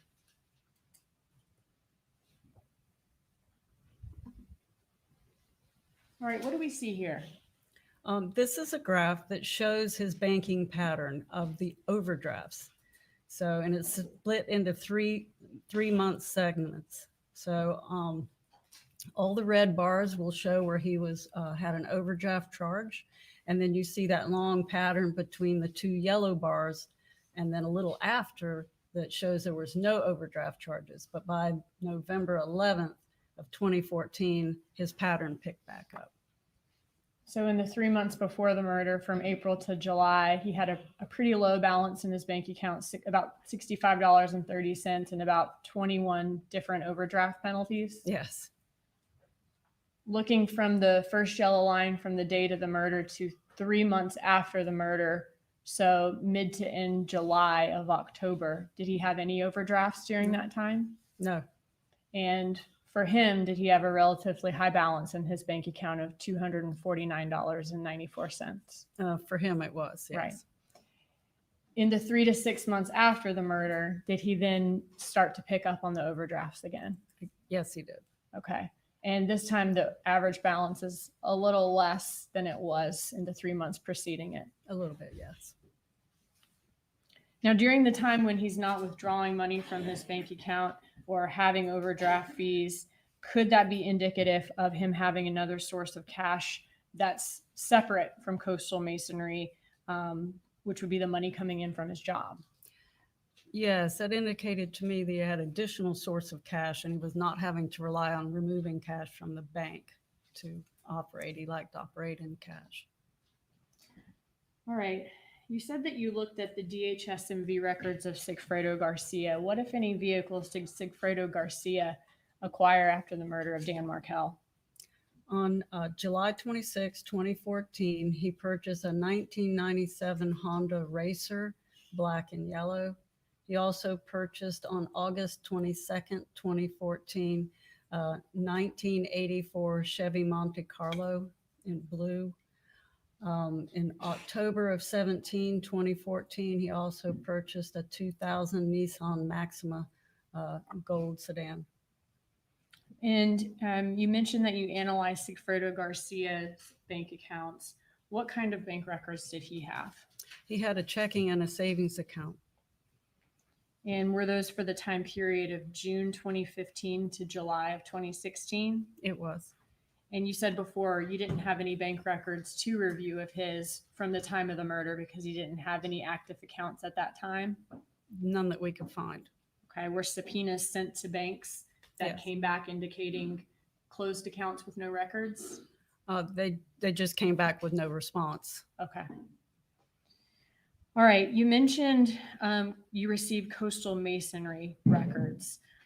Did you also have coastal masonry records for not only Luis Rivera, who had steady paychecks from there, but also for Sigfredo Garcia? Yes, there was some records from there, but he worked very sporadically. Okay. So just a couple of months here, 1 year, a couple of months there, and another year? No Yes. steady paychecks? No steady paychecks. At some point during his bank records, did he, or at some point during the years 2013 to 2016, did he begin receiving steady paychecks? Yes, he did. Was that in September of 2015? That sounds right, yes. And did that last up until he was arrested in May of 2016? It was. Where were those paychecks from? I'd have to refer to my notes. Okay. He was employed at Rapid Capital Funding. Rapid Capital Funding? Yes. All right. Moving on to Catherine Magbanua. Did she already own a car at the time of Dan Markel's murder? She did. When you looked at the iCloud for Charlie Adelson, did you find messages that indicated that Charlie Adelson provided her with some financial assistance for that vehicle? Yes. And in the way of repairs? Yes.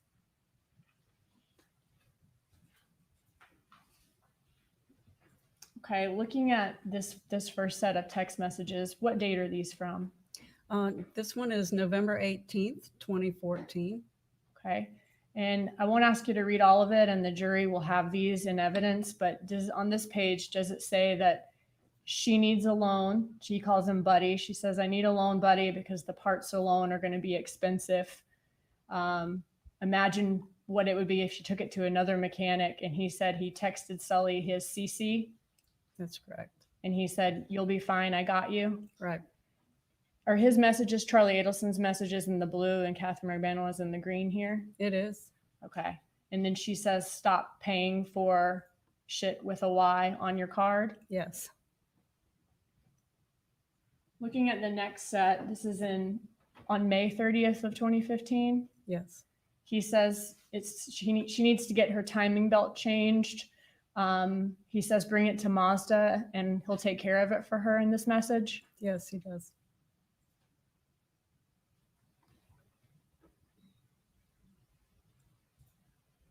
And in this message, is it him offering to take care of the repairs for her? Yes.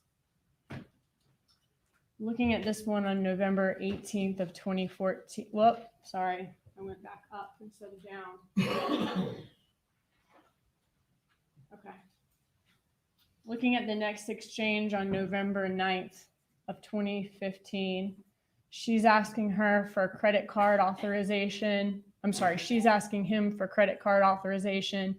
He says he'll pay it if he can put it on his credit card. What's the amount? She's telling him just put $16.30. He offers to put $16.50 there at the bottom. And then looking at the next page, she says it came out to $16.20 and says, thanks again, I'll pay you back. That's correct. And then when you compared the timing of these messages on November 10th, 2015, where they seem to be talking about him paying for something for her, what did you find when you looked at his Amex credit card? I found the payment to Mazda of North Miami for $1,620.77. Okay. And in the previous text messages we saw from several months or sometime before, he had been saying, take your car to Mazda. And this is also Mazda? That's correct.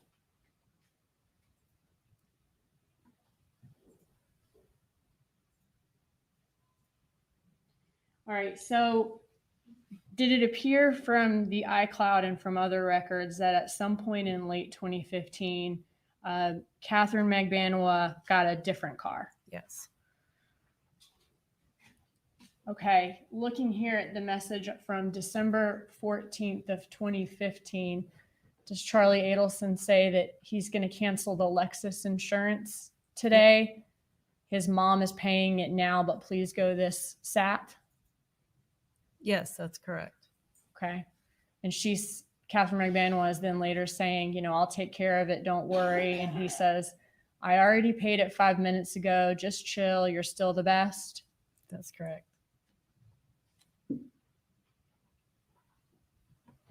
All right. Did you then look at the DHSMV records to see if there was a Lexus titled to Catherine Magbanua from around this time? I did. All right. And what is this? That's the certificate title for Catherine Magbanua. All right. And does this, I'm going to try to zoom.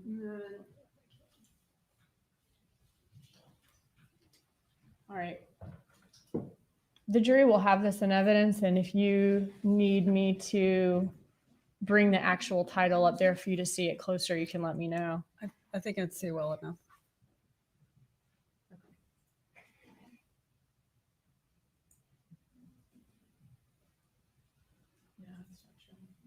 Did she acquire the vehicle in January of 2016 per this title? Yes. Okay, and what type of vehicle was it? It was a 2001 Lexus four-door sedan in black. Who was the previous owner of the vehicle? Harvard-educated. And how much did the DHSMV title indicate that it was sold to Catherine Magbanua for? $1,700. Is that there about halfway down the page? Yes, on the right side.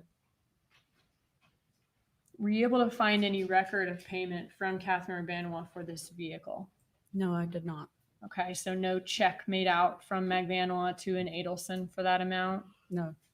Was there any matching like cash withdrawal, like a withdrawal for $1,700 from her account? No. Were you able to find any $1,700 deposit into any Adelson accounts for that amount? I did not. Was there a drop in the money that she was receiving from the Adelson Institute at that time to account for this car if it had been taken out of her salary? No. Can you insure a vehicle without actually transferring the title? I don't believe so. Okay, and we saw that they were talking about the insurance in the prior text message, right? That's right. Do you have to put a sale price or list it as a gift when you transfer title? You have to either list a price or list it as a gift. Okay. If you say that it's a sale on the transfer title and not a gift, are you taxed? Yes. Is there a financial benefit of listing like a really low sales price on the title transfer for a vehicle? Yes, it lowers the amount for the registration of the car. Who decides what number goes on a title transfer? It's supposed to be the seller, but most often the seller just leaves it blank. So just whoever's submitting it to the tax office then would fill it in? That's correct. If I sold you a car for $3,000, but we agreed to put $300 on the title transfer, would we pay less taxes on it? Yes. Looking at the iCloud messages between Catherine Magbanua and Charlie Adelson, did it appear that Charlie Adelson provided other financial assistance or gifts or favors for Catherine Magbanua? Yes. 1 second. Okay, what do we see here? Okay, this is on March 6, 2015. It's from Charlie's Delta Sky Miles account, showing a purchase of a ticket to Santo Domingo for Catherine Magbanua. Okay, and do you see Catherine Magbanua's name there under passenger name? Yes, Santo Domingo, is that in Dominican Republic? it is. And what was the price of these tickets with Spirit Airlines to Santo Domingo? $970.74.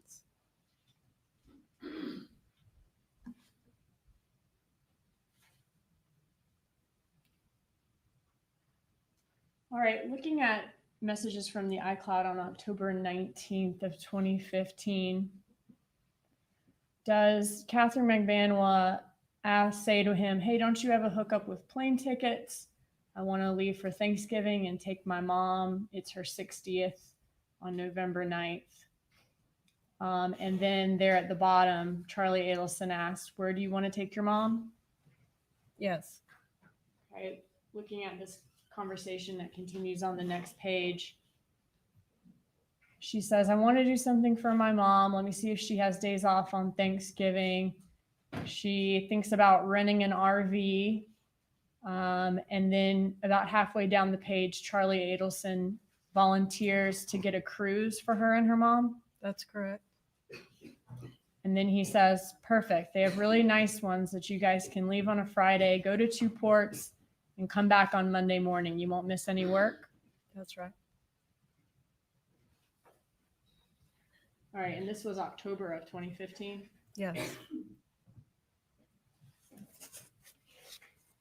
Looking at the continued conversation, he says, okay, so I think it would be super cool for you to go with just you and your mom from Friday to Monday on a Norwegian cruise. It leaves Friday at 4 and gets back Monday at 7. Does that work? And then they talk about where and looking at dates. That's right.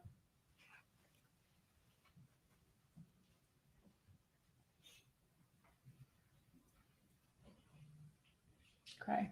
So in that exchange, she mentions wanting to do something nice for her mom. She has the idea of maybe renting an RV, and he offers to pay for them to go on a cruise. Yes.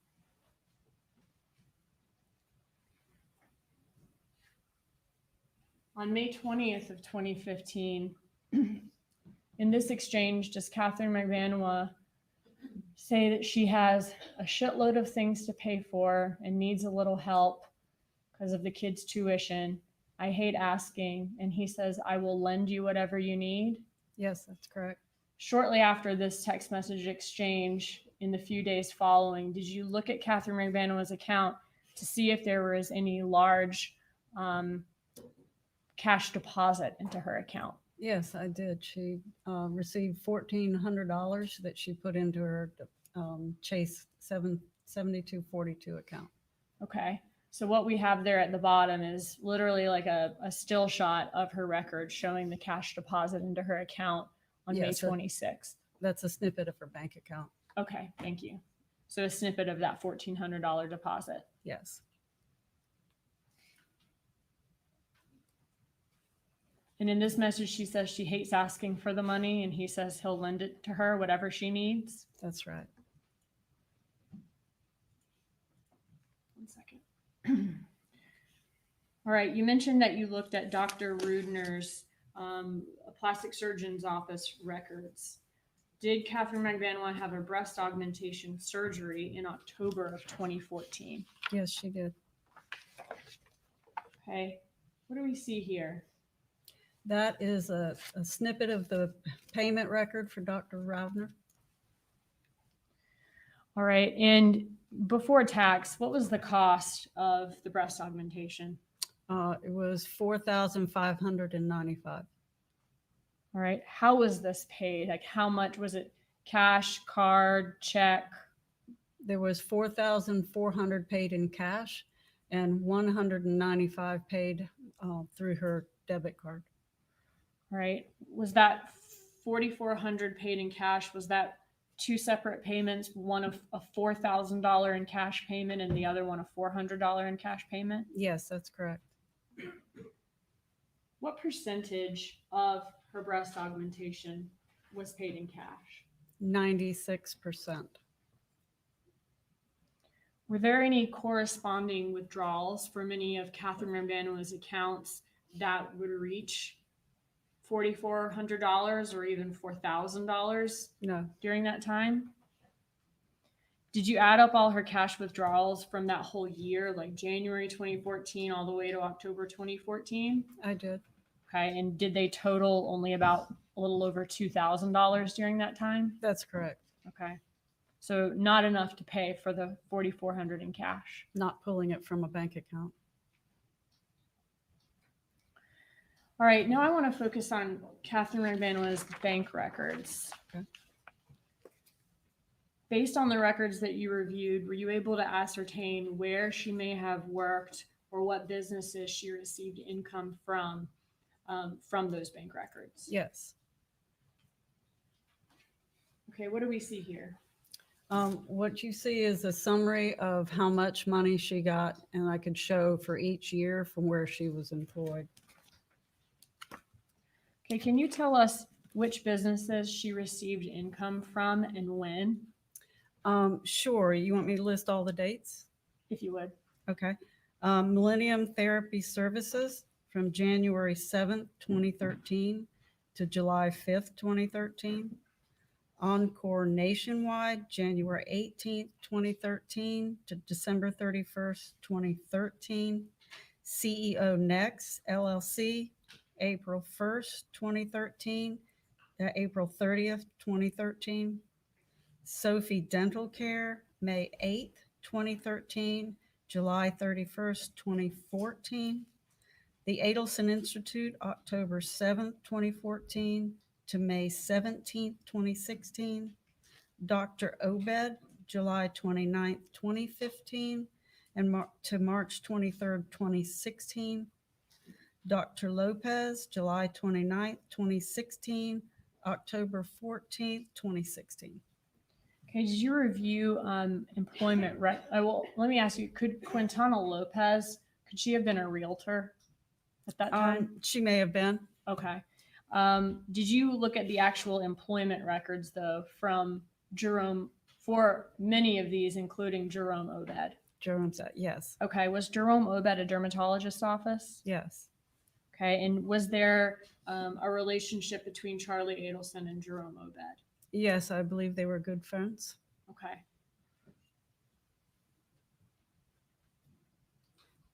Were there messages in the iCloud indicating that Obed was Charlie Adelson's roommate at the time? There was. Okay. I want to ask you about some of this income.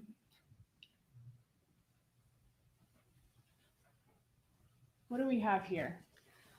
This is a chart that shows the money that was deposited into her account by her employer in the blocks vertically, and then horizontally, and then the months on the bottom from January 23rd to December 16th.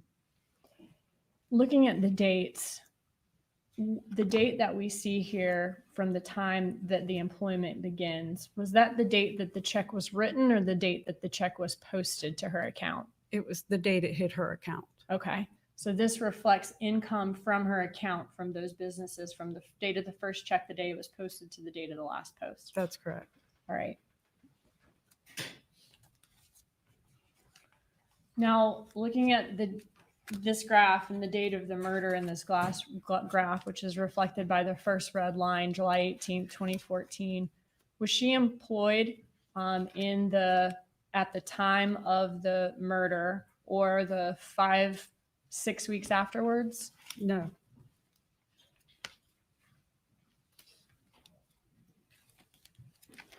We see that she received income from the Adelson Institute from October 8th of 2014 through a check dated May 17th, 2016. Was there evidence from Charlie Adelson's iCloud that referenced how or why she began receiving income from the Adelson Institute? There was.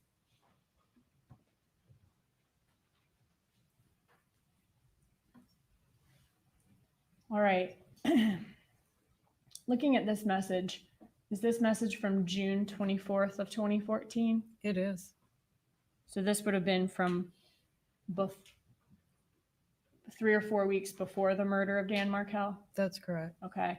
And in this message, she says, I'm going to need help on the employment info. I have to send to DCF for my kids' insurance. I'm sorry, INS. Also, I have to end up moving late. Also, if I have to end up moving later on, I need to show I'm working for you or else I won't be able to get an apartment. And he says, no problem. That's correct. And then about 2 months after the murder of Dan Markel, she begins receiving checks from the Adelson Institute. She does. In order to rent an apartment, do people sometimes have to show proof of employment so that the apartment complex will rent to them and know that they will reliably pay their rent? That's correct. In order to get public assistance health insurance, do people need to show that they are employed but don't make above a certain amount of money? That's right. Did you review checks from Adelson Institute that were deposited into Catherine Magbanua's account? I did. And in what accounts did you find those checks?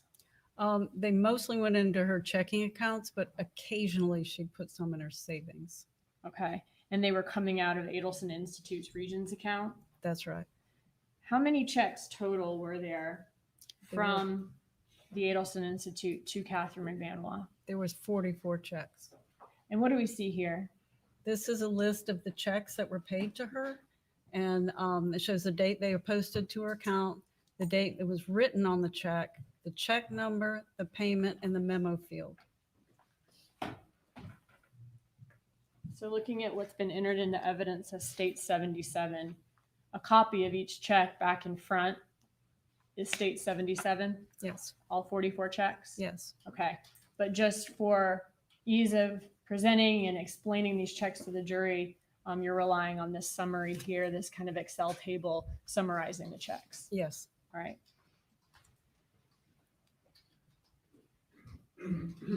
Were all of the checks deposited by Catherine Magbanua? They were. Who were all the checks signed by? Donna Adelson.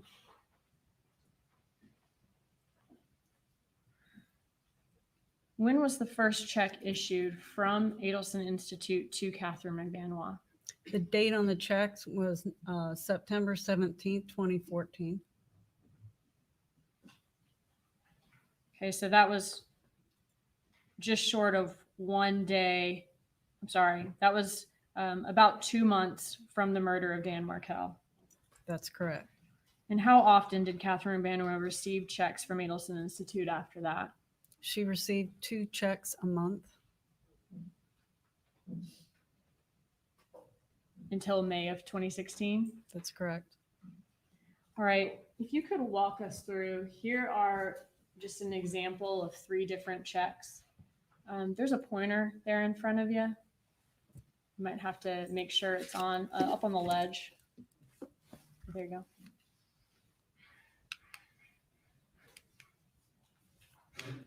Okay. What can you tell us about, well, first of all, I asked you who signed all the checks and you said Donna Adelson. Can you show us the signature on these checks? Right here. Okay, This so is Donna Sue Adelson. Yeah, that's the signature line on all of them. And what can you tell us about the memo lines of these checks? The memo line reflects the date she would have worked on each of these checks. Okay, so they reflect kind of like the pay period for that amount? Yes. Okay.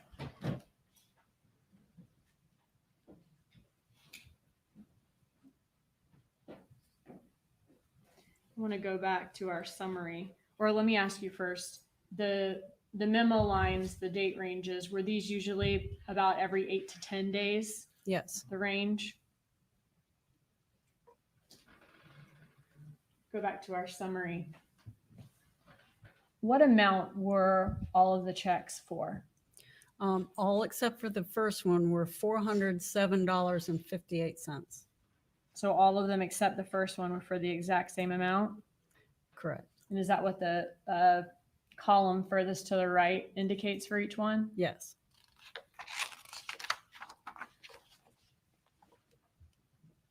Were some of these checks advance pay? They were. What does that mean? That she was actually paid before the end of the time frame of the payment. So she would get the paycheck before the work period was complete? Yes. Or post it before the work period was complete? That's correct. And on the right, does that indicate which ones were advance pay? That's right. Were some of these checks sequential? They were. And what does that mean? That they were paid by the same set of checks in a book. Mhm. So they're 1, 2, and 3 sequential. Okay. Now, were the ones that were sequential, were they at or around the same date? No, they reflected different dates. All right, so when you say they're sequential, the number here at the top of the check, That's right. that would mean that the next check she received, even though it's supposed to be for 2 weeks later in a different pay period, would be the next number in sequence. That's right. How many sequential checks did Catherine Magbanua receive in a row? She had 18. All right, looking at this column furthest to the right, our checks, it appears to be 11, 12, and 13. Were they all sequential? Yes. Okay, so that would be 3 in a row. Yes. And then looking at checks, or I'm sorry, the number 28 through 33, those checks, that was 6 sequential checks in a row. Yes. And then looking at 36 through, I think it's 3 up. So 36 through 41, was that another 6 sequential checks in a row? It was. And then the final 3, I believe that is, were those sequential checks all in a row? They were.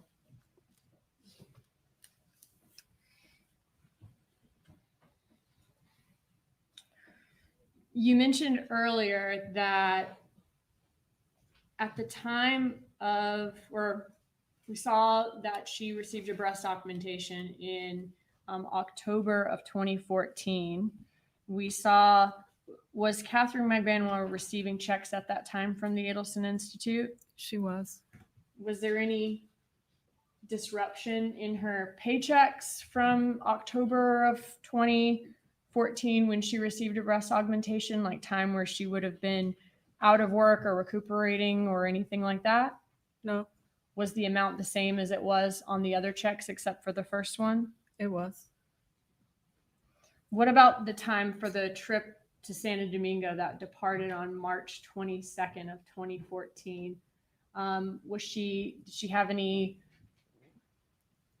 less of a paycheck around that time that might reflect time that she was off or didn't work when she was in another country that week? No. So no decrease of any money she received? None.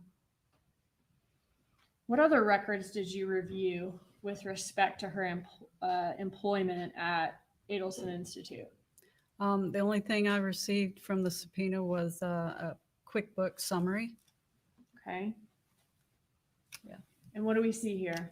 That is a printout from the QuickBook report for the Adelson Institute. So this is what y'all received from the Adelson Institute when y'all subpoenaed her employment, or when her employment records were subpoenaed. That's correct.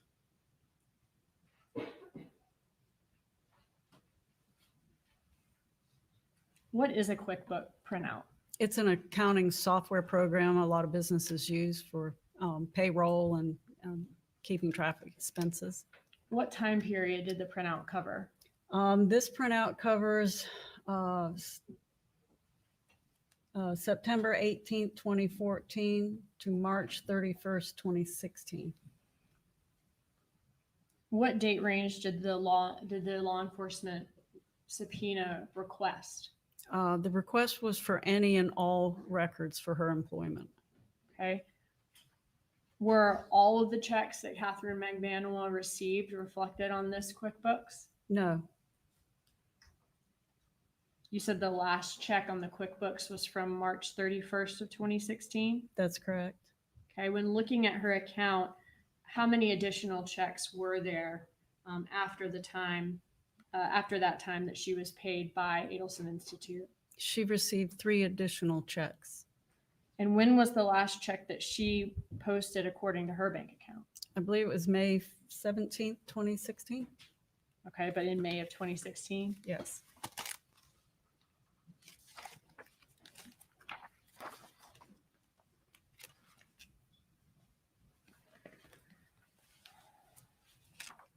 So if Garcia was arrested on May 25th of 2016, and the last check to Catherine Magbanua per the actual checks was written on May 12th of 2016, they stopped making payments to her after his arrest on May 25th. It's possible same time frame. What was the total net amount received by Catherine Magbanua from Adelson Institute from September of 2014 to May of 2016? It was $17,729, I believe. $17,729? I believe so. Look it up. And did Adelson Institute provide any type of employment application, timesheet, W-2, tax filing, performance valuation, job description, anything like that for Catherine Magbanua? No, they did not. Just the QuickBooks? Just the QuickBooks. I want to ask you about the timing of Catherine Magbanua's final Adelson Institute checks. Are you familiar with what we call the bump in this case? I am. And that was on April 19th of 2016. Looking at the final 3 checks to Catherine Magbanua that were sequential and not in QuickBooks, was there evidence of a check that was later in sequence that was actually posted in a party's bank account before the bump on April 19th of 2016? Yes, it's a second bar. Harvey deposited a check of $20.83 on April 11th, 2016. Okay. And that check was posted to his account, but it was after Catherine Magbanua's last 3 sequential checks in sequence. That's right. And that would have been before the bump. Correct.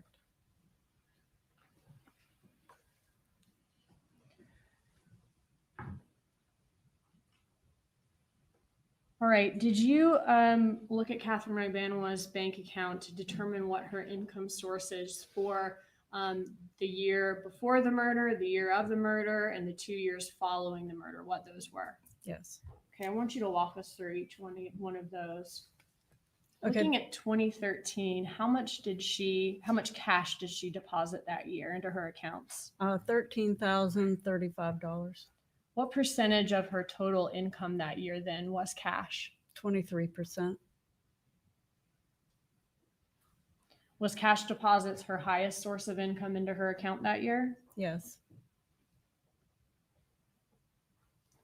Looking at 2014, how much cash did she deposit into her account that year? $46,820.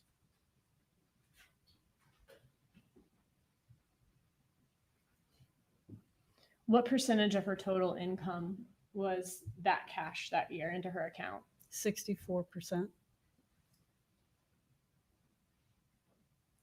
And was cash deposits her highest source of income that year? Yes. What does the yellow reflect here? We talked about the red, the cash deposits. What does the yellow reflect? It's for the checks that she received that year for Adelson Institute. And the checks that we saw didn't begin being posted to her account from Adelson Institute until October of 2014 that year? That's correct. So this would just be about 2 months worth of checks? Yes.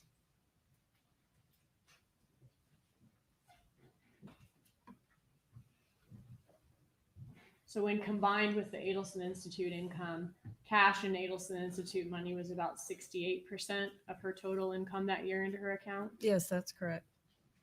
Oops.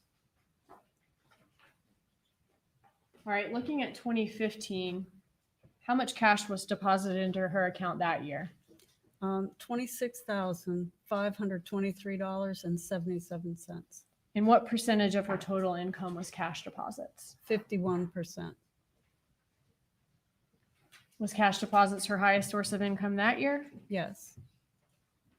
And the yellow, does that again represent Adelson Institute in this graph? It does. Okay. And what does the purple represent?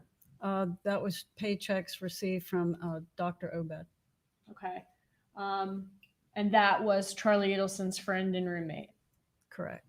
So looking at her cash and Adelson sources, when combined all of that together, it's about 81% of her income is cash, Adelson Institute, and Jerome Obed paychecks. Correct.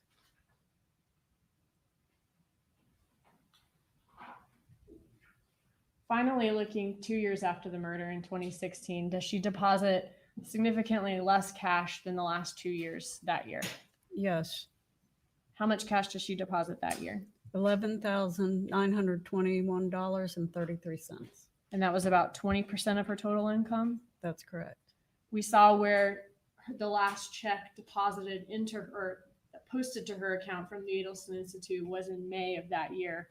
So in those 5 months, the $4,890 amount, that was the amount that she received from Adelson Institute just for 2016. Yes. And then from Jerome Obed, this reflects the amount deposited into her account from him as well, or from Yes. his business. That's correct. All right.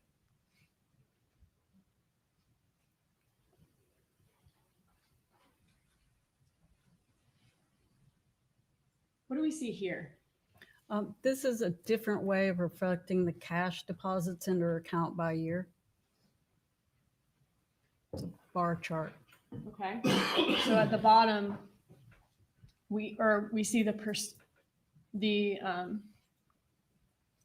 amount of cash, the percentage of cash deposited into her account compared to the total amount of income she received. Correct. All right.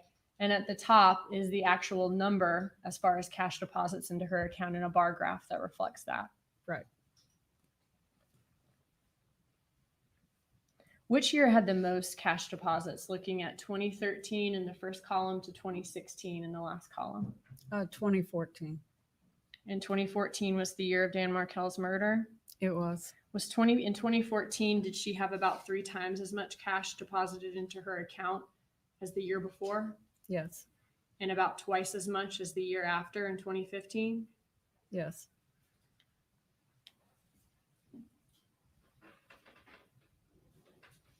And looking at the graphs below, in 2014 and 2015, the percentage of her total amount of income into her account that was cash was 64 and 51%, compared to the years before and 2 years after the murder being only 23 and 20%.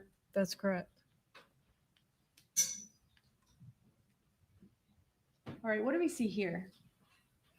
This is a chart. The bar chart above shows the amounts for the cash deposits, the Adelson Institute, and Dr. Obed. And the bottom reflects the percentage of those combined. So looking at cash and income from Adelson related sources, Adelson Institute and Jerome Obed, that was 67 and 81% of her total income in 2014 and 2015, the year after the murder, compared to 2013 and 2016 at 23 and 35%. That's correct.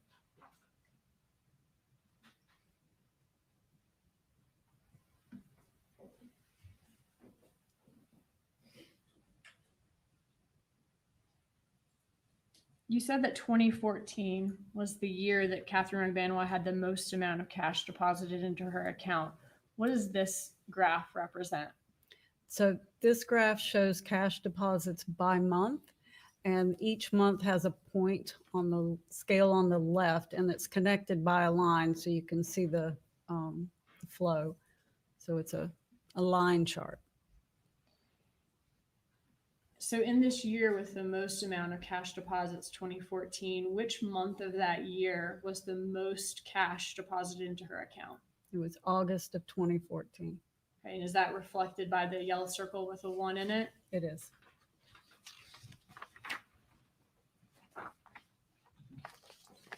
And how much cash was deposited into her account that month? I believe it was $13,200. And that was the month following the murder of Dan Markel? It was. How does that amount of cash deposited in August compared to the other months in 2014? It was the highest of all the months. What was the second and third highest cash deposit months in 2014? The second highest was October of 2014.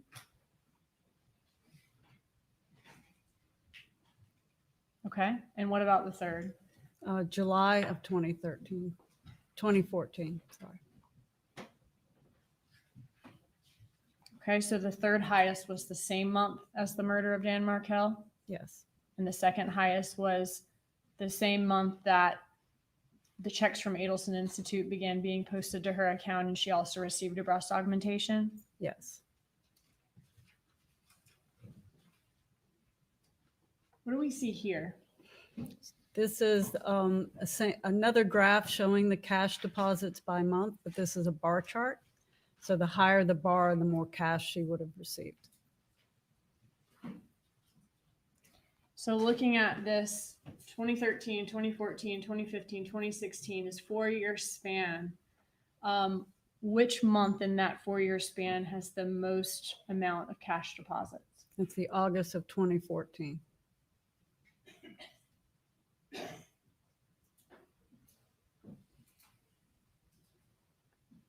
And what about the second highest? The second highest was October 2014. And the third? July 2014. So even looking at that 4-year span now and not just the year 2014, those are still the 3 highest from all 4 years into her account, were those 3 dates we talked about before. Yes, that's correct.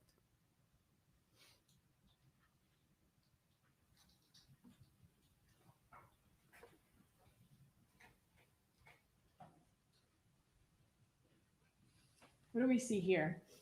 This is an overlay of 2 sets of data. The red line shows her cash deposits by month, and the bars are showing her employment. Okay, and what does the first black line represent? The murder of, So that was July 18th, 2014. That represents the date of the murder. yes, And then the second black line that says bump on top represents the date of the bump, yes, April 19th, 2016. yes. All right, looking at all of the red lines,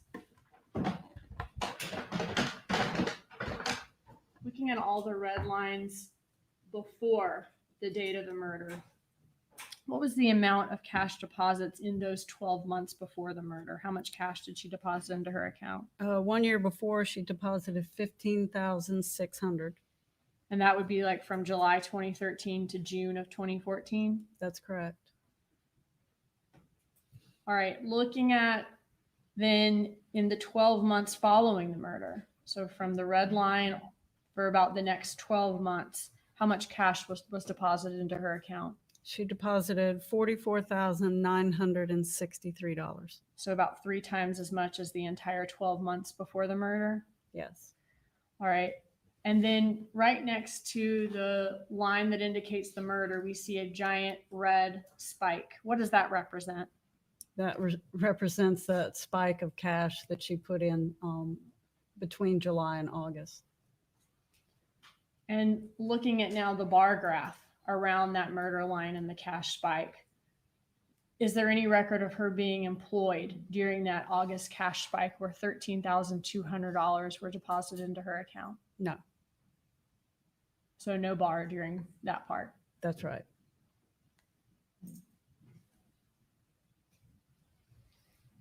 What about from the day after Dan Markell was murdered, so July 19th to just the end of August, those 6 weeks, how much was deposited into her account? $17,300. And then by the end of the next month, by the end of September, she's on the payroll at Adelson Institute. Yes, that's correct.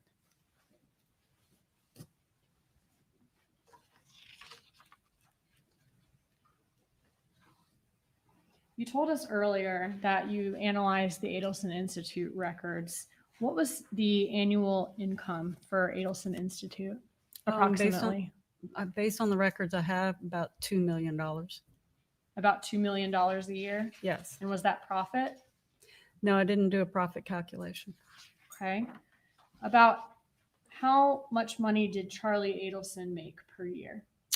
It varied between 3 and 3.5 million, according to his bank records that I had. And that was for each year between 2013 and 2016? For each year, yes. Okay. Did he make money from not only working as a dentist at the Adelson Institute, but also as a traveling periodontist? Yes, he also had some rental income and some land sales, real estate sales. Okay. You mentioned earlier that you looked at the Adelson family bank accounts and investment accounts as well. Can you give us an idea of the total amount of money in these investment accounts in the years surrounding this investigation? Yes, it's about 4.1 million to 5.8 million at the end. Okay. And you mentioned earlier that you also looked at the individual family members' checking and savings account, their business accounts as well. Can you tell us what those amounts were? Yes, in June and July of 2014. Yes, when you put all of the 32 accounts together, there was 8.1 million in June of 2014, and 8.1 million in July of 2014. And that's just money in the bank, right? I mean, that doesn't include real estate, cars, other assets. That's correct. Or cash of theirs that they never put in the bank in the first place. Correct. Now, based on your review of the Adelson Institute, did their business give cash discounts for services? Yes. Were there records in Charlie Adelson's iCloud where he discusses providing cash discounts for services? There was. Okay. And I won't make you go through every single one of these, but are these messages where they talk about cash discounts for clients, the cash price for different services? They try to give people an incentive to use cash as opposed to a card. It seems so, yes.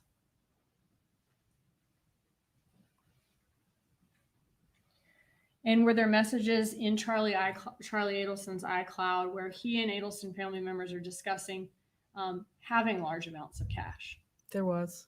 Okay. And did they discuss how they keep it, that they keep it in piles or keep it in a safe? Yes, they kept it in a safe and some reference of piles of cash. Okay, I'm going to show you two different sets of messages. In this one, Harvey Adelson says to Charlie Adelson that he says, "Charlie, I spoke to Mom. We will take the $26,000 in cash." Then sometime later, he seems to change his mind and says, "There's no tax advantage for the $26,000 gift. I have too much cash and would rather you transfer it from your personal account." So here they're talking about one gifting the other $26,000 in cash, but then decide against it because they already have too much cash. That's correct. And then in this one, does this appear to be Donna Adelson saying, "Good morning, Charlie. I need to take $25,000 from your office checkbook, put it into Dad's office checkbook in order to break even this month. Can we do that? Do you have enough money in your office account to write that check? If you do, then Dad will move $25,000 in cash in the safe into your pile. Please let me know so we can take care of this today." And he says, "No problem." That's correct. So they're talking about moving large amounts of cash from one person's pile to another person's pile in a safe. Seems so, yes. And this safe would be at a place where Donna Adelson and Harvey Adelson are in control of it. I believe so.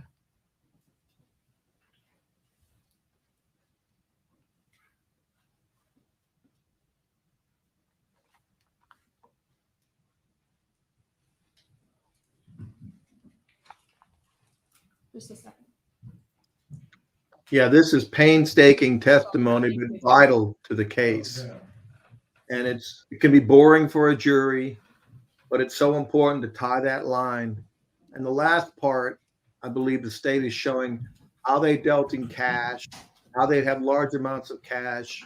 It would not be unreasonable for have $100,000 that he could pay. Mostly watch out For those cords because we don't want to have any sound malfunction. The documents don't lie. It'll be hard to do cross-examination.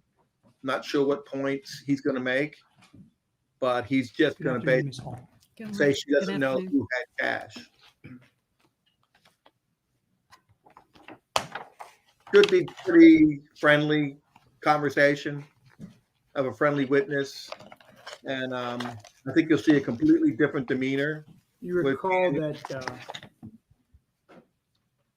on page 2 of this exhibit, you were asked about Luis Rivera's financials, Yes, and you recall that you were asked whether you saw any spike in cash deposits over time. for Luis Rivera, You no, recall whether you were asked that question? no spike of cash. So you have a spike at the time of the murder. He's not withdrawing cash, correct? Correct. But over time, his habits go back to how they were before, right? Yes, So unlike Katie Magbanua, you don't see the cash keeping on going up, right? right. With Luis Rivera, you see essentially a spike in cash and then nothing. Well, the spike was from his direct deposits, but you're essentially correct. He had cash. Before, he would take the money out because he had no money. Right. But after the murder, he doesn't take any money out for a while. That's right. But then he runs out of money again. It seems so. So he starts taking it out again. Right. Different than Katie Magbanua, right? Oh, yes. Actually, the complete opposite. Yes, he didn't put money in accounts apparently unless he had to. With Katie Magbanua, the money just keeps going forward. Yes.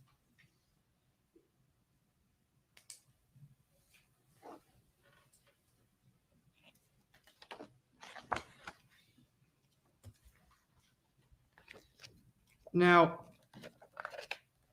Ms. Dugan showed you some text messages. Do you recall that? Yes.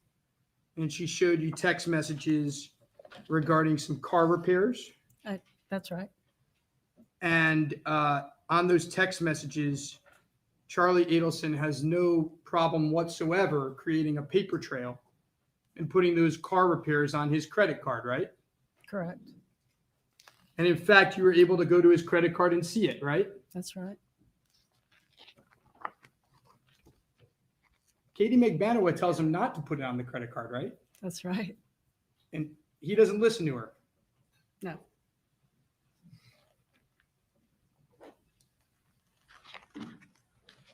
You were asked about a Lexus, Yes. right? A Lexus with, I think, if my eyes don't deceive me, had 160,000 miles. I'll take your word for it. You want me to show you it? You know, sure. May I approach? You may.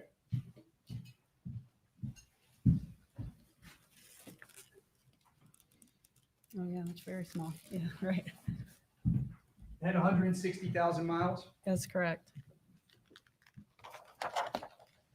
And you couldn't find any payment from Catherine Magbanua for that car, right? I could not. Are you aware that Catherine Magbanua came in here today and insisted that she paid for that car? No, I didn't know she testified. But you saw no evidence of any payment, right? No. From your forensic analysis, no payment was ever given, correct? Not through the bank records.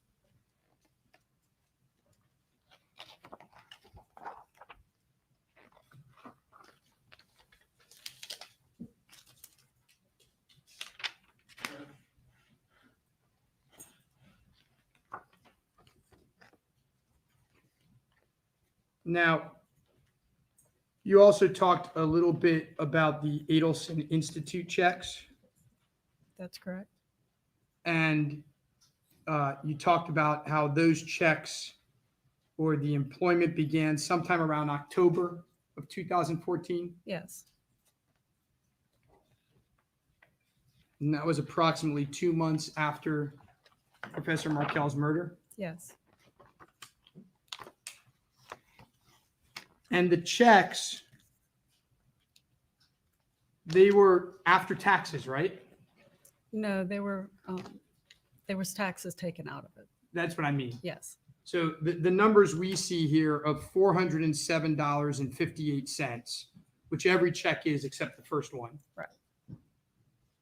That's after the taxes were taken out. That's correct. It's a net amount.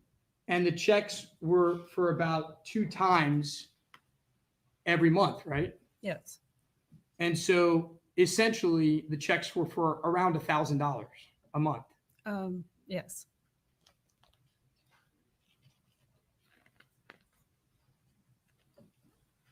And I think you testified that it looked like the checks were given at the same time, a bunch of them. They could have based on being sequential. And that would maybe be because the person giving them didn't want to see the other person that often, right? That'd be one reason. It could be a reason, yes.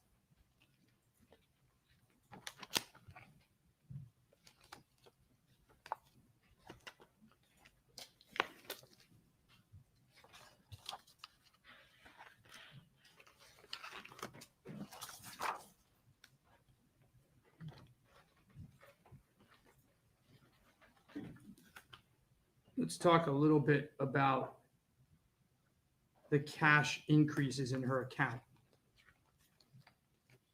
Now, you saw a spike in the cash increase. The biggest spike was the month after Professor Markel's murder, correct? Yes. But the cash just kept on coming, right? Yes. And when you do the math, by the year, it seems that she was getting paid in cash around $2,000 a month, right? It varied, but yeah, For the most part, it's right around $2,000 a month, right? basically, yes. I mean, to a T, right? I mean, let's look at it.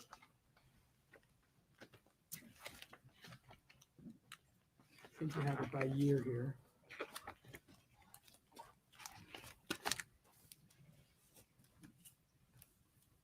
If you look at 2015, for example,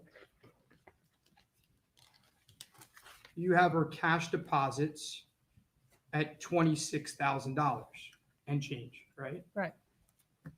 12 months, $2,000 a month, that's $24,000, right? Sure. And in 2016, you have her cash deposits at around just under $12,000 a month, right? That's I mean, correct. sorry, just under $12,000 for the year, right? Yes, correct. And you have those deposits stopping in May. That's right. I'm not great at math, but that's Yes. about 6 months, right? Right.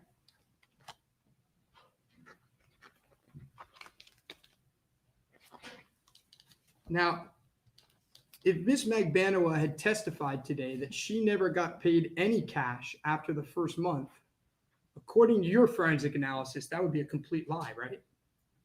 Yes, it would.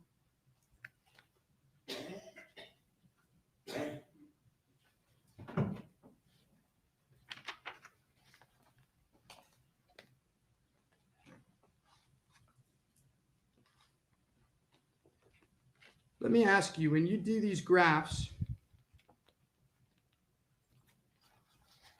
the word murder isn't scientific, right? Correct. It could easily say extortion as well, correct? I suppose, yes.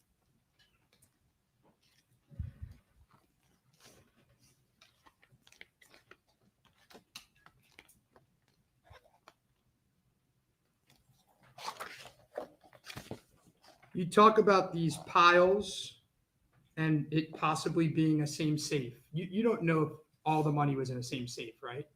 No, that's just they were moved from one pile to another. Couldn't that be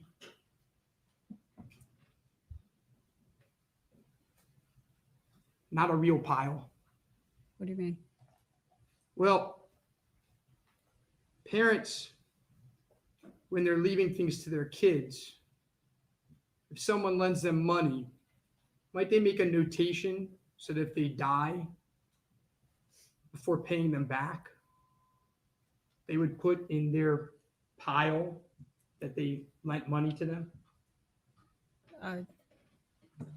I suppose, but it does reference pile in a safe. Did you ever see any safe that had piles of cash with different Adelson names on it? No. Have you ever heard of people assigning certain items to their children when they die? Sure. May I have one moment, Your Honor?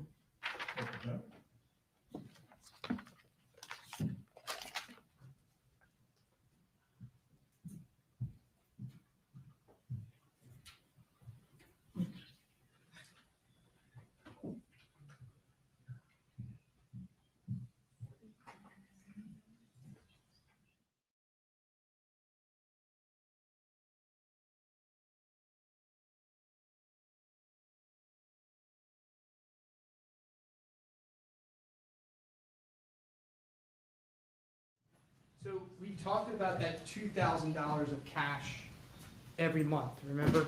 Yeah. And if you add that $2,000 of cash every month with the $1,000 of Adelson checks, what would that equal? 3,000. Would it surprise you that Catherine Magbanua was paid $3,000 every month by Charlie Adelson? Would it surprise me? No. In fact, it would be consistent with your forensic analysis, right? Yes. I have no further questions. Redirect examination.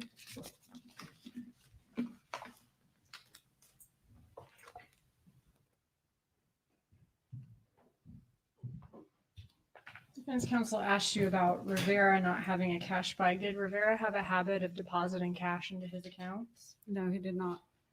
Thank you. Did you look at the cash deposits for Catherine Magbanua every day for 2013, 2014, 2015, and 2016? Yes. And are all of those spreadsheets also in here in addition to everything that we saw on the PowerPoint? Yes.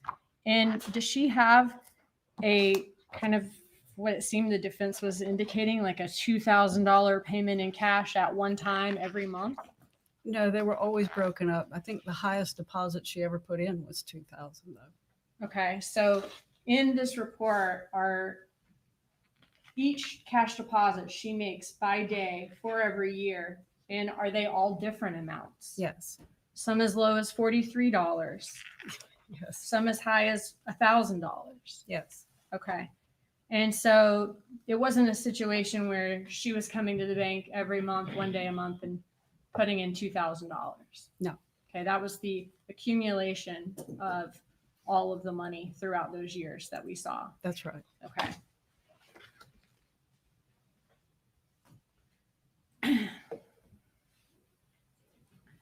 If she was being just given a $2,000 payment in cash every month, would it make sense to deposit that, or would it make sense to go back to the bank 20 different times that month with $40 and $50 and $600 and $700? What would make more sense, it would seem? Well, I think she was trying to hide the fact she was putting in cash and flying under the radar, so she was breaking it up. So I don't know what she had to start with, but I just can only show what she was putting in the account in small increments to several accounts, sometimes the same day. Okay. And looking at the cash that she was putting in, could this have been cash that she was, well, let me ask you this.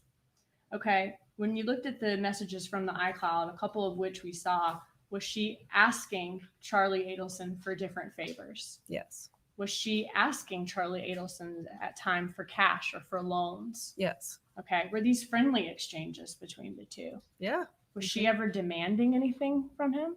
No, I don't think so. And were many times he was offering to do favors for her or different nice things for her, or Yes, provide her with things? They seem to have a good relationship.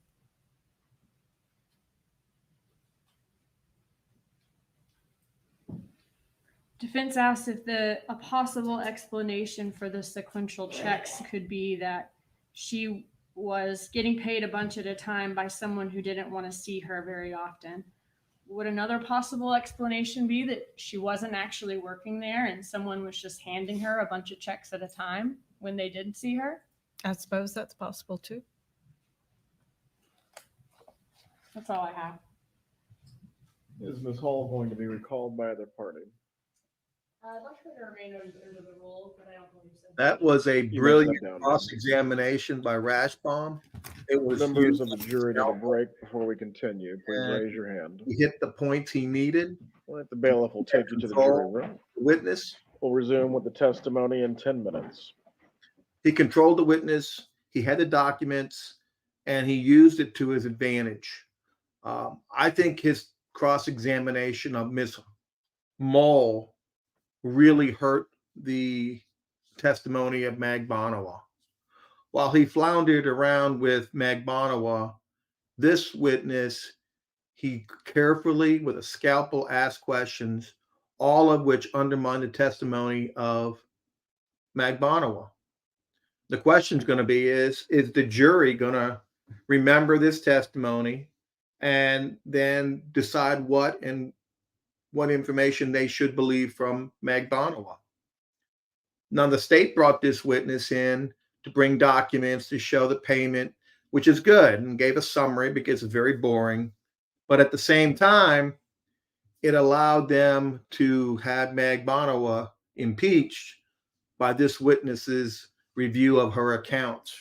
And her accounts are a little separate and different than what she said on cross-examination by Rashbaum. So we'll see. I thought it was a really good cross-examination by Rashbaum. I think it's the best one he did so far. And you'll see at the end, the state tried to come up with hypotheticals. They had to try to come up with something they can say, well, maybe this, maybe that. But I thought this was a great cross-examination. I really didn't think his cross-examination of Magbanua was effective. It wasn't pinpoint. And I think he let her get away with things like saying, well, her brother was going to pay for my legal fees. Those are very damaging. And I'd like to know what the panel, what the viewers think. I see a question coming across. How do I think they're taking this? Do you think there are any on the defense side? Well, I hope that the jurors are just taking everything in right now and not making a side, haven't made a decision, haven't decided anything. They're not supposed to. I was surprised we didn't have any issues with the jury over the weekend. Normally you do. Normally over a weekend, a high prize, a high publicized trial, you'll get some possible jury contact, somebody looking at the media, someone reading media, but that didn't happen. So that's good. Hopefully the jury's doing their job diligently. No one's trying to talk to the jurors. They're not reading anything. I still think it's kind of confusing, this defense. I thought that when Katie Magbanua said, I didn't even know Dan Markle's name. It's hard to sell that these people committed a murder she didn't even know his name, didn't know where he lived. It just doesn't read. It's more like fiction than reality. How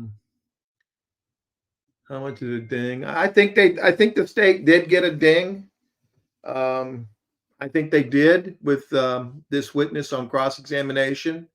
It makes the jurors think, okay, we have a neutral witness here who's just looking at records, and these records are not consistent with what Katie Magbanua said. And the state's going to say, okay, was it important? Was it a trivial mistake? Was she minimizing? Or was it one that you have to consider you can't believe anything she said? Or do you just believe parts of her testimony? The parts where she said he gave her that manila envelope, that he paid him, and what happened at the Dolce Vita. I know I'm not saying that right. But I'm curious to see what everybody else's position was on this testimony. I thought Rashbaum did a really good job on cross, and I think it did hurt the state a little bit.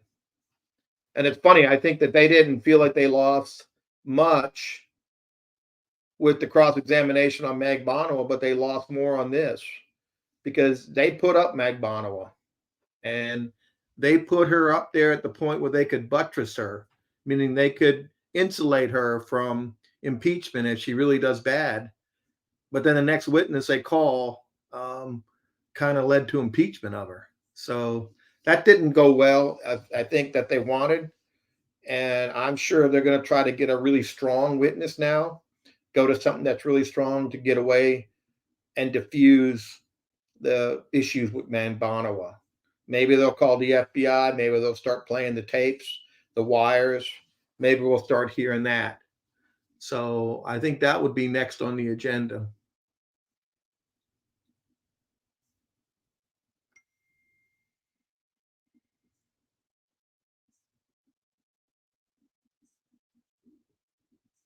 Yeah, jurors are going to do the right thing. I hope nobody in the jury, you can say that, but I'm sure some jurors get to the point where they think they're pretty much convinced prior to all the evidence and that they still and change their mind. It's like watching a movie. You see a murder mystery and you think you know what happened. And then lo and behold, another fact comes up and you're like, oh, wow, I was wrong.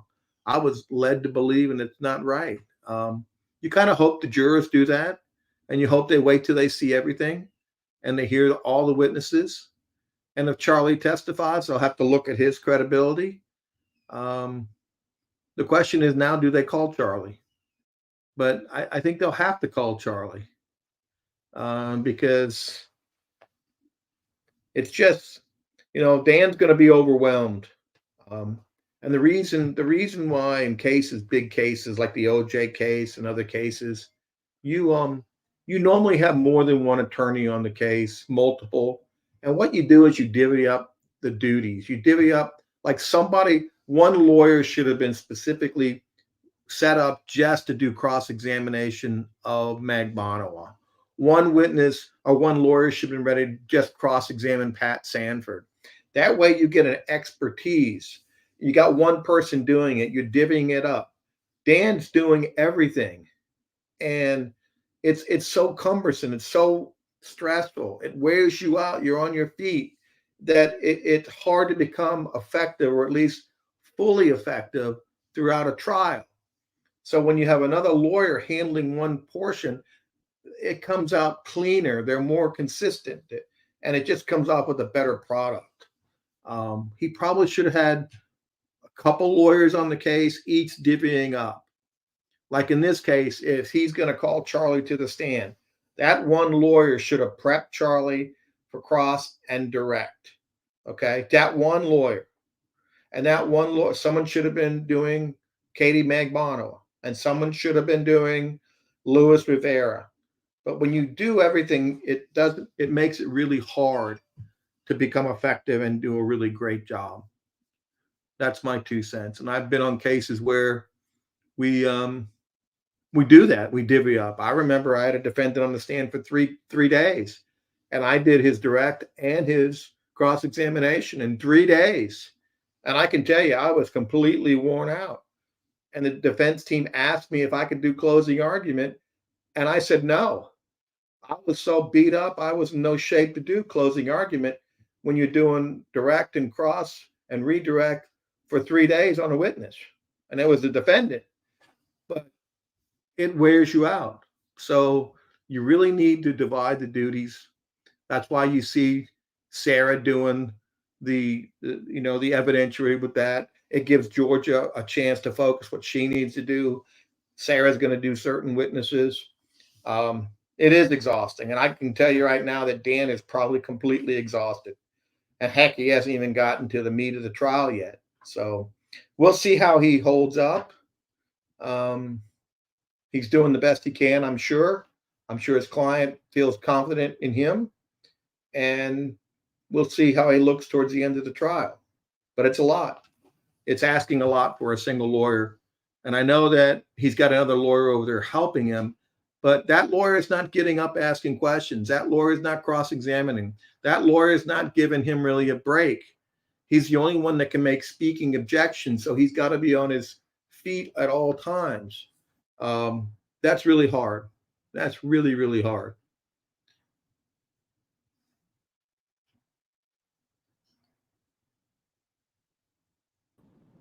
Hey guys, it's the COE here, just hopping on. I do want to thank Tim Jansen for being here with us. I want to remind everyone, if you can hear me, that Joel is at the courthouse today, which is why he's not on. Tim Jansen has been doing a fabulous job, so everyone please thank him. I also want to remind everyone to subscribe, to hit the like button, and to continue to tell all of your friends and family members about STS. Thank you so much, Tim. I'll let you take it away. Okay, thanks.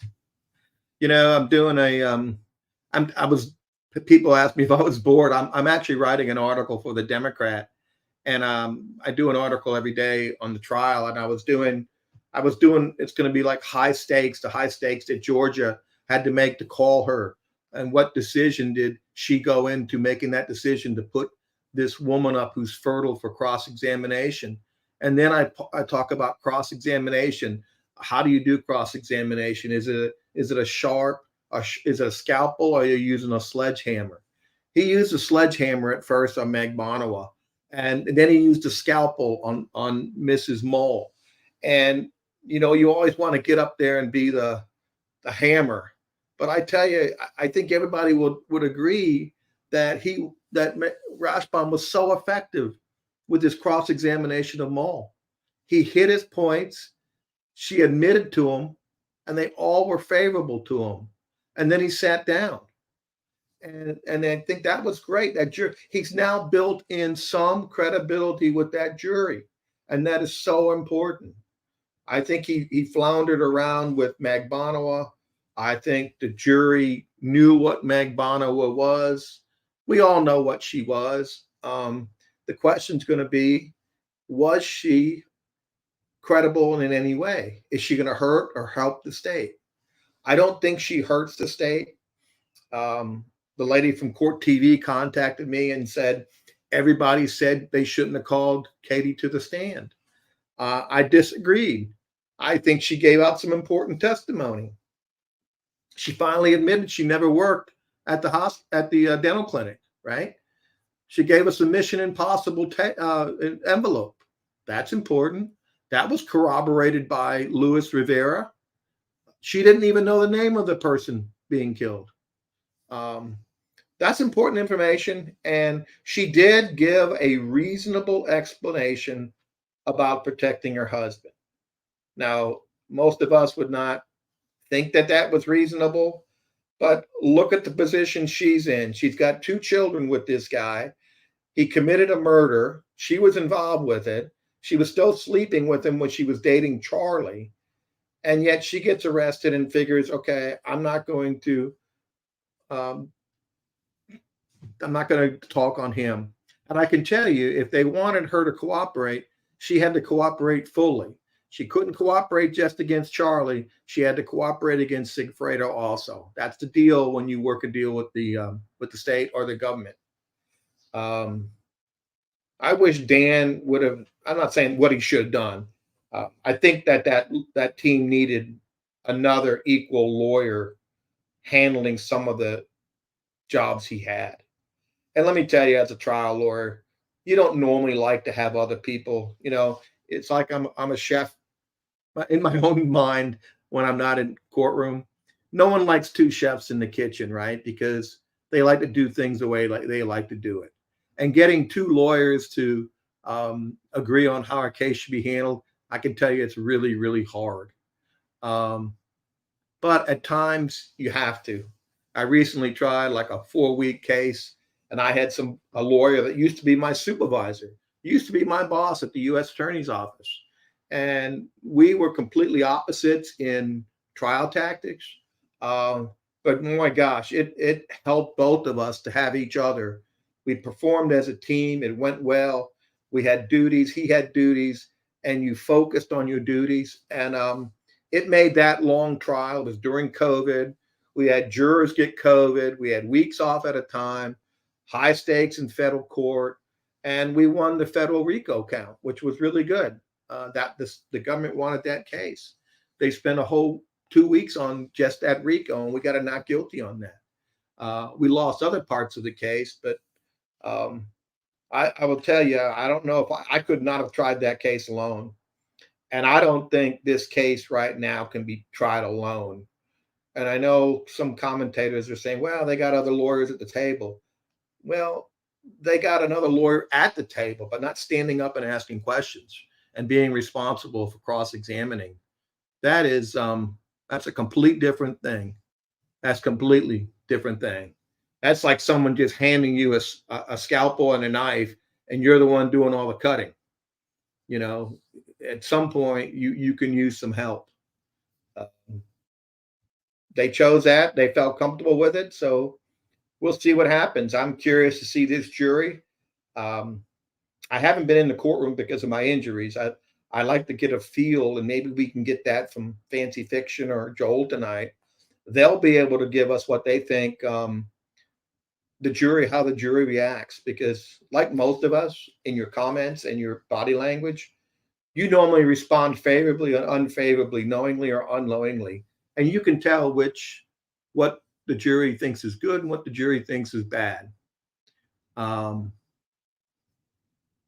Jansen, give permission to tag team with Rashbaum. I'm not going to tag team a lawyer. I'm not trying to brutally attack Dan, because I've been in that chair. And sometimes your strategy doesn't work. Sometimes it does. And as the older you get, the more wise you get. And I can remember being a young lawyer and making some of the mistakes I saw him make, and not realizing it till later on. You don't need to yell and scream in a courtroom to make a point. Certainly does. The judges don't like that. Being prepared, getting up, professionally asking your questions, getting your answers, making your points, and sitting down. So effective. And I can guarantee you that Dan felt better when he sat down after his cross-examination of Mull than when he did sitting down after his cross-examination of Rashbaum. And when you do a good job, when you get your points and you make them, it makes you really feel good as a lawyer that you've done your job with skill. So I'm glad to fill in. It's been fun. I like watching the questions because I love to see what lawyers and non-lawyers think when they hear something, see something. It's pretty interesting. I guess sometimes I'm jaded because I've been doing this too long. And but it's been good. And that's a good question. That's a question I've been getting. Meg, am I going to get back on the bike? And my wife asked me that today. My daughter's asked me that. Am I getting back on the bike? When I walk out into the garage, I see that bike sitting there. And a few minutes ago, I called it a bad bike. But I don't know that answer yet. I will tell you that I really enjoyed riding the bike. It really made me feel good and get stress out. And I really enjoyed it. And boy, in 1 minute, it all changed my life, changed my health. So, but I don't know that answer yet. Most cases are won by pleas. Is this a stain with state court? It was a mountain bike. It was an EV mountain bike. And I was riding about 15 miles, and I've gone through this path before, and many times. And this time it didn't go well. Like in life, everything's great until it's not. But thank you for asking. I want to thank everybody for supporting me. Everybody's given me some kind words. It really meant a lot to see Joel and Fancy last night. It picked me up a lot. You know, being at home is not my forte. Peloton works just as well. That's what my wife said. So I'm curious to see if Charlie's going to take the stand. That's a decision that Rashbaum's going to have to make. We'll see. I thought for sure he was going to call him, but now that Katie took the stand, and he tried to get Katie to give some facts out, I think if you all were listening closely, he was trying to get her to admit some facts that would only come from Charlie, and that would have helped him make that decision if he had to call him to the stand. I don't know. People I see this about defense lawyers. Not all defense lawyers are the same. Not all prosecutors are the same. I always said that the best prosecutor was one that used to be a defense lawyer. And they say a lot of best defense lawyers are ones that used to be prosecutors. And I happen to agree with that because you've been on both sides.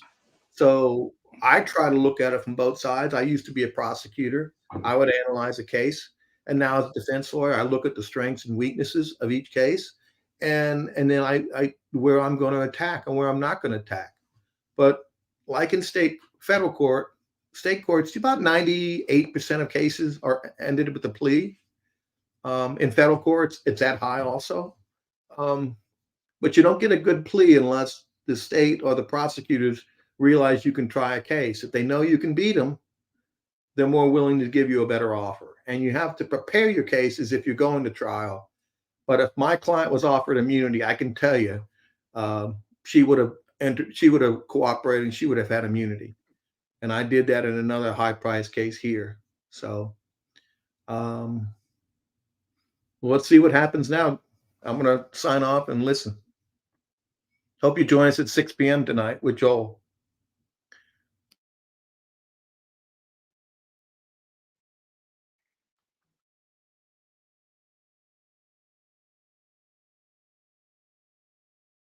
Before we start, people keep talking about my shoulder. I have 5 fractured ribs and I have a shoulder injury, but it's really the 5 fractured ribs that hurt the most. I do have a shoulder issue, but I'm doing therapy for that.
Everyone can be seated except the witness. Please raise your right hand, Sergeant Hale.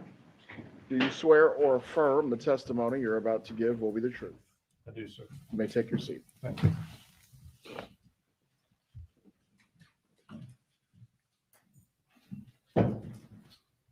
Sir, please introduce yourself and spell your name. Good afternoon. My name is Corey Hale. I'm a sergeant with the Tallahassee Police Department, and my name is spelled Coreyhale. How long have you been with TPD? Close to 23 years now. Did you have some involvement in the investigation regarding the death of Dan Markell? I did. As part of the investigation, did you interview a witness by the name of Jeffrey Lacasse? Yes, ma'am. To the extent we can remember Mr. Lacasse's testimony from last week, an issue was raised regarding the timeliness of a particular piece of information that he reported to you. Okay. This item relates to the defendant, Charlie Adelson, characterizing a dinner out with his sister Wendy after the murder as a celebration dinner. Are you familiar with this item that Mr. Lacasse gave to you? Yes, ma'am. All right. Did Mr. Lacasse mention anything about this celebration dinner during your interview with him? He did. And when did you tell us, I guess, each time that you met with this witness? I met with him pretty early on in the first part of the investigation. And then during that interview, it was my job to either include or exclude him as a potential suspect in the case. I'd have to refer to my notes to remember exactly what the date was on that. I was going to prompt you on it. Does July 21st of 2014 sound correct? Yes, ma'am. All right. And did Mr. Lacoste come directly to you from somewhere out of town, the airport? I believe so, yes. Okay. And were you able to include or exclude him as a potential suspect in this case? Yes, we Well, were. And which was it? He was excluded as a suspect due to him being in another state at the time. All right. So you were able to look at some documentation to confirm that that's where he was? Yes, ma'am. His cell phone records as well as his bank records. And we also obtained video footage of him in Tennessee. Okay. And was there a time when Mr. Lacoste reached out to you thinking he might have some more potentially relevant information to provide? Yes. When was that? That would have been on August 12th. Okay, of August 12th is 2014. when he reached out, or August 12th is when he showed up? He showed up on the 12th. He reached out on the 11th. Okay, so on the 12th, he comes back into where? TPD to talk to you? Yes, ma'am. Okay. And during that interview on August 12th, is that when he gave you this information about the celebration dinner? It is. When did he report to you that he learned of this information about the celebration dinner? I want to say it was a week or so prior to him talking to me. Okay.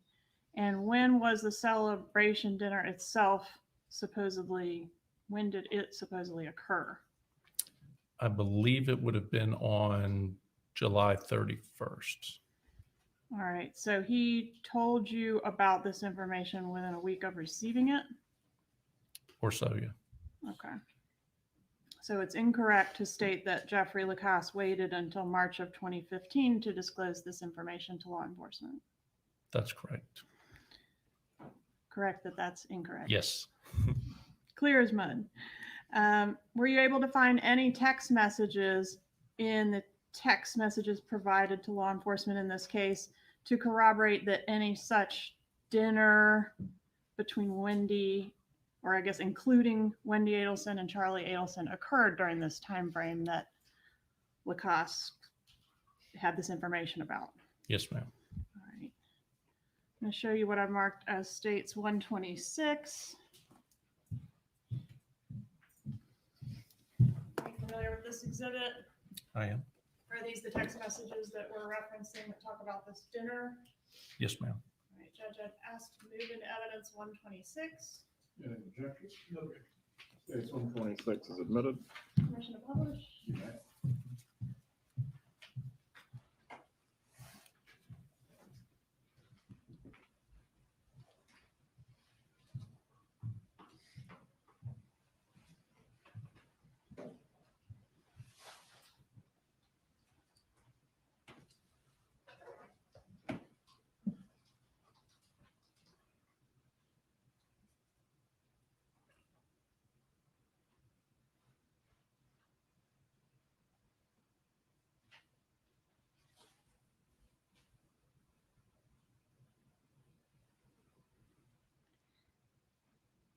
And when were these text messages sent and received? July 31st, 2014. And the times are listed beside the text. All right, and these messages indicate that Wendy and Charlie are going out to dinner, yes? Yes, ma'am. And also some reference there at 10:57 p.m., the last text message on the bottom right, that Wendy was feeling a little poorly at some point after the dinner. It would seem so. No further questions. Cross-examination. Very briefly, can we leave that up there?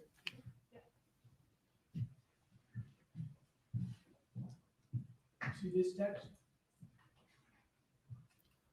Someone has a smile on, that's a pleasure to see. Yes, sir. Does that indicate that Wendy Adelson had been pretty upset for a long time? And her mom was commenting that she's finally smiling? That's the way I understand it. Yes, sir. You can take it off.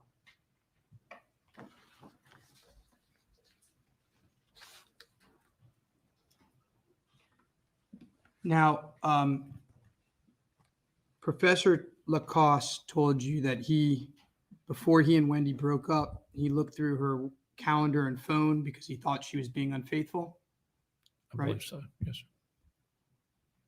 And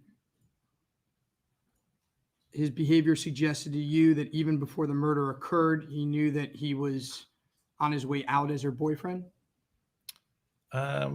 I think that was coming eventually. I don't know if he'd accepted it at that point. He reached out to you fairly frequently, unprompted. Yes. He complained that Wendy was unfaithful multiple times. I believe he did mention that. Yes. He was upset that Wendy had broken up with him. Yes, he was upset. And when you interviewed him the first time, he didn't even bring up Charlie Adelson's name, right? I don't remember specifically if he did it in the first or second interview. He was uncomfortable, he told you, because he was giving a lot of information about Wendy Adelson, and he said to you, I'm uncomfortable because if she'd have me back, I'd go back to her, right? He may or may not have said that. I don't recall specifically. Now, he was upset that he was labeled a person of interest, right? Yes. And he thought that Wendy Adelson was responsible for labeling him a person of interest, right? I'm not sure who he thought was responsible. He was also upset that because he thought Wendy had referred to him as a stalker, right? Yes. And he sent you emails reflecting how upset he was about being labeled a stalker, right? Yes, sir. Now, regarding this celebration dinner, if he testified that he didn't tell you till March 2015 because he was too scared to tell you earlier, that would have been inaccurate testimony, right? Yes, sir.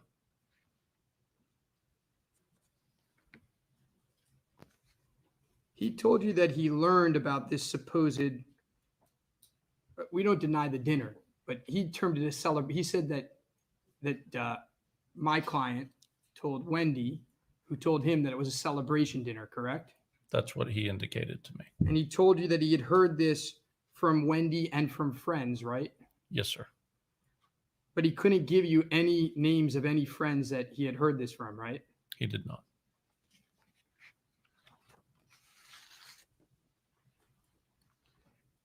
Did you ask Professor Lacoste why Wendy would tell him that at a time when they were broken up? I didn't pry into it. Now, did Professor Lacoste ever show you any of the notes that he had taken during the course of his investigation? Not that I recall specifically, sir. You don't recall him showing you pages and pages of notes? He may have. Did you tell him to destroy those notes? No, sir. During your investigation, you learned that Katie Magbanua was on Facebook, right? Yes. You learned that she was on Instagram as well, right? I'm not sure about that. I know about Facebook. I wrote a search warrant for that. Under the name Katie Cash? I don't know. Specifically, I did a Facebook search warrant. And she was on Facebook, right? Yes, sir. May I have a moment? Go ahead.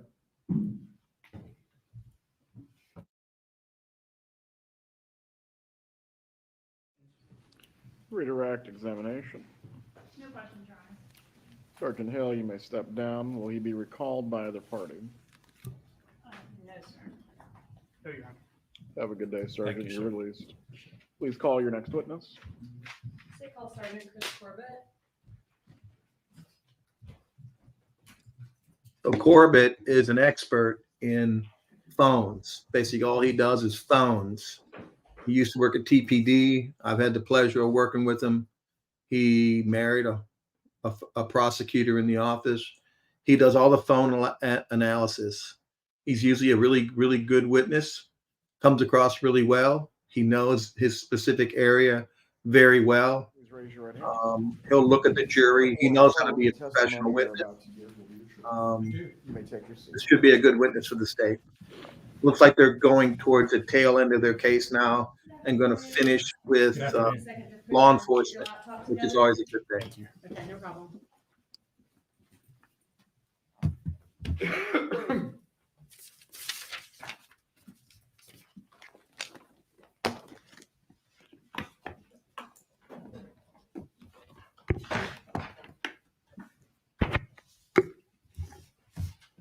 He's meticulous too, and he'll watch when he'll ask the question, and if he's ever unsure, he'll ask her to repeat it.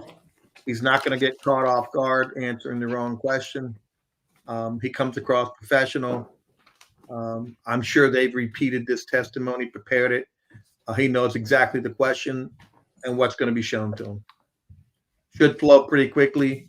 Again, Sarah's doing this. This relieves Georgia from doing all this. I don't want to say mundane because it's not mundane, but this type of work. And very helpful for Georgia. Georgia is getting ready to do some big work, and this is good for Sarah. She can walk him through it. And I've had the opportunity to cross-examine him many times. He's a pretty sharp guy, very friendly, doesn't lose his cool. And not yet. It's still booting up. I got you. Okay. So We can probably go on while it's Go ahead. coming to life here. All right, great. Will you introduce yourself to the jury and spell your name for our court reporter, please? Certainly. Good afternoon. My name is Christopher Corbitt, and that's Corbitt, and I'm a sergeant with the City of Tallahassee Police Department. And you mentioned you're a sergeant. What unit do you work in at TPD? I currently supervise the Technical Operations Unit, and that's the section of the agency that's responsible for sort of all the high-tech or technological ways that we help out in criminal investigations. That includes things like computer and mobile device forensics, audio and video, CCTV retrieval, our LPR systems. We have a public safety camera system, all of those. And then what I spend most of my time doing, which is the analysis of communication records or analysis of phone records. And how long have you worked in the Technical Operations Unit at TPD? For quite some time. I believe 2012, 2008 is when I started in there. Okay. And how long have you been the sergeant supervising that unit? 2012. Okay. Can you tell us a little bit about, well, we've heard a little bit about your experience, but your training and experience to be in your position? One moment. Yes, sir. I think I'm sick. The bailiff will take you back. We'll have a brief recess for the moment. oh, looks like a juror might have an issue. Maybe had to go to the bathroom.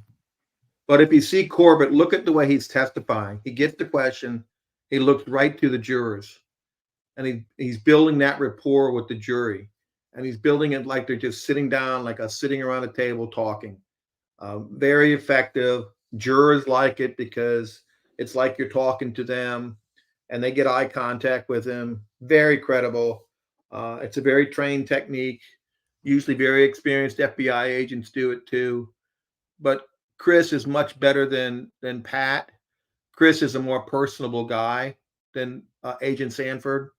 And he will do that. So that's something important you might want to take a look at. Jurors like him.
So never answered the phone. I thought it was the pharmacy calling me in some meds, and it actually was a client. And I really don't like giving legal advice to clients when I'm under the medication, but I solved his problem. Um, Charlie doesn't look too good, does he? Looks like he hasn't shaved. Um, Court personnel, Judge Everett, he's the same.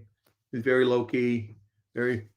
He's going to be there. He's going to make his rulings and nothing more, nothing less. He doesn't get involved and control his courtroom like Judge Hankinson did, or Judge Wheeler. Hankinson was it was a fearful to go in his courtroom, tell you the truth. You always thought he was going to hold you in contempt.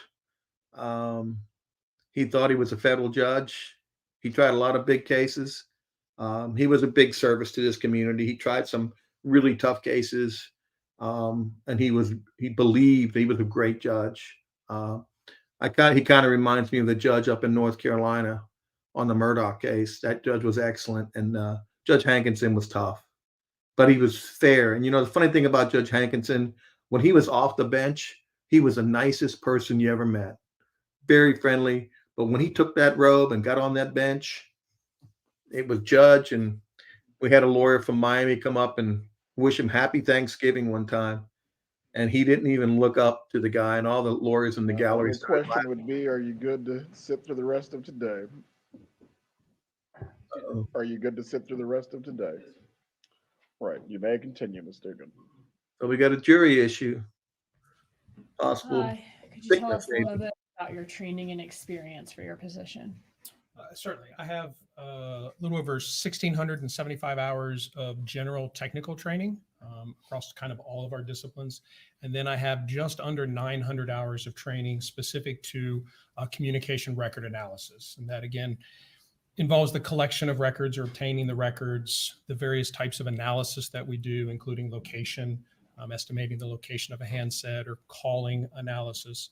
I instruct other law enforcement officers and analysts across the state and really across the country in communication record analysis. I believe that's. And what is communication record analysis? Communication record analysis is kind of a general term for what we can do with the records that are primarily, we're talking about the records that come from communication carriers, like our AT&T, Verizon, cell phone carriers is primarily what we talk about.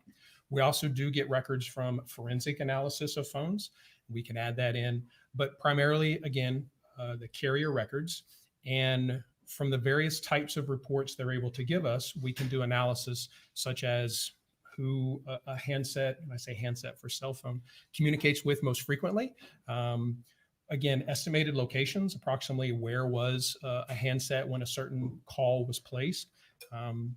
The calling pattern analysis, who calls who, when, all of those kind of things. Really, there's a variety of analysis that we can do with those records, kind of pertaining to whatever the investigation needs. And have you ever testified where you've given an opinion in court in the field of historical communication record analysis? I have, yes. About how many times? 101. Judge, those are all my questions as to his qualifications in that field, if defense has any voir dire. Very well. Mr. Rochbaum? No, Your Honor. Is there any objection to the witness providing an opinion in the field of historic communication analysis? No, Your Honor. Members of the jury, the witness will be permitted to provide you with an opinion in this area of historic communication analysis. You may continue. All right, so we're going to get to your analysis in a minute, but before we do that, I just have to move certain things into evidence. So we're going to go through that. All right, so you told us that in your position at TPD, you often pull records, call detail records from phone companies. That's correct, yes. Are these types of records kept in the normal course of business for phone companies? They are. And are they kept by an automated system, by a computer that has knowledge of those events in the records? Yes. And are you familiar with how to interpret and read those records? Yes, I am. In this case, have you reviewed the phone records of what's been marked and shown to defense and you in previous proceedings? And I'm just going to go through all the numbers and names. States Exhibit 85, Luis Rivera, call detail records. States Exhibit 86, Sigfredo Garcia, call detail records. States Exhibit 87, Wendy Adelson. 88, Donna Adelson. 89, Charlie Adelson. 90, Harvey Adelson. 91, Catherine Magbanua. And 92, Daniel Markel, call detail records. Yes. Okay. And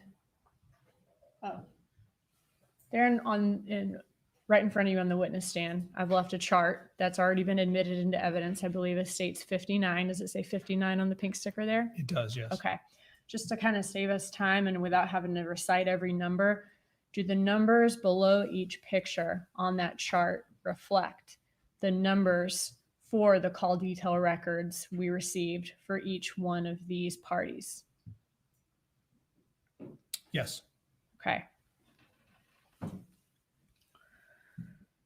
All right. In addition to the call detail records we spoke about, did you also review traffic tickets received by Sigfredo Garcia, car rental agreements from Comfort Rental and Save Gas, surveillance video from Premier Gym, documents from Spirion GPS, Comfort Rental, Save Gas, as well as the iCloud of Charlie Adelson and the Celebrite of Wendy Adelson's cell phone?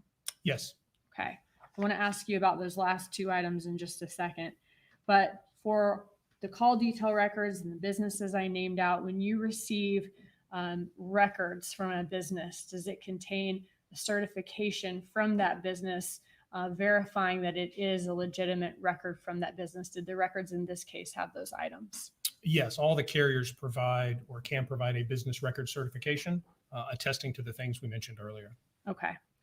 And as far as the Wendy Adelson Cellbrite, what is a Cellbrite? Cellbrite is kind of a catch-all name now. We do forensic analysis of mobile devices and computers. And there's a number of tools that allow us to do that forensic analysis that actually interact with the handset and allow us to retrieve the information that's on it. Cellbrite is one of those, and it is one of the tools that we use.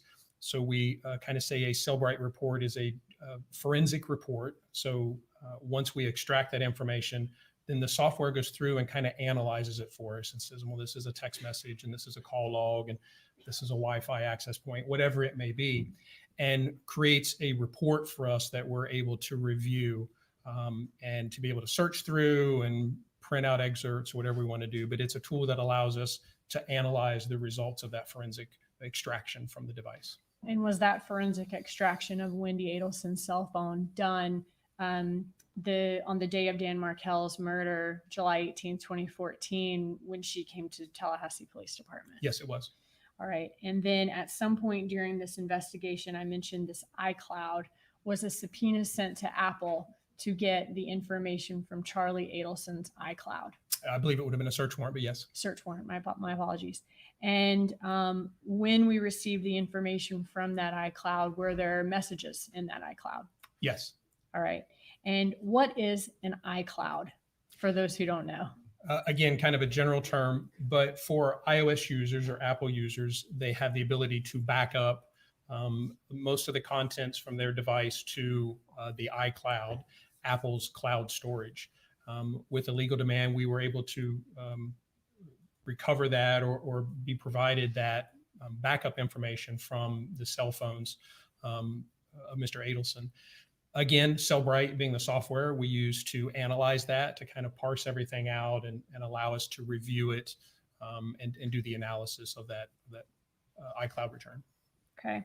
Did you base your opinions in this case on the records that you received from those businesses that I named out, from the extracts from the iCloud, and also from the call detail records that you received from the phone carriers? Yes.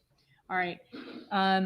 All of this information, was this voluminous amount of information, hundreds or even thousands of pages? Definitely thousands of pages. Okay. Did you prepare a summary in order to show the jury what these records say about the phone activity and locations of all these parties, and that you'll be relying on for your testimony here today? I did. All right. And did that summary include the call detail records, the business records we talked about, and also just certain extracts from Wendy Adelson's cell phone and the iCloud of Charlie Adelson? Yes. Okay.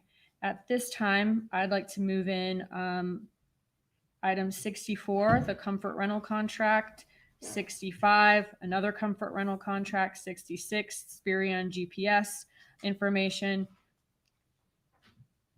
80, traffic ticket of Sigfredo Garcia, as well as 85 through 92, which are all of the call detail records that I described earlier when I named out each person. Any objection from the defense? No, Your Honor. Please go through the numbers again. Yes, They sir. are admitted. That should be 85 through 92, 64, 65, 66, and 80.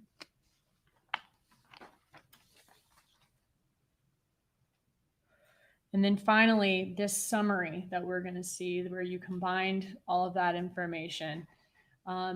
Did you create a PDF version to be printed and moved into evidence today?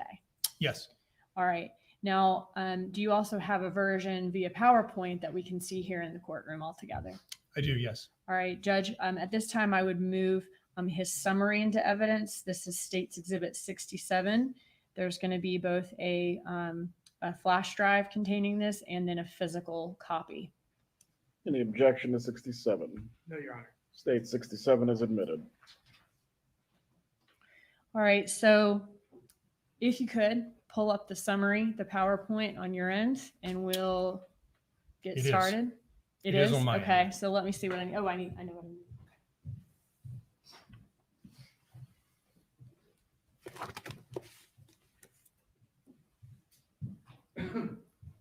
All right. Okay, so you told us that about part of your job is getting these call detail records from phone companies. Can you describe to us what these call detail records look like and what's contained in them? Certainly. So this is a sample of call detail records. This is one page from the many records that we received.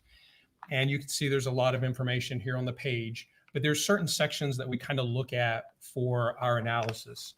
So here on the left-hand side, we have the date and time of events. And when I say events, it could be a voice call, it could be a text message, or it could be a data session.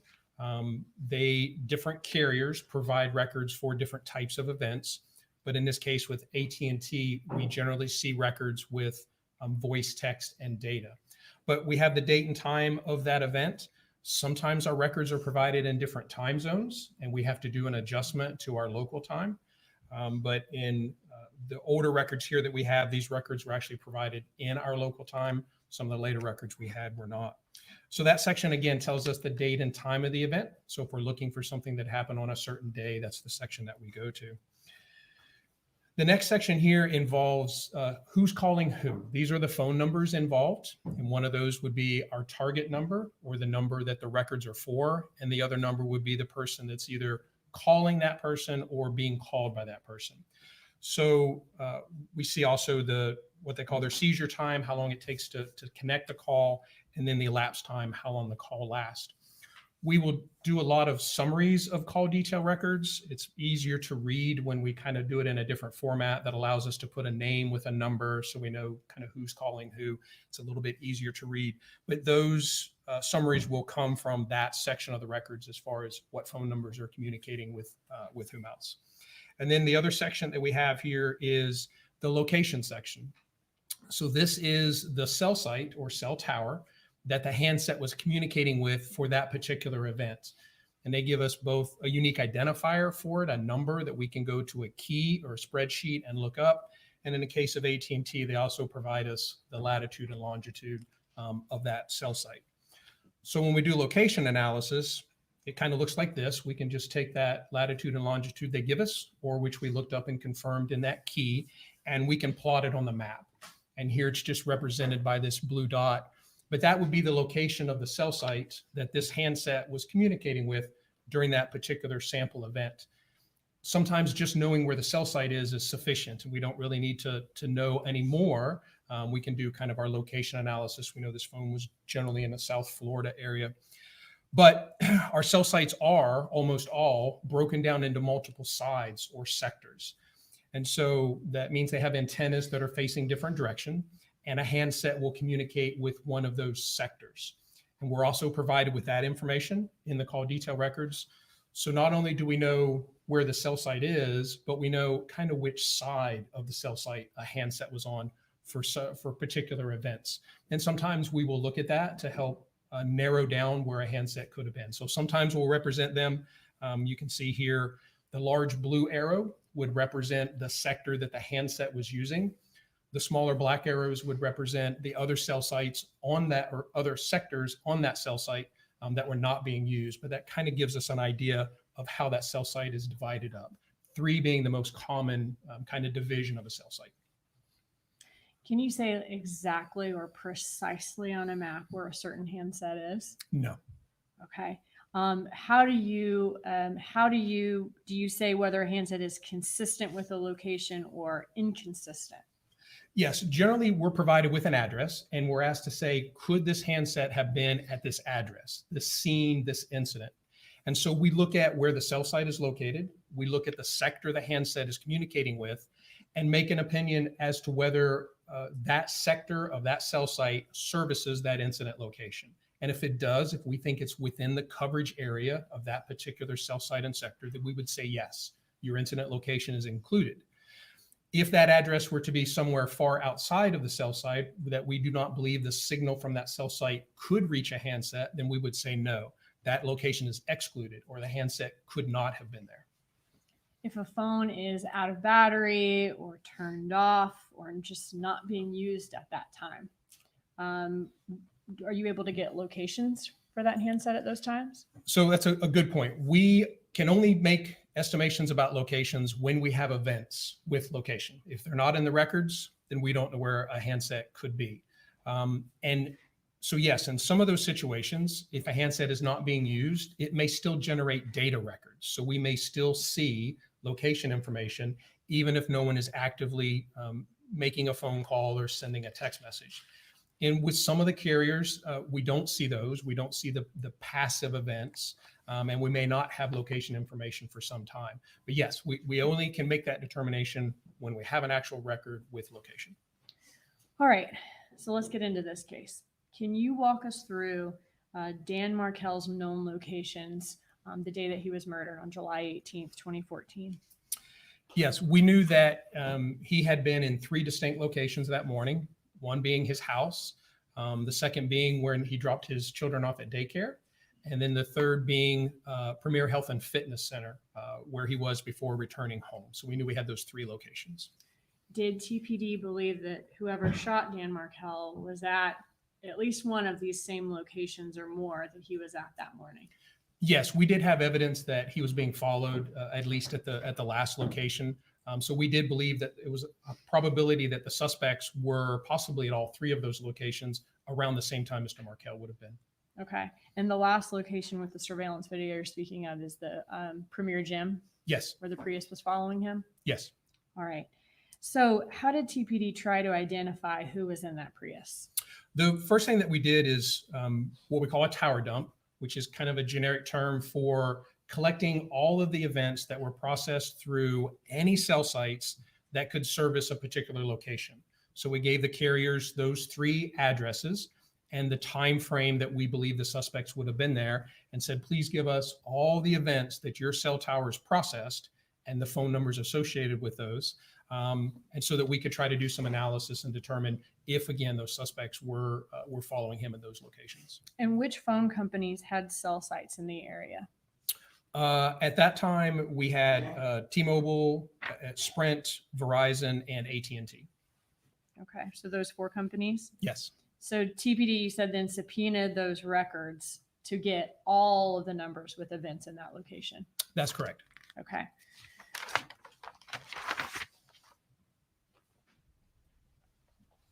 All right, so state has marked and shown to defense, and the witness in previous proceedings states 93, which is the tower dump of T-Mobile, states 94, tower dump of AT&T, states 95 tower dump of Verizon, states 96 tower dump of Sprint, which all contain certifications of business records.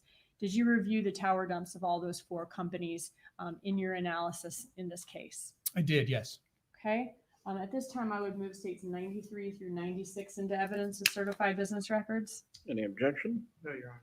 States 93 through 96 are admitted at this time. So was this analysis of those tower dumps a quicker and easy thing to do? No, not quick or easy. We do have software that helps us, that we're able to import these records into, and it kind of does some of the hard work for us in the background. But again, the results that we get have to be researched and analyzed and worked from that point. Okay. After looking through all of the numbers in all of those 4 discs in evidence and all of that data, was there any one number at all of those locations that Markel was at that morning? There was not. All right. So since you couldn't find one number that was in every single one of those locations, what did y'all do next? Well, the next thought was the call or the tower dump is, again, just kind of a listing of a bunch of phone numbers of handsets that were present in those kind of critical places and times. And at that point, we also had a significant number of records from the subjects in the investigation.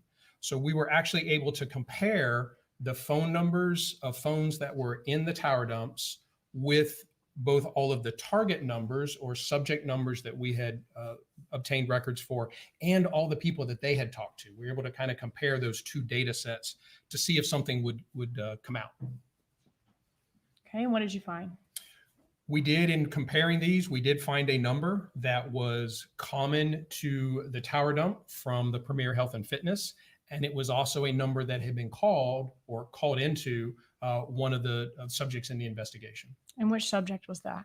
That was Mr. Harvey Adelson. And that's Charlie Adelson's father? Yes. Okay. Can you show us that call? I want to ask you about the date and time and duration. Yeah, Okay, so this, go ahead. sorry, July 1st of 2014. And while it looks like 3 events here, it's actually only 1 call. And this is something that we see in the records. There are a number of routing events that happen when the call is received. And in this case, there's an indication it was routed to voicemail. So that routing shows up as multiple events in the record. So while it looks like more, it is actually only a single phone call. And what date was this call? Again, on? July 1st of 2014. Okay. And what was the duration of the call? The duration was 37 seconds. So that was the time from the time the call connected to the time the call ended. That's correct. Okay. Could that be consistent with the 786 caller leaving a voicemail on Harvey Adelson's phone? It could be, yes. All we know is that it was connected for 37 seconds, and there is the indicator of routing to voicemail. Okay. Was there any other communication in the phone records between this 786 number and Harvey Adelson besides this one call, this one 37-second call? There was not. And who did the 786 number belong to? The 786 number belonged to Mr. Sigfredo Garcia. And so Sigfredo Garcia's number was consistent with being at Premier Gym at the same time of the victim.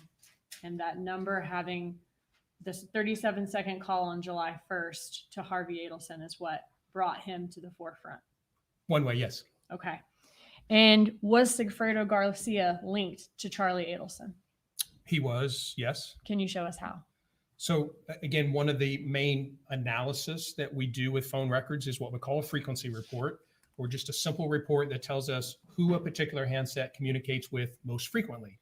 Helps us identify people that are significant in their lives, maybe co-conspirators or other people. But again, we do that frequency report. So we looked at his frequency report, and at the very top, we had this number that ending in 1312, clearly communicated with a significant number of times by Mr. Garcia. And who did the 786-1312 number? So the 1312 number was Miss Magbanua's. Okay. And how was she linked to Charlie Adelson? Again, looking at her frequency or who she communicated with the most, we see her second most frequent contact was a number ending in 9223.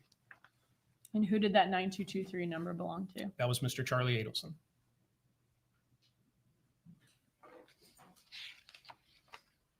Who was another one of Sigfredo Garcia's top contacts besides Catherine Magbanua? So we did look at all of his contacts or all the people in his frequency report to attempt to identify who he may have been with. Going back to the tower dump return, we found that there was a phone number in the AT&T tower dump return, also from Premier, that number was also in Mr. Garcia's frequency report. So someone that he communicated with relatively frequently was also here in Tallahassee at the same time. And who does the 8153 number belong to that was here at the same time? That was Mr. Rivera's.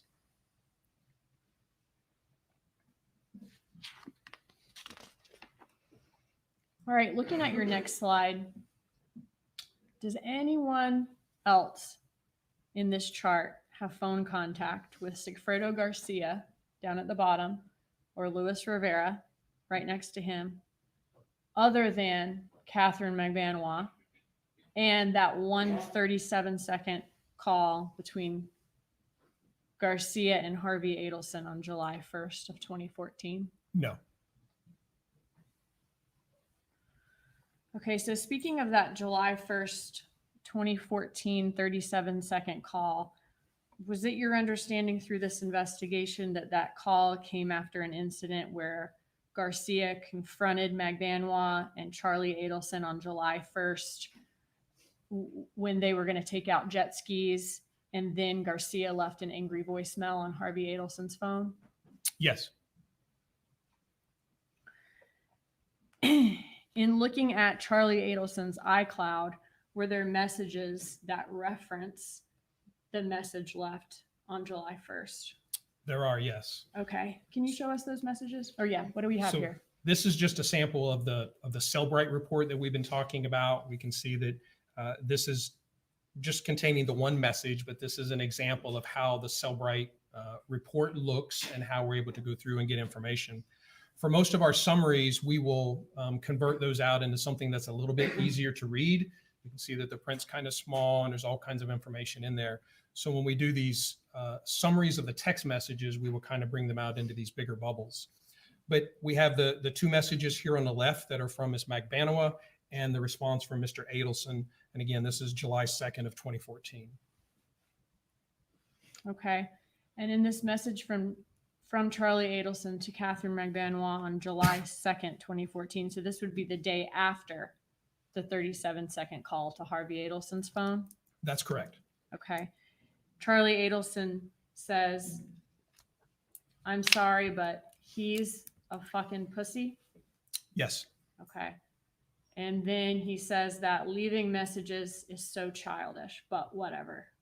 Yes. Is that right? That's correct.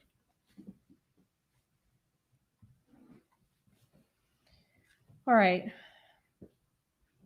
Was Luis Rivera interviewed by law enforcement back in 2016?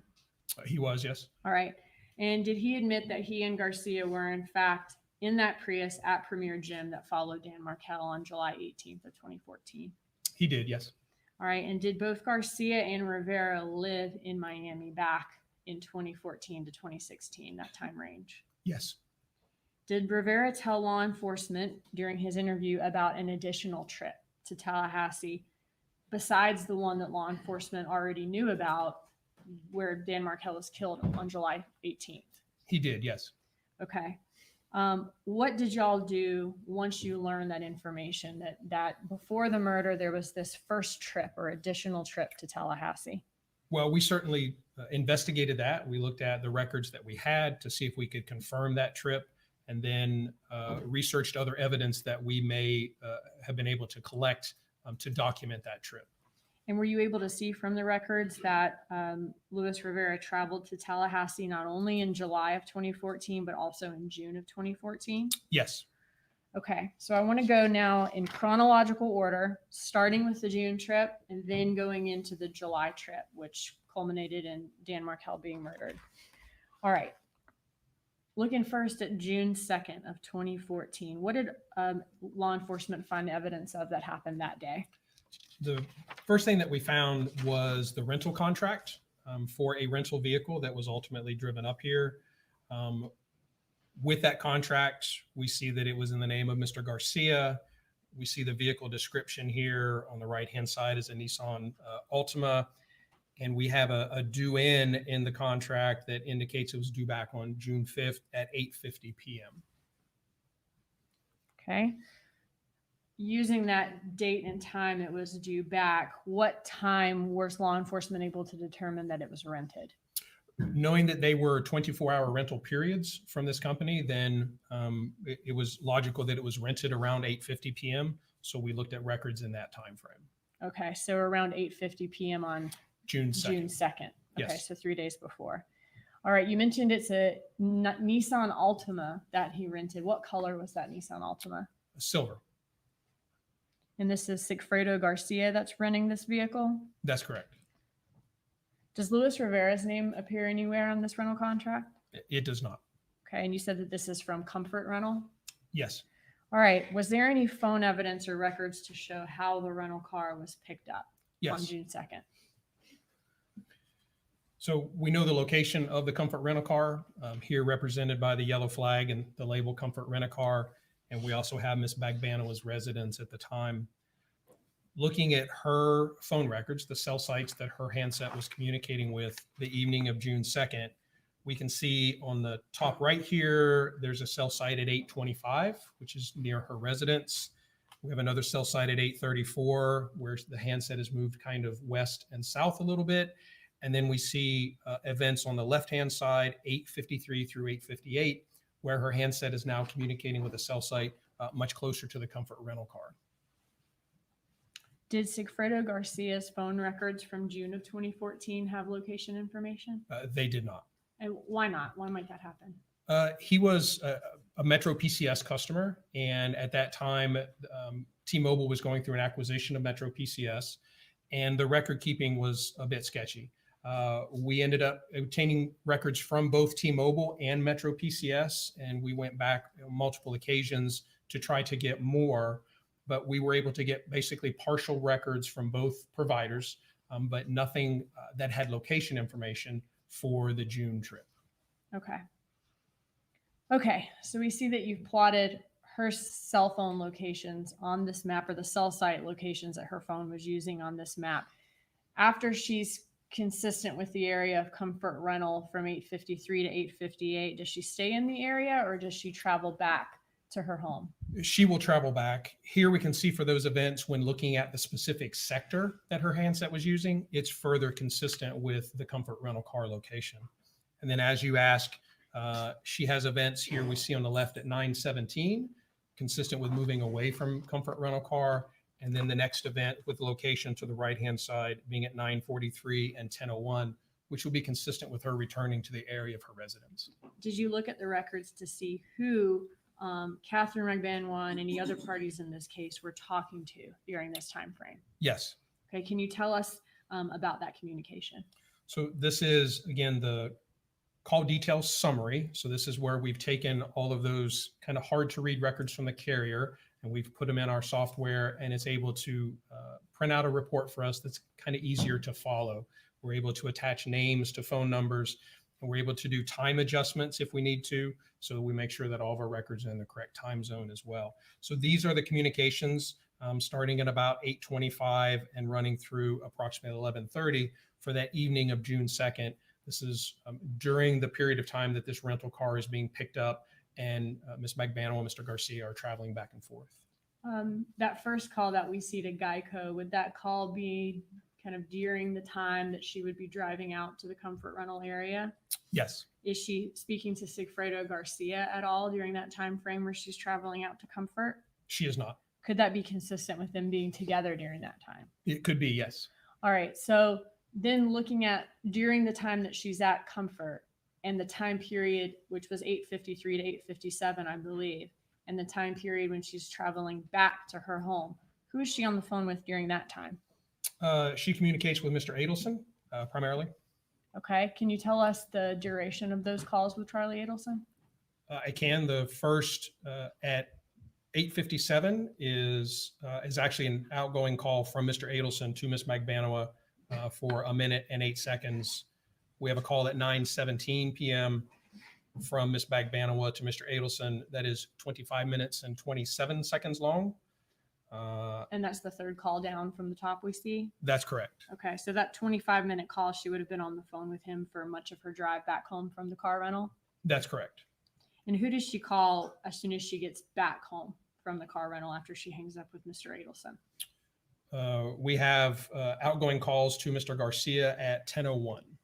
Okay. Now, I want you to walk us through this in just a second. And do we expect most of these parties to be talking to each other on a daily basis, given that the Adelsons are family members, given that Charlie Adelson is in a dating relationship with Catherine Magbanua, and that Catherine Magbanua has children with Garcia, with Sigfredo Garcia? Would we expect those folks to be talking to the person that they're in their respective relationship with?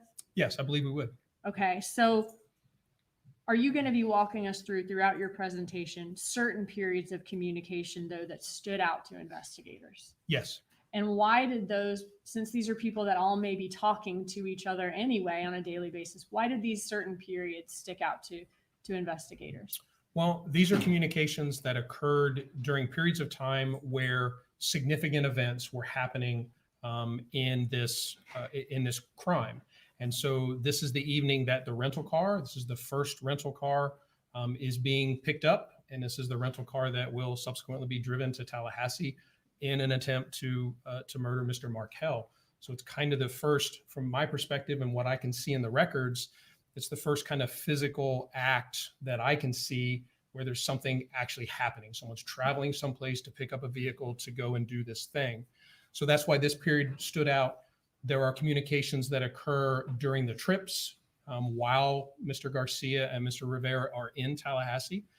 There are communications that occur then and communications that occur upon their return after the eventual homicide of Mr. Markel. Are there other things about certain communications that stand out to investigators, like a quick turnaround between phone calls? Yes. Can you tell us about that? We can see in this demonstrative here, the third call down we talked about is 25 minutes and 27 seconds. So Ms. Magbanua and Mr. Adelson would have been on the phone from 9:17, add 25 minutes to that.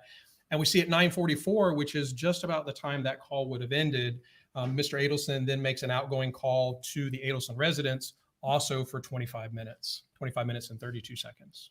Okay, so looking at situations where one of these conspirators hangs up with one and immediately calls the other, that could be something that stands out to investigators. Yes. Okay. And then is another, I guess, detail in the communications, maybe calling a number that they might not ordinarily call? Yes. Okay. All right. So if you could walk us through the communications that we see, as you said, on like the night that the first physical act of this murder is occurring during this first trip to Tallahassee where this car is being rented. So again, to help kind of visualize the calls, we can look at our subjects and then look at our communications. So we already mentioned the 8:57 call where Mr. Adelson calls in to Ms. Magbanua, just over a minute. We have the next call at 9:17 p.m. This was the 27 or 25 minute phone call that we talked about. And that's while she's on the way back from Comfort to her home? That's correct. Okay. And so in this relatively short time frame, we're also kind of keeping track up here on this one at the top, how much kind of the total time of communications that we have. So again, at 9:31, Wendy Adelson text Harvey Adelson. The phone call we already talked about from Mr. Adelson to the Adelson residence for 25 minutes. Catherine Magbanua then communicating with Mr. Garcia. Mr. Garcia back to Ms. Magbanua. Harvey Adelson calls Charlie Adelson. This is 10:16, and that's a 5-minute phone call, a little over 5 minutes. Charlie Adelson calls back for a little over 3 minutes. Ms. Magbanua is communicating with Mr. Garcia again, and then Mr. Adelson for another 23-minute phone call. And then text messages from Mr. Garcia, or call and then text from Mr. Garcia to Ms. Magbanua. To about an hour and 25 minutes of communication between our parties in this time frame. Okay. more here, 11:05, short calls or a 27-second call, and then a 4-minute phone call from Ms. Magbanua to Mr. Garcia. Again, communication from Mr. Garcia back to Ms. Magbanua. And that was the last. All right, we saw a call from Charlie Adelson. You mentioned it. Catherine Magbanua was talking to Charlie Adelson on her way back from dropping Garcia off at Comfort Rental. She talks to Charlie Adelson for 25 minutes on her way back. And then Charlie Adelson, after he gets off that call, calls his parents' landline, Harvey and Donna Adelson's landline. That's correct. Okay. Does the defendant, Charlie Adelson, most often talk to his parents on their cell phones or on their home landline? We looked at, again, for all the records that we had for Mr. Adelson, and our analytical software is able to kind of tally up for us how many communications are with the cell phones, the combined cell phones of Mr. Harvey and Ms. Donna Adelson, compared to their landline or their home phone. And again, we know that events kind of make multiple records, and so we know that it may not be exactly 3,868 calls, but not all calls are completed, all of those. But statistically, we can see that there were only 28 contacts or attempted contacts between Mr. Adelson's cell phone and the Adelson residence, compared to a significantly greater number to the cell phones.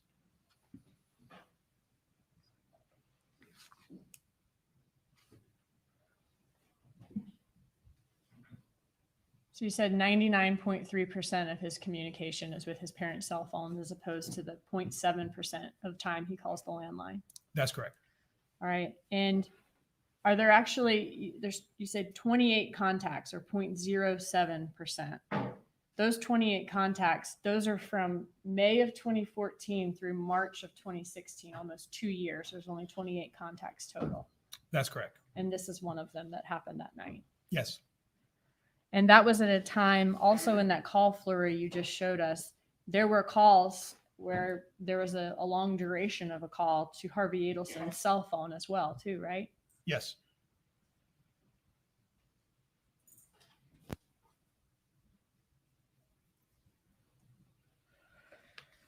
Are you familiar?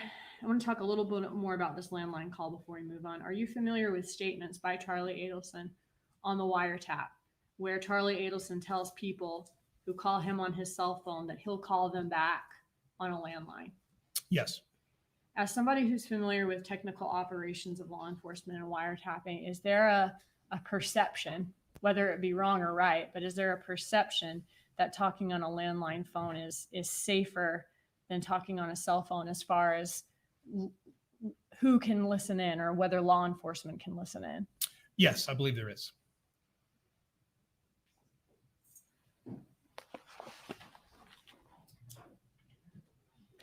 All right.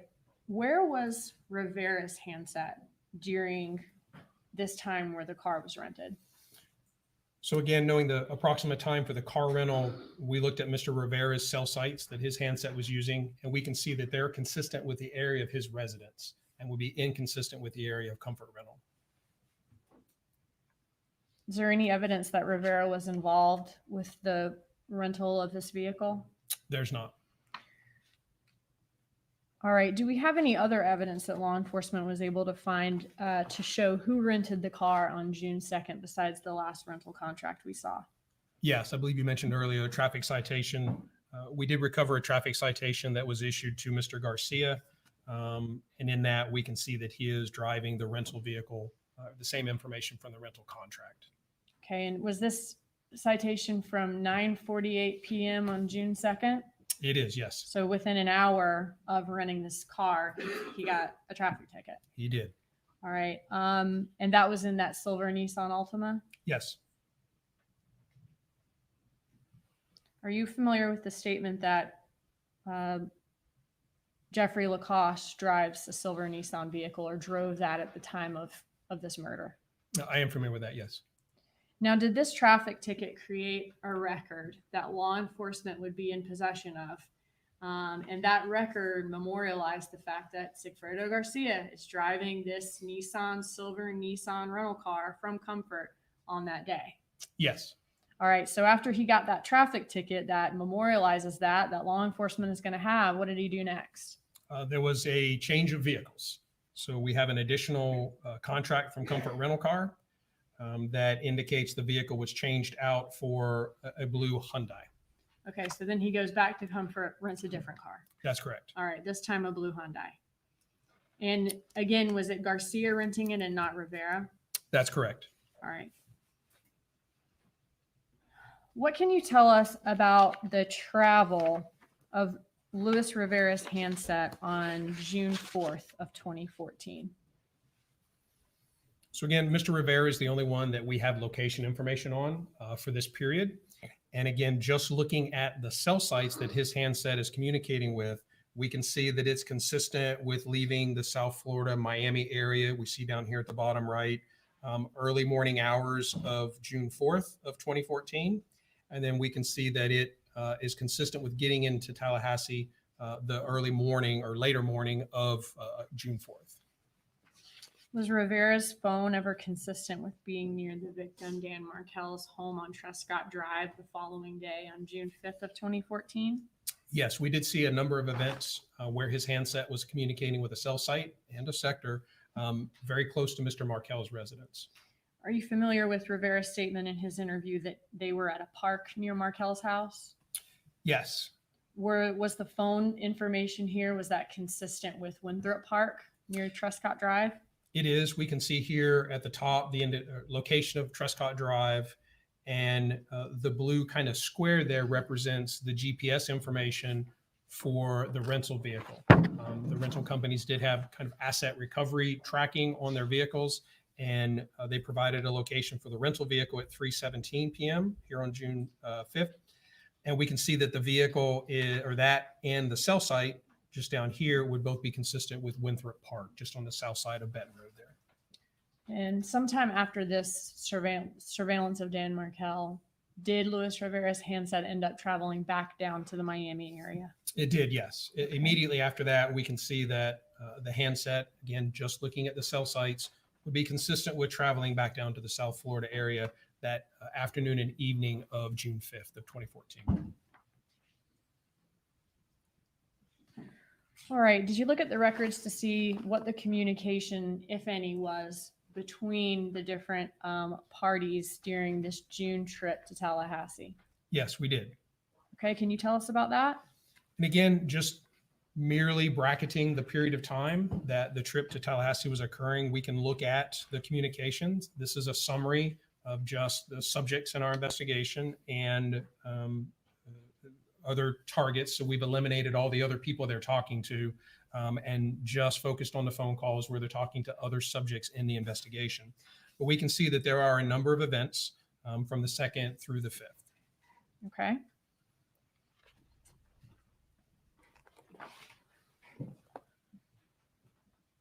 Did Charlie Adelson contact Catherine Magbanua a number of times during this trip to Tallahassee? Yes. Okay. Was that about 10 times? Yes. So again, looking at this, just this time kind of tallying up the number of contacts between our subjects, we can see, yes, Mr. Adelson contacted Ms. Magbanua 10 times in this time frame. What about Catherine Magbanua to Charlie Adelson? 7 times. And what about Catherine Magbanua and Sigfredo Garcia? 12 times.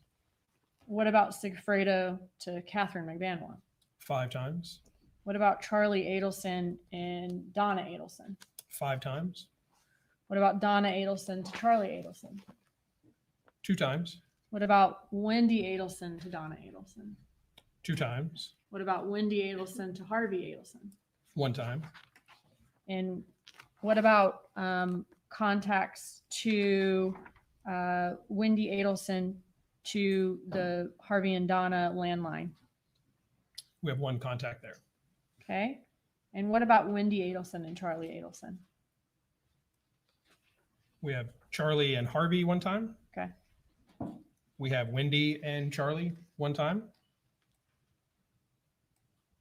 Harvey and Donna 1 time. Ms. Magbanua to Mr. Rivera 1 time. And was that at his number he had in July of 2014, or was that an old number for him? That was an old number for him. Is that number though listed as Tato in her phone? It is, yes. Okay. But it wasn't working at the time of, or for the call detail records we have his new number. That's correct. Okay. So he had a new number at the time, even though she's calling an old number and not getting in touch with him. That's correct. Gotcha. Okay. And what about Luis Rivera and Sigfredo Garcia? We do see one contact between them as well. Okay.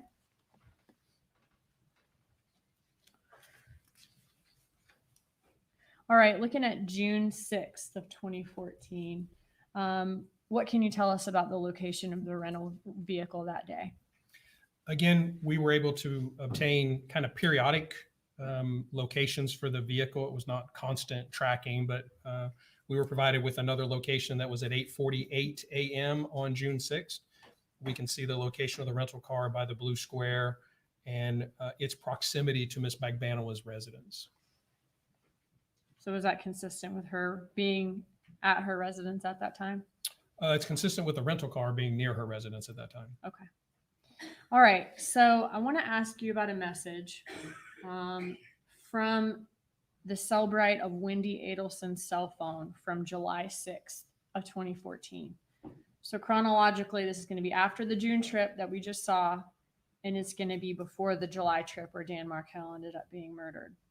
Was there a text sent on July 6th by Wendy Adelson to Dan Markell? Yes. All right. Can you show that to us? Okay. What does this text say? From Wendy Adelson, it inquires of Mr. Markell, are you in Tallahassee July 14th through the 18th? I just wanted to know if I can have the kiddos on the 16th. Thanks. Okay. And he says, yes, you can. He does. All right. The dates that we see that Wendy Adelson is asking Dan Markell about, what is significant about those dates? July 14th through 18th. Those would encompass the second trip to Tallahassee where Mr. Markell was murdered. What happened on July 15th, which is in that date range? 15th would have been, I believe, the first rental vehicle. So the Prius? Or second rental vehicle, sorry. Okay, so the Prius was rented on July 15th? Yes. Okay. And then on July 16th, that was the date that they traveled to Tallahassee? Yes. Okay. Garcia and Rivera, I mean. That's correct. And on the 18th is when Dan Markell was murdered? Correct.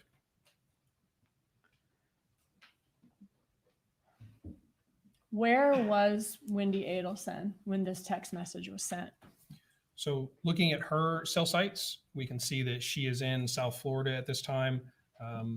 That text was sent, we see here around 10:47 to 10:49 is the AM is the text exchange. 10:14 is the closest event that we have with cell site location for her. And we can see the location of the icon, which was the residence of Mr. Harvey and Donna Adelson at that time. So Harvey and Donna Adelson lived in a condo in the Icon building? Yes. At that time? Okay. Where was Charlie Adelson, the defendant, when that text message was sent? So we have location information for him in the early morning hours of the 6th at 12:30 a.m. and the next event being at 11:46 a.m. Both of those are consistent with the proximity to Ms. Magbanua's residence. Again, we don't have an event exactly at the time of that text message. Now, July 6, 2014, was that a weekend day, a Saturday or a Sunday, I believe? I believe it was, yes. Was that weekend the weekend of Harvey Adelson's birthday at the Adelson residence? Yes. Did Charlie Adelson also go to his parents' home at the Icon on that day that this message was sent? He did, yes. For events starting about 12:28 in the afternoon of that date through a little after 9, all of his communication events are connecting to cell sites in that area of the Icon.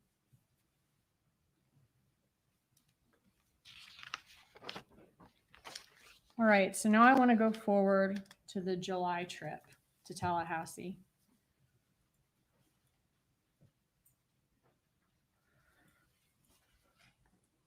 Can you walk us through? Well, I want to talk about the location information surrounding the trip to Tallahassee that took place that week of July 14th that we saw referenced in the text message before. whose phone records did you have location information for the July trip?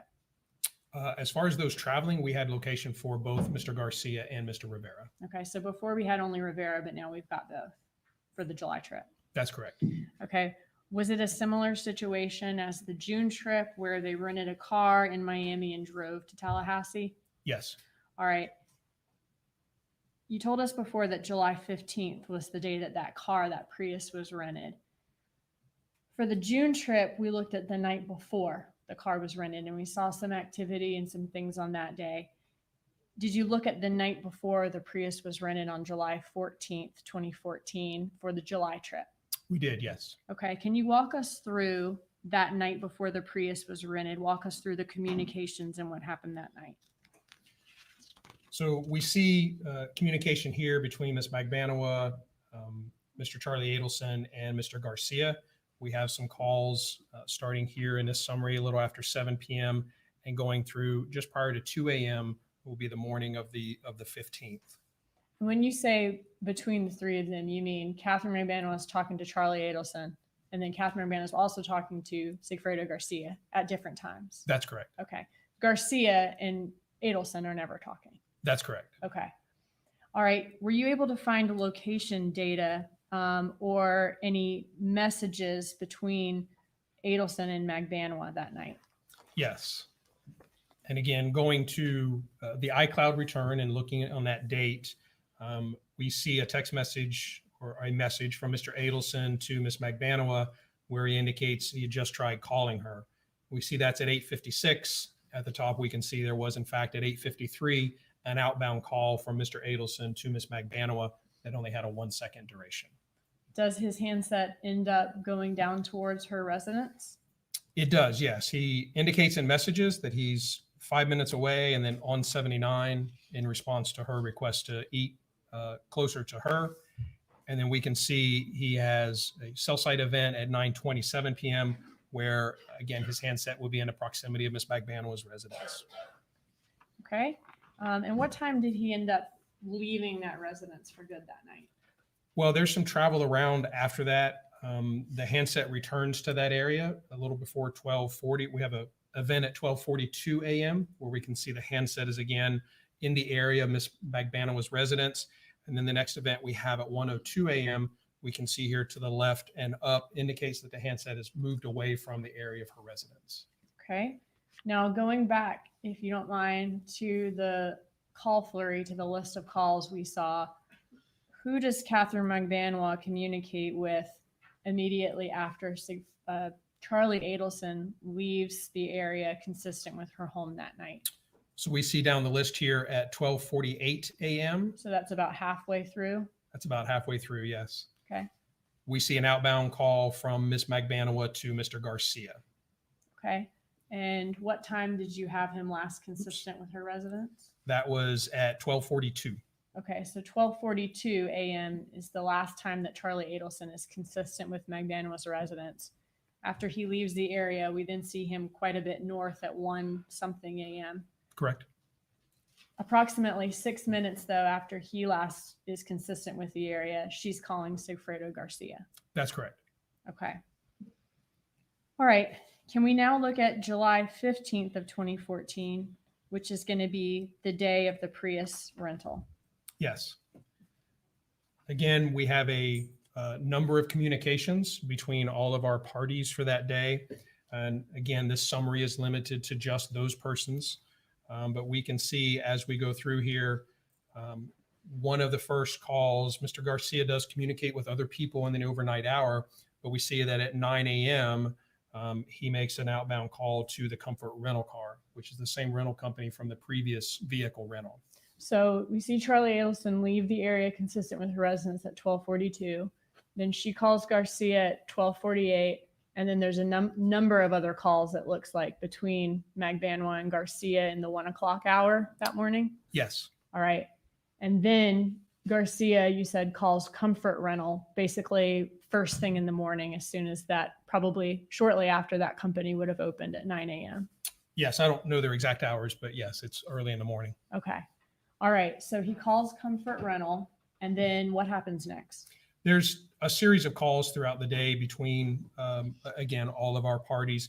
We see that at 4:28 p.m. Is when he makes a call to Hybrid or Save Gas, which ended up being the rental company for the Prius. We see that call is made, and we see that there are a number of communications between, again, all of our parties, but ending down here at the bottom, just after 6, with Mr. Rivera, between Mr. Garcia and Mr. Rivera.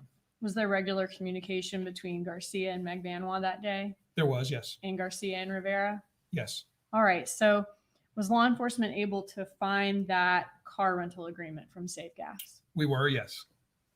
All right. Can you walk us through that? So again, just a couple of excerpts from that rental contract. We can see that the renter's name is Luis Rivera. We see written above that the indication of brother, and it provides a phone number that is Mr. Garcia's phone number.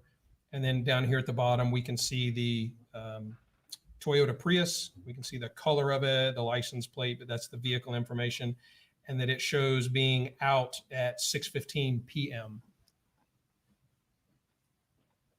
Okay. Can you tell us about their locations at that time? Did they have locations consistent with being at that rental? So looking at both of their location information, Mr. Rivera, by the nature of his carrier, has more events. He has several events with a cell site in very close proximity to the Save Gas rental. And Mr. Garcia has an event at 6:11. Again, the car was out at 6:15. And he has an event also on a cell site in the immediate area of the Save Gas rental.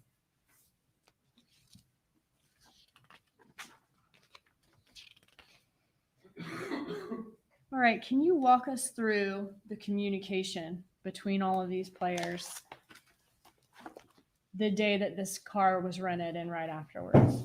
So again, the evening time hours on the date of this rental, we can see that there are a number of communications. Again, kind of looking at a summary of that, looking at the communications this time just between people, kind of tallying those together. But we can see that Charlie Adelson contacts the Adelson residents 3 times. Again, this is the evening hours of the 15th. 3 times for a combined 44 minutes and 17 seconds. And so you said before that there's only 28 calls total from him to his parents' residence from 2013 to 2016.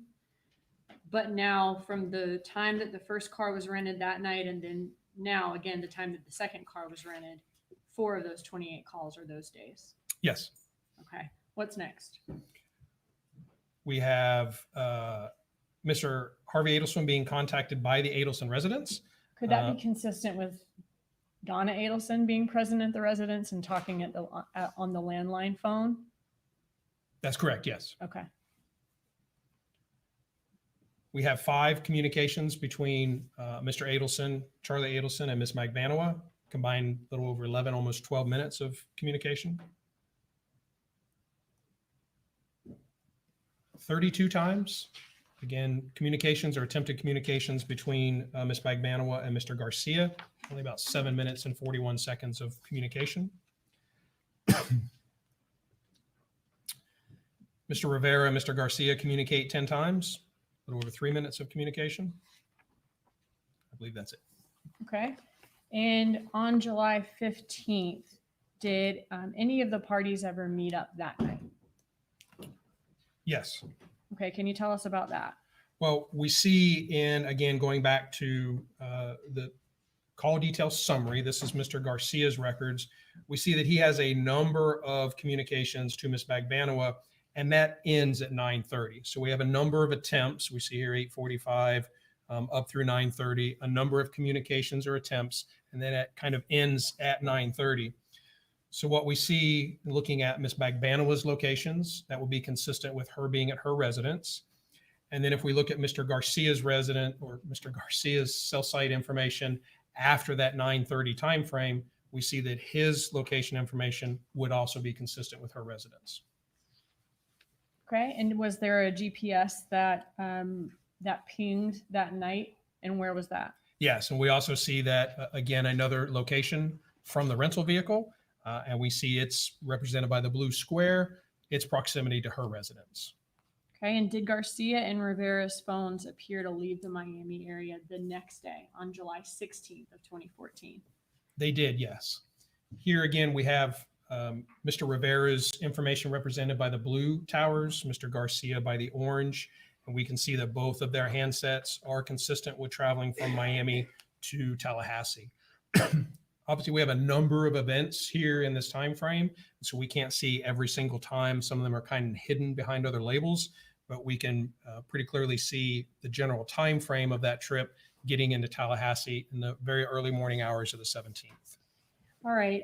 Were either of their phones ever consistent with being near Markel's residence on Trescott on July 17th, the next day, which was the day that Rivera said that they were doing some surveillance on Markel? Yes, again, here we see the location of Mr. Markel's residence on Trescott Drive by the yellow flag. We see the blue arrows that represent the cell sites and sectors that Mr. Rivera's handset was communicating with. We can see how those are oriented, that they're both towards the area of Mr. Adelson's or Mr. Markel's residence. We also see a cell site and sector represented by the orange arrow for Mr. Garcia. We see it's also oriented towards the residence and will be consistent with being in that area. Was there communication between all the conspirators between July 16th and July 17th during this travel to Tallahassee and on the day that there was surveillance done in Tallahassee on July 16th and 17th? Yes, again, this is just the summary of the communication during that time frame. We can see again that there are a number of communications between our involved parties. If we could focus in on the very late night hours on July 17th of 2014. So this would be the night before Dan Markel was murdered. That's correct. The night before and into the very early morning hours of Mr. Markel's murder.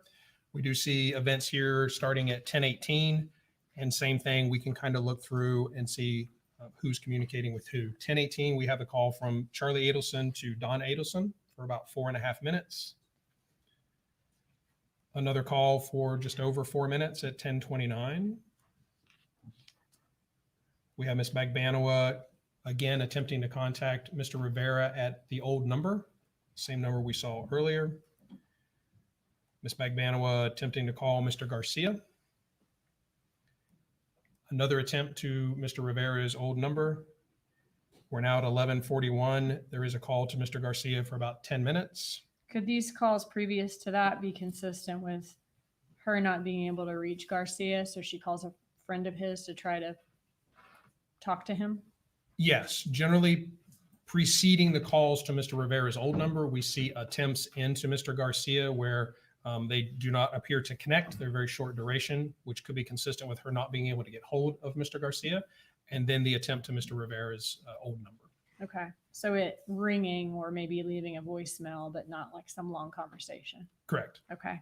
So what's next? See 12:01, Ms. Magbanua again reached out for Mr. Garcia. 12:07, Mr. Charlie Adelson is contacting Ms. Magbanua, a little over 3.5 minutes. 12:30, Ms. Magbanua calls Mr. Adelson back, 53 seconds.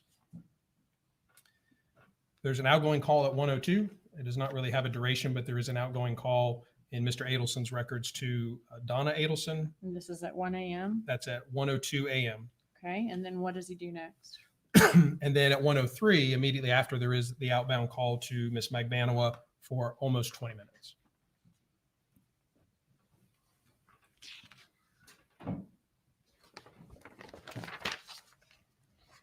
All right. So now if we can go to the next day, July 18th of 2014, the day Dan Markel was murdered.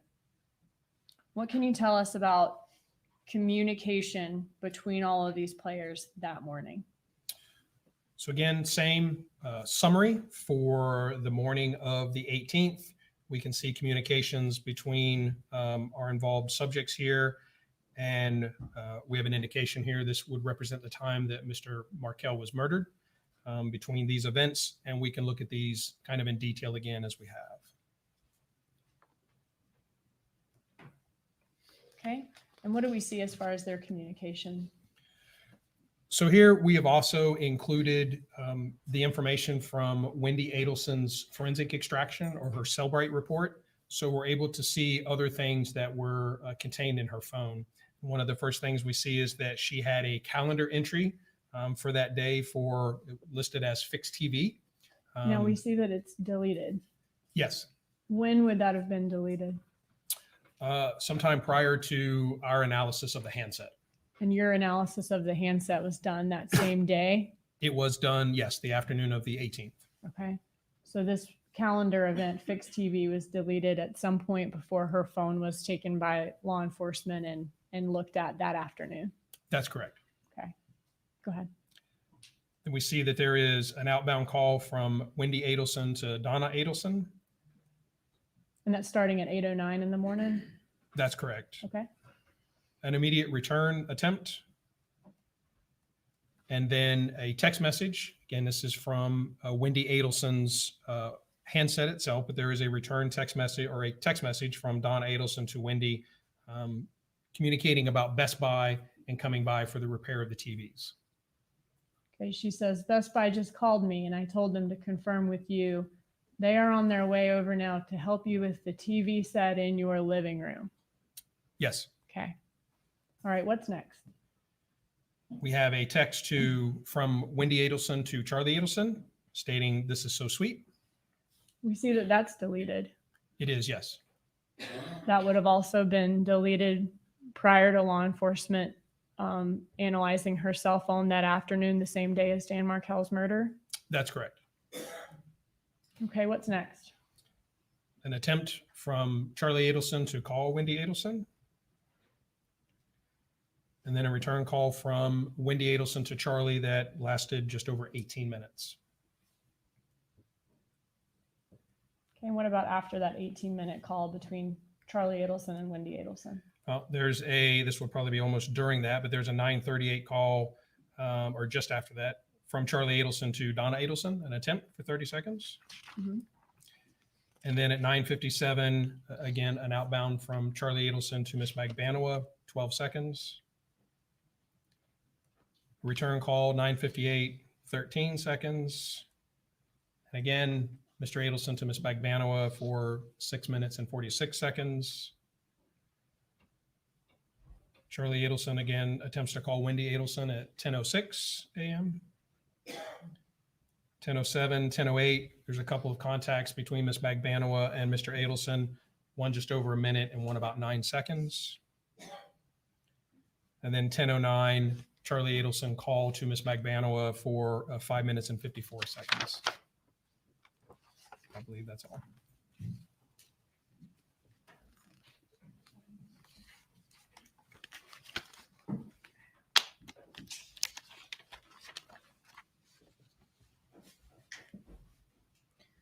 All right, and then I guess the last time we have here is 10:09 a.m. By less than an hour after that, Dan Markel is murdered. That's correct. Okay. All right, so what can you tell us about, I know you already showed us Dan Markel's locations the morning that he was murdered. Could you show those to us one more time? I can, yes. Okay. So again, we have the Trescott Drive where he departed from, the Creative Preschool where he dropped his kids off, and Premier Health and Fitness where he worked out before returning back to Trescott Drive. What can you tell us about Rivera and Garcia's handset locations that morning, looking at phone records and also any other evidence that law enforcement was able to gather? So again, from the surveillance video of Premier Health and Fitness, we do see the green Prius entering the parking lot. Following Mr. Markel, we know from Mr. Garcia's records, we have events at 9:36 a.m. and 9:58 a.m. where his handset is communicating with a cell site in a sector that will be consistent with Premier Health and Fitness. And Mr. Rivera's handset has the events we see here between about 9:14 and 9:44, all of them together, that are communicating with two different cell sites and sectors, again, both of which would be consistent with a handset being at or near Premier Health and Fitness. And these are two different carriers, you said, right? That's correct. But they're in the same location, even though they're communicating with cell sites that are in different places. Yes, sometimes the carriers are what we call co-located, where we may have more than one carrier at the same set base, same site. sometimes on the same tower or same equipment. And then sometimes they will have towers that are not that close or in different locations from the other carriers. So here we can see between the orange arrows and the blue arrows that AT&T and T-Mobile have some cell sites that are close together and some that are further apart. But all of those, the ones that are being used, will be consistent with a handset at or near the Premier Health and Fitness. All right. So even though they don't have any other locations after 9:58 a.m. for cell phone events, what time do we know that they left the Premier Gym area from the surveillance video? We see the time on the surveillance video just after 10:38 a.m. We see Mr. Markel's vehicle. And then we see the green Prius, Mr. Garcia, Mr. Rivera, again, leaving the gym area.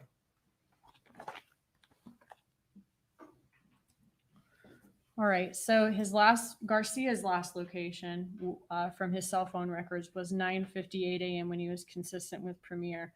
What's the location for his next active event on his cell phone?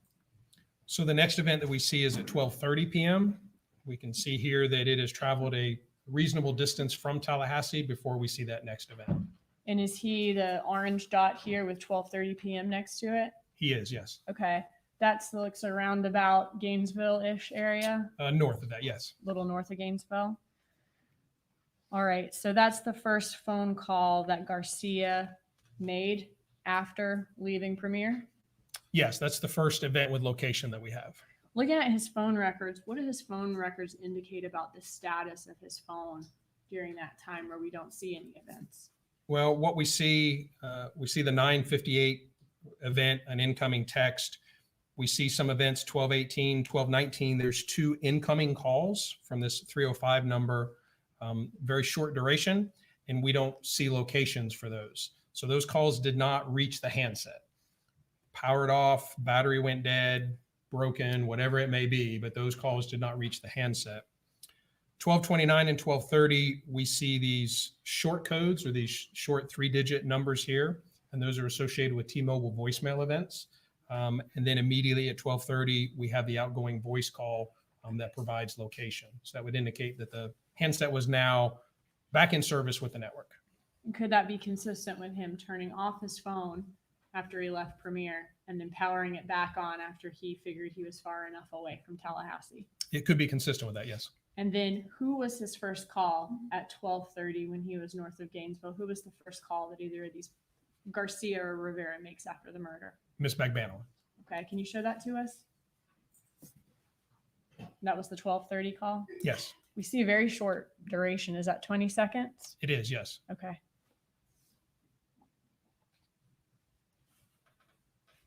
All right, switching gears here. I want to see where Wendy Adelson was during that late morning, early afternoon time when Markel was murdered and during the couple hours after.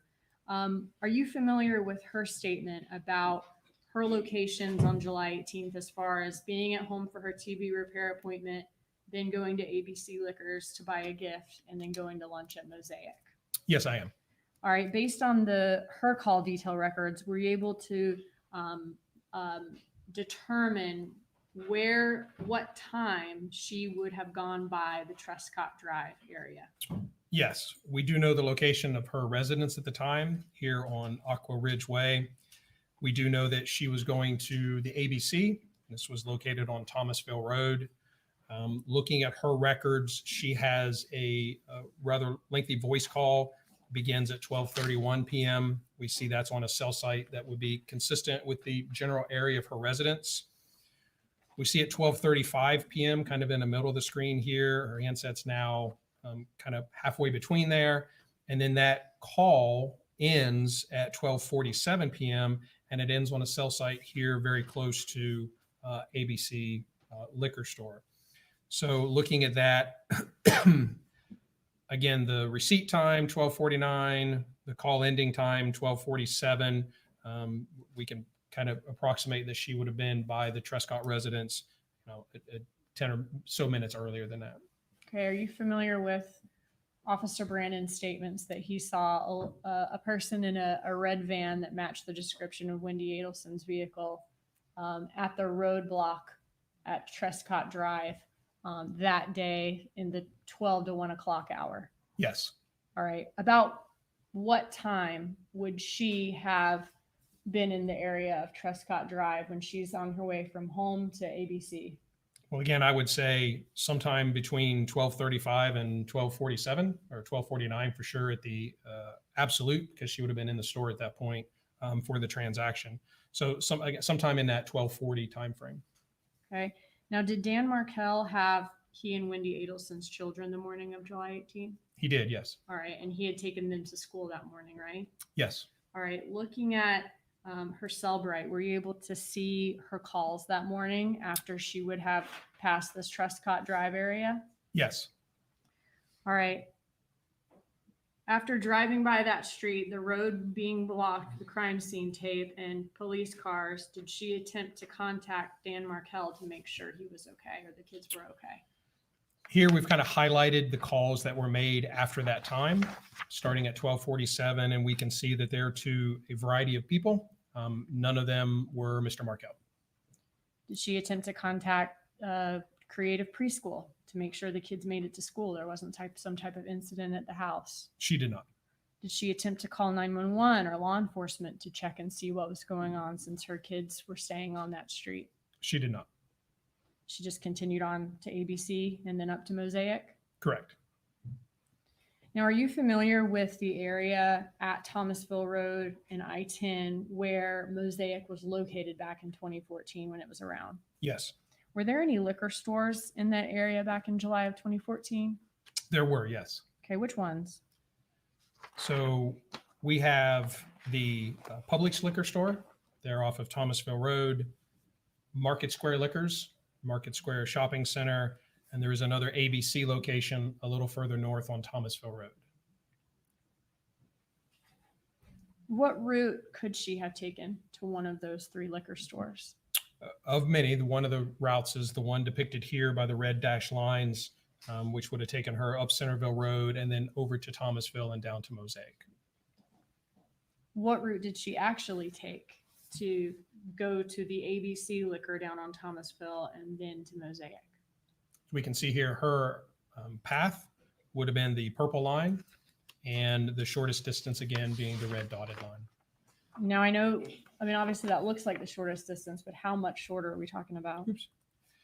So we can only, our mapping, our GIS software is able to provide approximate travel times and distances, kind of like Google Maps. And so what we can see is that the miles for the shortest route would have been 3.63, and they estimate travel time in about 11 minutes.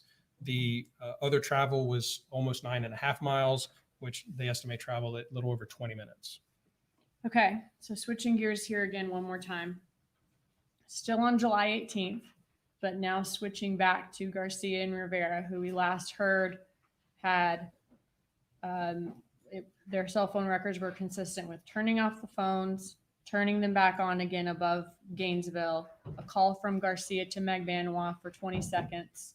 What happens after that? So again, yes, we see their travel back. There's fewer communications, fewer dots on the map during their Fewer return. dots than when they drove up? Correct. Sorry. Yes. Okay. We see they reach the South Florida area in the just after 6 p.m. On the evening or afternoon of the 18th. And then the first thing we see or information we have is a ATM transaction from Mr. Rivera. Okay. Based on the ATM transaction that was seen in the bank records, what did law enforcement do? So first we look at the location information from the handsets to make sure that it's consistent.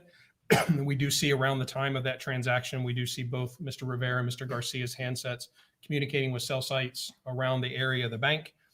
And then investigators were able to locate the surveillance video from the ATM. We can see Mr. Rivera, see Mr. Garcia in the passenger seat, and we see the green Prius. Okay. Continuing on, once they get back to Miami after they go to this ATM, can you show us the communication between all these parties on July 18th that evening? Okay, Yes. so what we see here is all the communication between all of these parties, starting at that 12:30 call from Garcia to Magbanua, and then down through midnight that night? Down through 10:20 in this particular summary. Yes. Okay, thank you. All right, can we focus in on later that evening and I believe the 8-9 o'clock hour?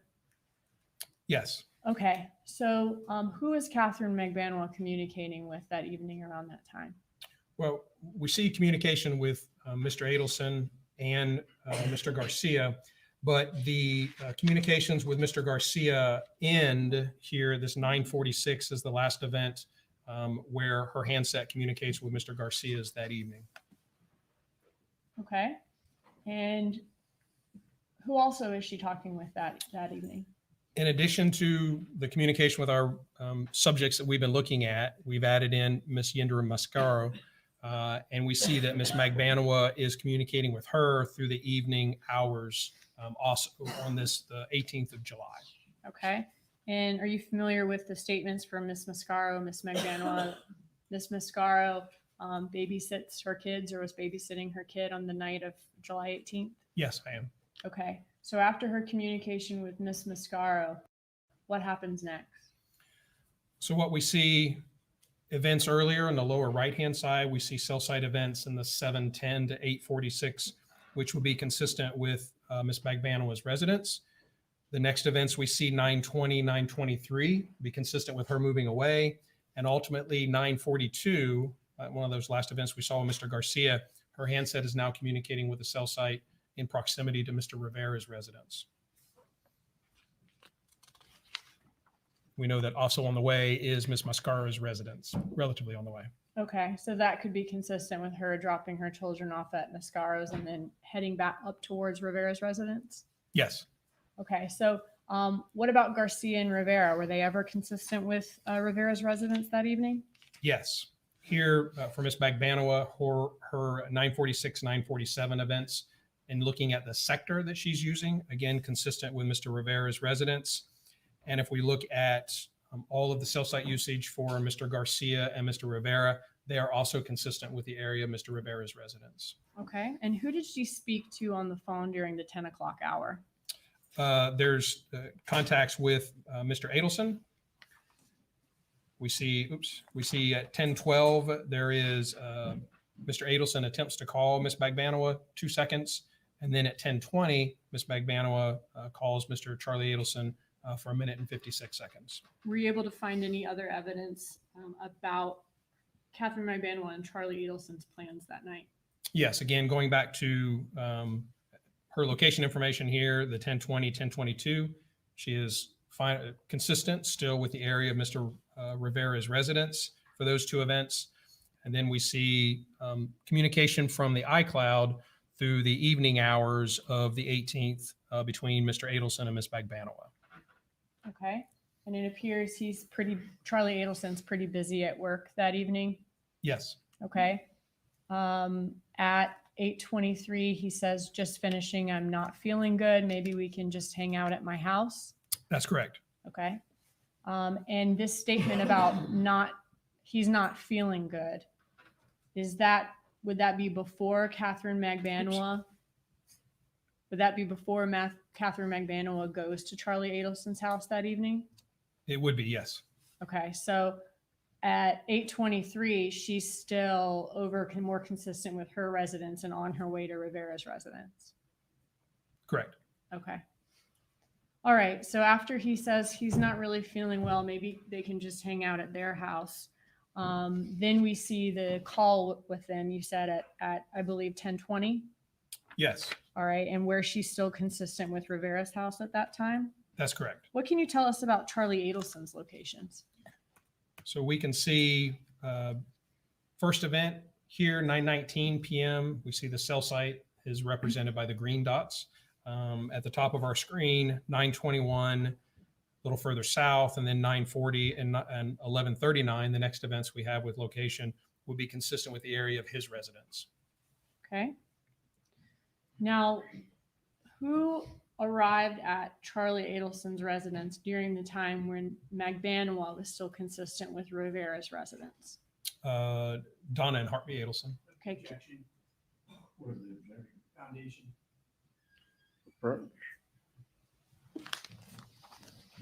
I could rephrase my question, Judge, too. Would that be all right? Okay. Go ahead and do that. Was there some evidence in the iCloud involving messages between Donna Adelson and Charlie Adelson where she says she is at his house on the evening of July 18th during a time when Catherine Magbanua is still more consistent with Rivera's house? Yes, Okay, can you show us that message? I can.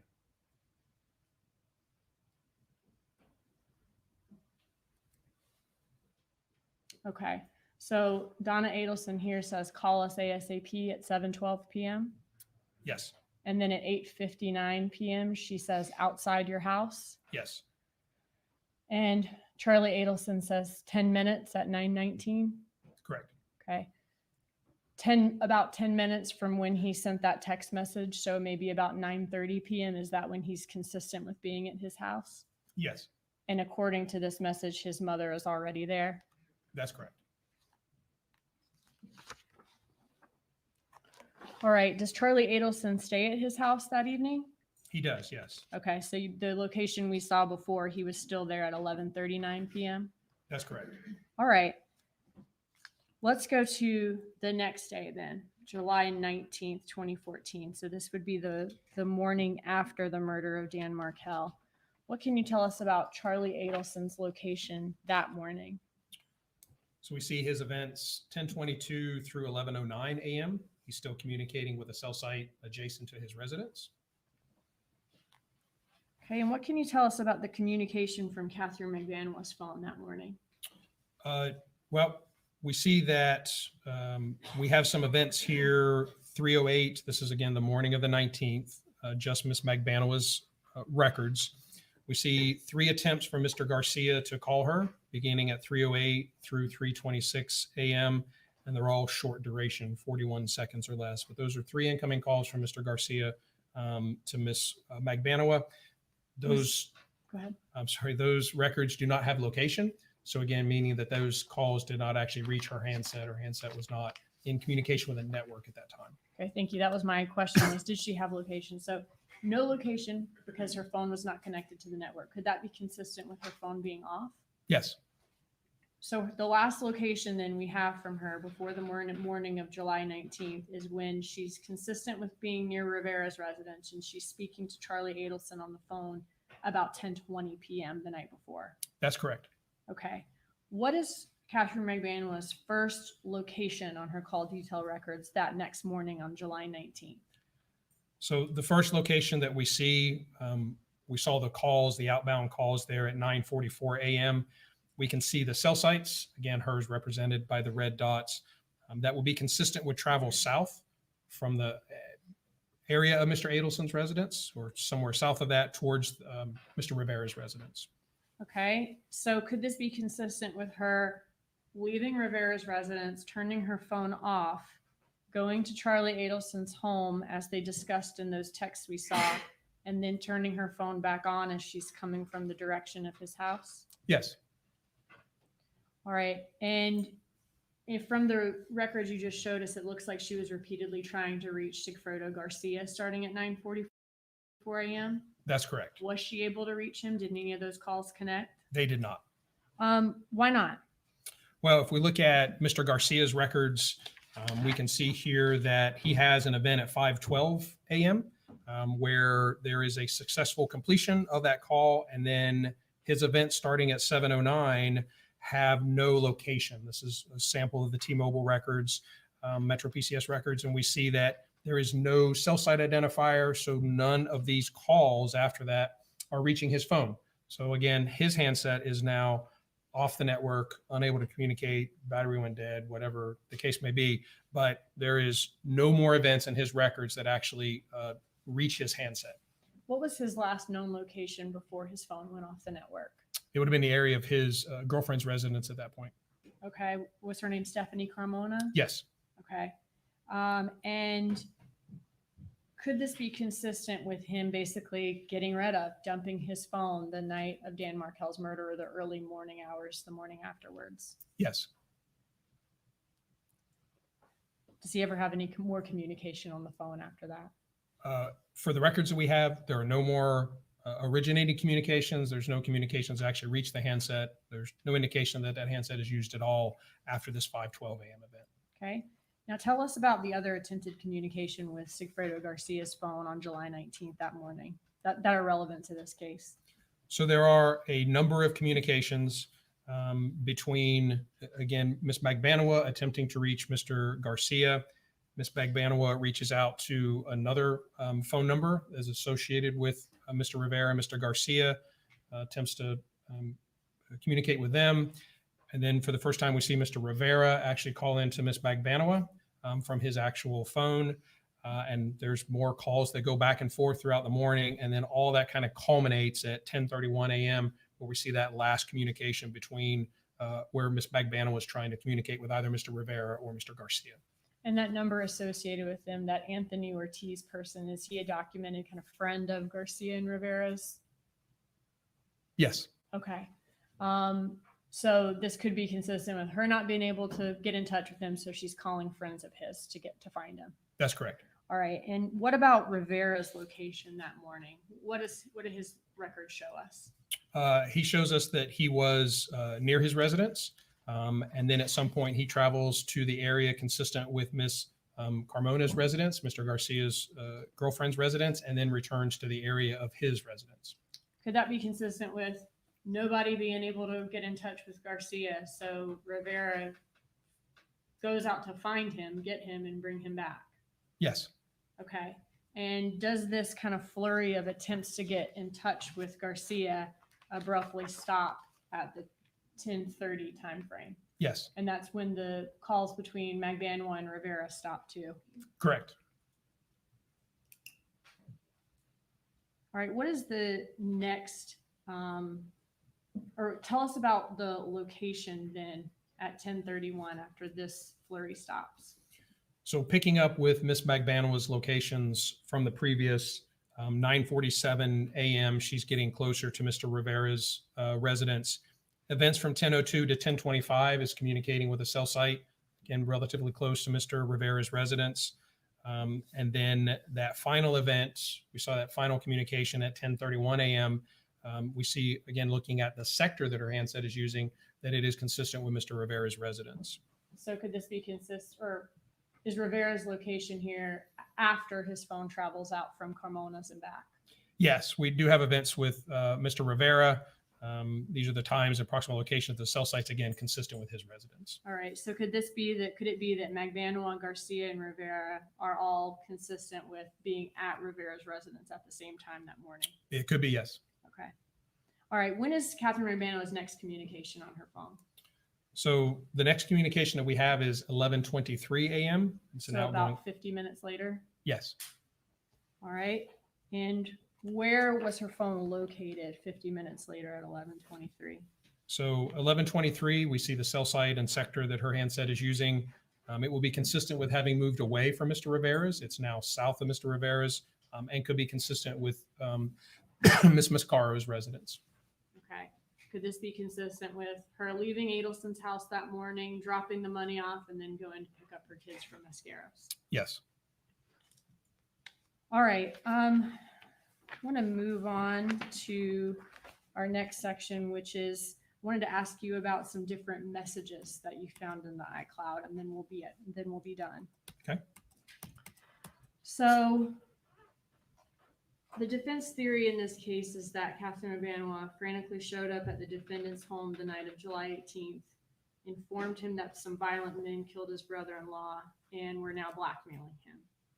Were there any text messages between Magbanua and Adelson about blackmail or extortion in the days following the Dan Markel murder? Certainly none that I found. Can you show us the text between Magbanua and the defendant in the week that followed the murder? So these are some text from that week. This would be July 19th. This would be the day after the homicide. These texts start at 12:13, just after noon on the 19th. And we see them going back and forth about going to the pool or the beach, and kind of casual conversation. Okay, so this is the same day of all the call activity we just saw. Yes. And locations we just saw. And so sometime after noon at 12:13, Charlie Adelson says he's headed to the gym. Are you going to the beach? It's so nice. Yes. Okay.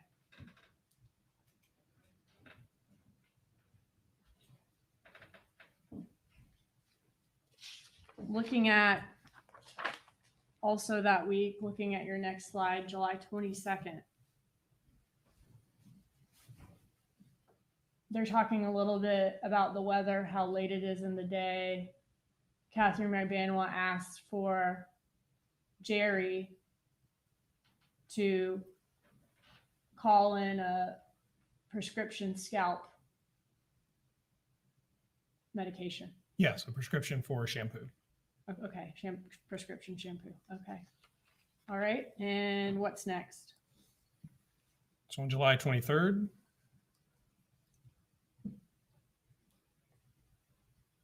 So on this one, Charlie Adelson says, don't forget to text Jerry your info. He'll call it in the morning, sweet dreams. And then later she says something that he says laugh out loud to. correct, yes. All right. What's next? So the July 25th, On July 25th, she says, have a good day, smiley face. He says, you too. yes. In all of the messages, in all of the messages from the records between this defendant and Catherine Magbanua from 2014 to 2016, are there any messages where they discuss Charlie Adelson being blackmailed or extorted or violent people wanting to hurt his family, anything like that? None that I found. During those years, though, I mean, do the defendant and Catherine Magbanua stay in regular contact with each other, even after they break up that fall in Yes. 2014? Okay. From the messages, do they appear to have a close friendship? They do, yes. Okay. And when I say in regular contact, sometimes they talk multiple times a day, every day. Correct. All right. Can you show us just a couple of examples of their close friendship? Can you show us October 6th, 2014? Yes. So this talks, and these be 2:18 in the morning, or I'm sorry, 2:18 in the afternoon of October 6th. There's communication about him being a good father, potential to be a good father. Okay. And she's saying that you have to find the right girl that you can deal with and to see if she's worth it. Yes. Okay. And what's next? And if she gives you hell, Catherine Magbanua will set her straight, winky face, and he says, I love you. It makes me feel good that you care about me. I'm very lucky to have you as part of my life. And he says, I'll always care about you. That's correct. Or she says that, rather. That's correct. All right. Next, she says, no, can we go back to the next one then after he says he's lucky to have her as part of his life? Yes, I'm going to need to fix something on that slide. Okay, no problem.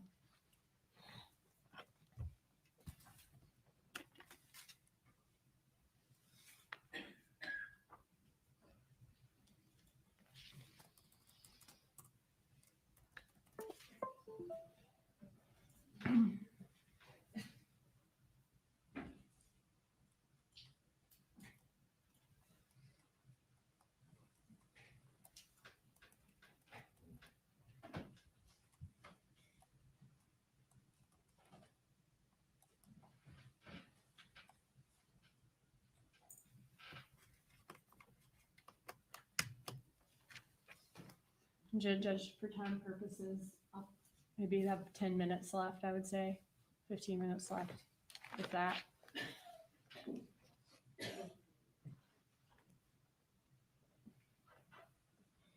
Okay. Can you show us the next one? Okay, Yes. I think that's the last one we read. Okay. Can you go to the next one after that? All right. She says,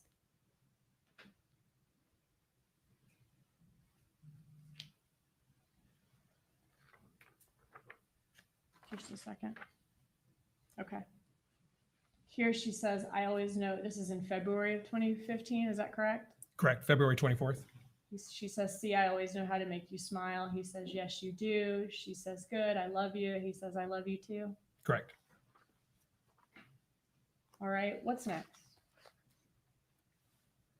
On October 27th of 2015, She says, hey, you're probably busy celebrating your birthday. I just want to thank you so much for helping me out. I love you. I love you. Have a great birthday. I hope I see you soon this week. And he says, can't wait to get lunch with you. You're the best. And I'm lucky to have you as a friend for life. Smiley face. Yes. Okay, what's next? All right, and then this one, they kind of exchange, you don't miss me, I do miss you, with some, okay. Yep. Go to the next one. All right. This one, they're talking about something, and he ends it with, LOL, you're the best. Correct. And LOL, does that mean laugh out loud? It does, yes. All right. Were you involved in securing a wiretap of some of the suspects in this case in 2016? Yes. And what is a wiretap? A wiretap is sort of a general term for our ability to intercept either wire communications, something said over a phone line, electronic communications, maybe a text, or oral communications, things that are spoken. But when law enforcement is able to lawfully intercept those to record them during the course of an investigation. Does an order have to be signed by a judge and sent to the phone carrier in order to have authority to conduct a wiretap? Yes. And so because of that, I mean, are we able to go back and listen to the content of these phone calls that we've seen today from back in 2014? No, we don't have the ability to go back and record phone calls in the past. The only way that we would know about communications would be if we were to extract a phone, like we see the Cellbrite extractions or forensic extractions of phones. We may be able to see some text messages, but we don't have the ability to capture things back in the past. At that time, we didn't know that a crime was about to be committed. That's correct. Okay. But if for a wiretap investigation, police can get that order to listen to suspects' phones in real time. That's correct. All right. Can you explain to the jury what type of equipment is needed to conduct a wiretap? Certainly, it's relatively complicated in today's world, but there is equipment on the carrier side where they're able to send us information about the activity, the text message content, and information about the calls, who's calling who, all of that information. And then they're also able to send us the actual content. So they're able to send us the audio when someone's on a phone call of what's being spoken. And then we have computer servers that receive that information and software that displays it for us, an intercept kind of interface where we're able to see the incoming calls. We have some controls where we can play calls back, and we can see, calls for the day, write synopsis for them as they're coming in. So it's again, a lot of computer equipment necessary to conduct that. Do the people who are listening or monitoring to these calls in real time have to go through certain types of training to do that? They do. First, we do what we call minimization training. And we are not, law enforcement, we're not allowed to intercept calls that may be privileged or not relevant to the investigation. So we can't listen to everything that is said. So the first thing that a monitor or someone who's listening has to know is, one, about the investigation. So they have to read that affidavit, the application for the wiretap. They have to read that thoroughly and be briefed on the investigation so that they know the relevant persons, the relevant evidence that we're looking for, kind of the history of the investigation, so they have some context when they're listening to these calls going on. And then they have training on how to actually do that minimization, how to actually stop the recording so that we can't hear that information, we can't record that information that we don't believe is relevant or authorized under the order. So they receive, again, training about the investigation and then how to actually operate the software. And they're required to minimize it, right? If it's not relevant to the investigation, it's not That a is choice. correct, yes. Okay. And are you limited in time to decide whether the conversation is relevant or not? We are, again, everything is geared towards not intercepting communications that we shouldn't. So for parties that we know never talk about anything relevant, then that period of time that we listen may be less. And then we immediately minimize because we know historically they never talk about anything that's relevant to the investigation. For parties that do communicate about the investigation, then that period of time may be a little longer. The amount of time that we stay minimized or the amount of time that we come off of that before we come back and spot check, or we will come back and see if the topic of the conversation has changed. Are they now talking about something that's relevant? Again, that varies a little bit based on the monitor's knowledge of the case, history of communication between them. But yes, we do have some guidelines for the amount of time that we can listen and how long before we can go back. Okay. How can we as listeners of the call tell if an officer is doing that? You'll hear an audible tone during the call. It's an abrupt audible tone. And is the portion of the call that is minimized recorded then? It is not recorded. All right. When listening, do you have to be on the lookout for suspects who may try to mask the meaning of what they're talking about just in case law enforcement is listening? Yes, Is that common for people to do? it is. Yes. All right. And were Catherine Magbanua and Charlie Adelson's phones tapped in this case? They were. Yes. All right. Who supervises these wire calls? I was the wire room supervisor, the person responsible for kind of the technical side of it. And then from the legal side, there is a state attorney assigned that is conducts the training, keeps up with the investigation, and ultimately a judge who authorized it. And who keeps or maintains the recordings of the calls? During the investigation or during the course of the wiretap, we have a partnership with the Florida Department of Law Enforcement. They're the first point that receives that and sends it on to us. They maintain those originally, and then at the completion of it, those tapes are transferred to us in our custody and maintained securely. Okay. All right. So the bump in this case, was that at 1:47 p.m. on April 19th, 2016. When I say the bump, I mean when Donna Adelson was approached by the undercover officer and handed the article about Dan Markel's murder? Yes. All right. So looking at 1:47 p.m. on April 19th, 2016, who was Donna Adelson's first call after the bump? Can you tell us that from the call detail records? I can, yes. So we see here her records from that date. The red line indicates the time of the bump or the time of the contact. And we see that her first call at 2:09 p.m. is outgoing to Charlie Adelson. We have seen and heard about emails in the course of the trial which detail Donna Adelson's strong interest in the divorce of Wendy Adelson and Dan Markel.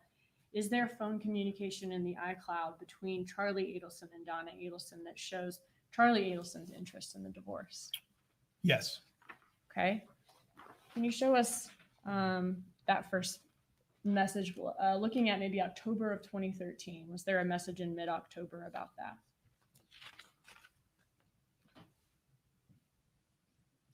All right, what does this say? So this is from Donna Adelson to Charlie Adelson. It says, a horrible evening for your sister and for us. Dad finally had to walk outside to lower his blood pressure. Just awful. I can't even explain. She says she's on the way back to Wendy's house. Okay, Yes. can we go to the next slide? Now on the slide before, did it say, I bet let's talk this week by Charlie Adelson after he heard that? Yes. Okay. Looking at the next slide, what happened on October 30th of 2013? There is, again, a message from Donna Adelson indicating she just got a text from Wendy mentioning that she's moving ahead with the purchase of a home.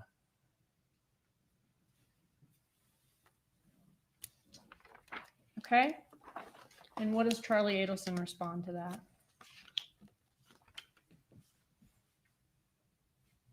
Can you read those to us? He indicates she never told me. Why is she doing this? She never mentions it to me on the phone. I guess it's because it's stupid. Did Danny give her permission to move? Schools. Okay. And what does he say after that? He says he will hold that over her and use it as leverage, especially after she puts money down. She is really stupid. Give them their asking price, question marks. And what about after that? He says, I can try again, but I only talk to her about one time a week and leave about 7 messages. And then he indicates this would be October 31st. And the times here on these messages are still in coordinated universal time. So in October, we're 4 hours behind, but that should be about 1 a.m. But he says, spoke to Wendy. I think I made some headway. Hope you're having an awesome time in Israel. Have a good night. Okay. Now, the times that we saw earlier in your presentation, those have all already been converted to the actual time that was sent, right? That's correct. Everything up Okay. to this point has been converted to our local time. And I do point out that communications with Donna here that we've just been talking about, those, if you notice the time in the bottom of the messages still say UTC +0, which means there's been no offset or subtracting of time to get to our local time zone. So in those messages, he seems to be thinking that her buying a house is not a good idea. Danny will hold it over her head, use it as leverage, and he's trying to talk her out of it. Correct. All right. And then what's the next message to his mom? Wait, I'm sorry. Did you read the last one? I did. Spoke to Wendy. I think I made some headway. Hope you're having an awesome time in Israel. Have a good night. Okay. And how does his mom respond? Okay. Let me go to, Just indicates that the Adelsons appear to be in Israel at the time, and look forward to speaking with him soon. okay. Danny sent them some pictures of the kids in Halloween costumes, it says. Yes. Okay. So let's go to the next one. So Charlie states, spoke to Wendy for 20 minutes last night. She texted me today that she pulled the plug on the house. Okay. With some smiley faces. Yes. And how does Donna Adelson respond? Wow, Charlie, thank you again. How did you accomplish that? You're a miracle worker. Tell us. Okay. Lots of exclamation point shoes there. Yes. And this is on Halloween of 2013, on October 31st of October 21st, 31st of 2013, and then the day after. Yes. Okay. And then the conversations about her buying the house and Charlie Adelson against it, that was all the day before Halloween of 2013. Yes. Could buying a house in an area be unfavorable for like a motion for relocation? I believe so, yes. All right. What about in February of 2014? I believe there's more here in this exchange from November 1st. This will be the continuation of the October 30th to the 31st to the 1st. Okay. But he indicates, in response to the question of how did you accomplish it, he responds with a series of text about how that went. So Danny would have used it against Wendy as leverage. She needs to get permission from him. He has several other reasons why it would have been the dumbest mistake of her life, the second dumbest mistake of her life. Yes. Okay, and what's next? It says it took about 15 minutes of talking to her. I basically told her owning a house is like getting married, renting is like dating. Why the F would you want to get married again? Okay. And what's next in February of 2014? Was there some more messages from the mom? Yeah, so February 15th of 2014, it's been in the evening hours or afternoon hours. Donna Adelson indicates that Wendy is stressed out. Okay.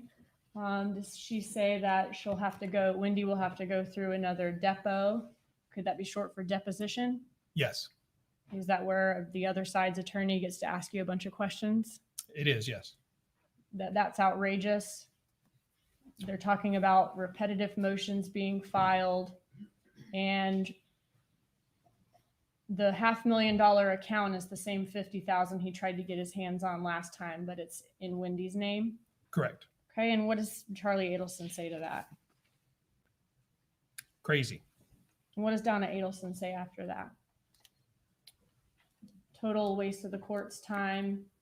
Yesterday, he sent Wendy a text that said he saw her leaving the school at 2:07. He's stalking her. Yes. Okay, and what does Donna Adelson say after that? That Wendy wants to file a protective order. Is that what that said? Yes. But that's very hard to do unless there's a previous history of threats or abuse. But she wants to let the judge know he's stalking her. Yes. Okay, what's next? And Charlie Adelson says, I agree. Correct. All right, what does Donna Adelson say after that? Anyway, it looks like mid-March or mid-April before anything will be resolved regarding him paying her through the court system. Okay. And then does Donna Adelson go on to complain about the judge on the case giving him too much time to pay? Yes. Okay. And what's next? Okay. Is that more complaints about the judge in the divorce case? Yes. Okay. What's next? Charlie Adelson, is that where, does he say how much per hour the divorce attorney costs and that she needs to give a refund or complain to the bar? Yes. All right. And what's after that? Does he ask whether Wendy's mad at her attorney yet? He does, yes. Okay. What's next? What does Donna Adelson say here? In response, she says yes, but don't get, I assume that to be her, worked up about it. She's too stressed about it. Let's just keep conversation with her light and not add to what she's dealing with. Let her just get through Monday with positive family support. Nothing stressful. Trust me on this. Okay. So Wendy's so stressed out, she doesn't want Charlie Adelson adding any more stress to her. Correct. All right. What about after that on February 17th? So does Donna Adelson indicate there that she's just leaving the courthouse? Yes. Okay. And what does Charlie Adelson say? Says at work and then ask, how did it go? What does Donna Adelson say to that? Okay, we'll talk later. Okay. Charlie Adelson asks what happened. Yes. Does Donna Adelson then go into some detail about what happened in court, what Wendy wants the parenting coordinator to do, and that Wendy wants the parenting coordinator questioned because she hates Danny, and will ask the court to have. Are you objecting? Yes. What is your objection? Read the whole thing or not all of it. Please read the whole thing, the rule of completeness. The judge was really pissed at him for not paying Wendy, but she will allow them to depot her with very strict limitations on the questions. Then Wendy wants the parenting coordinator questioned because she hates Danny and will ask the court to have him court-appointed psychological testing, exclamation points. Okay.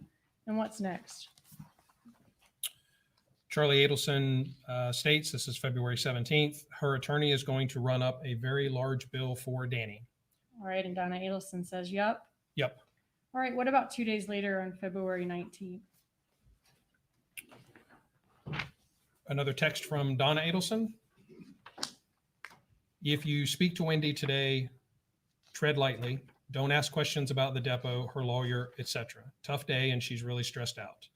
The asshole showed up at soccer yesterday, and when she tried to leave with the boys, he said, no, stay here and play with Abba.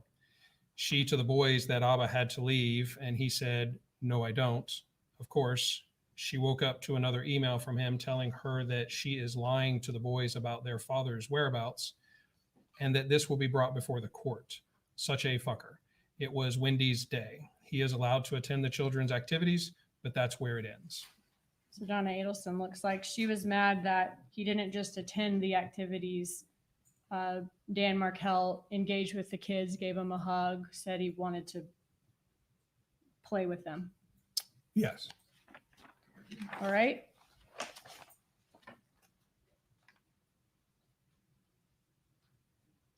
Was there a text message exchange in March of 2014 where Donna Adelson asked Charlie Adelson to erase a text that she sent? Yes. Okay, can you show us that? Can you read it to us? Two texts here. The first says 37 miles to Gainesville. And the next is, I can't talk now, but I'll text you before we stop in Gainesville where I can go to the bathroom and have a moment of privacy. Then I'll call. Please pick up because I will have very limited, quote, alone time today. Erase this text after you read it. Okay, so she wants to go to a bathroom to talk to Charlie Adelson on the phone in private once she gets in Gainesville here. Yes. But wants him to erase that text on his phone. It's what it indicates, yes. Okay. Then a few minutes later, what does she say? We'll stop in about 5 minutes and I can speak to you privately about Dad's birthday gift when I'm out of the car. I have some good ideas. Okay. So in this text, she's saying that the text she sent 30 minutes before is about Dad's birthday gift, It would seem so, yes. or that the call she wanted to make was about Dad's birthday gift, rather. Yes. Does she ask him to erase this text message, though? No. And that's the message where she's talking about what the secret call is supposed to be about, right? Yes.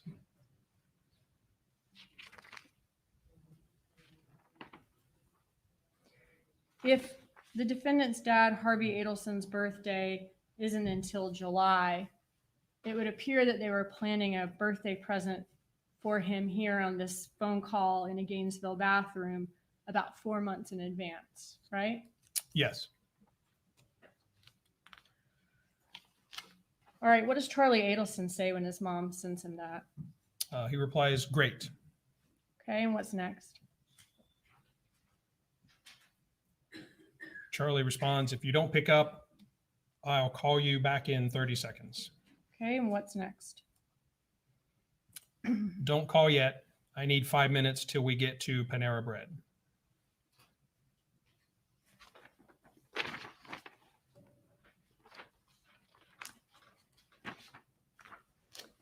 All right, was there a message in May of 2014 where Donna Adelson references having a tough conversation with Wendy?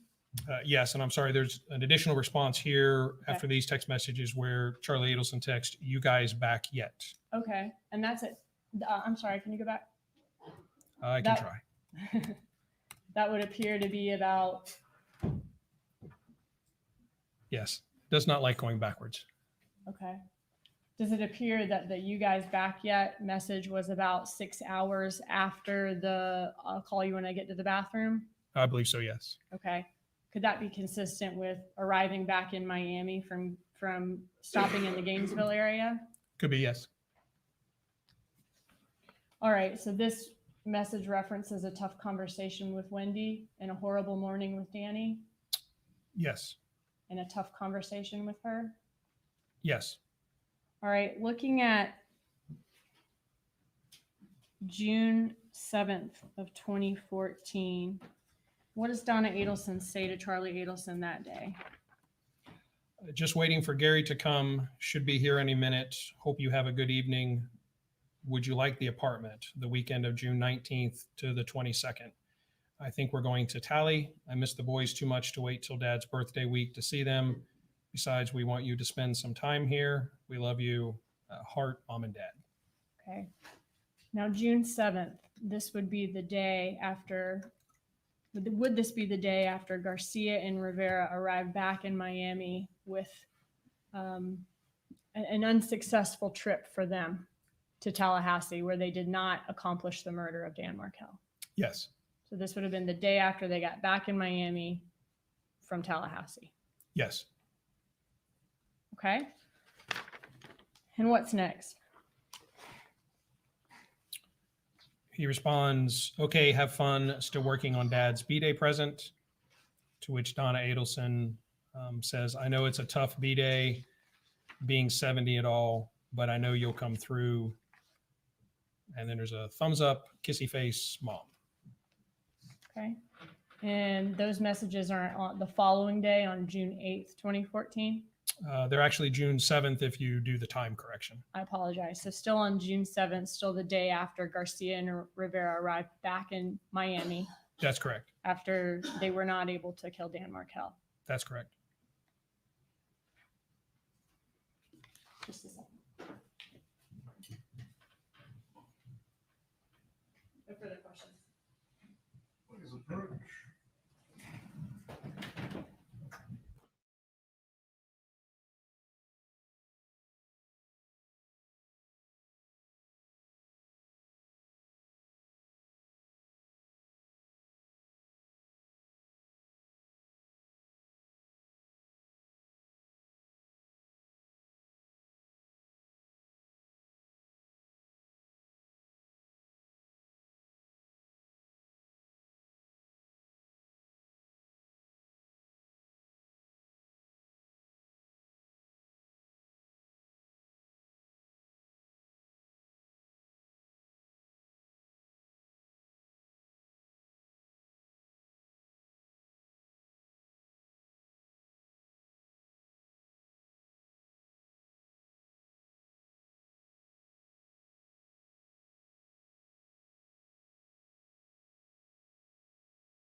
To stop here for the night.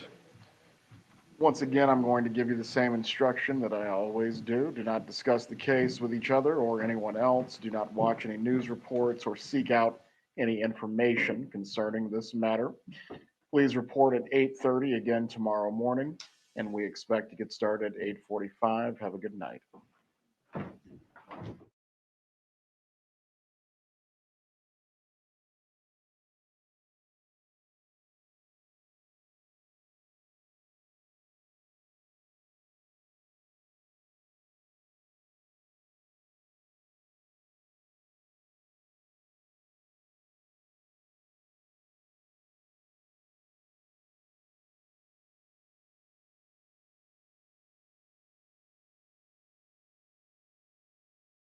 Need you to be back here at 8:30 for your cross-examination as well. Yes, sir.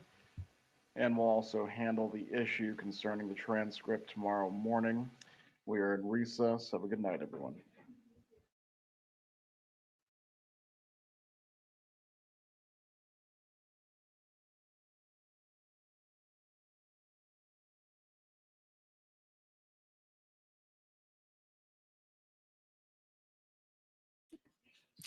Hey everyone, it's the COE. I just want to remind you that in about 30 minutes at 6:30, Joel is going to have a live. He's going to be on with Tim Jansen, with John Steinbeck, that's Carl's brother, with Fancy Fiction, and with Katie Kool-Lady. And they're going to be giving their full analysis of what they saw, what they think, and what to expect tomorrow. So I do want to remind everyone that's tonight at 6:30. That's in about 33 minutes. If you stay on this feed here, it'll automatically direct you to the other link. Otherwise, I'm going to share it right now in the chat. You guys can stay on for 30 minutes or you can leave and come back. Either way, we'll see you soon. Thank you so much.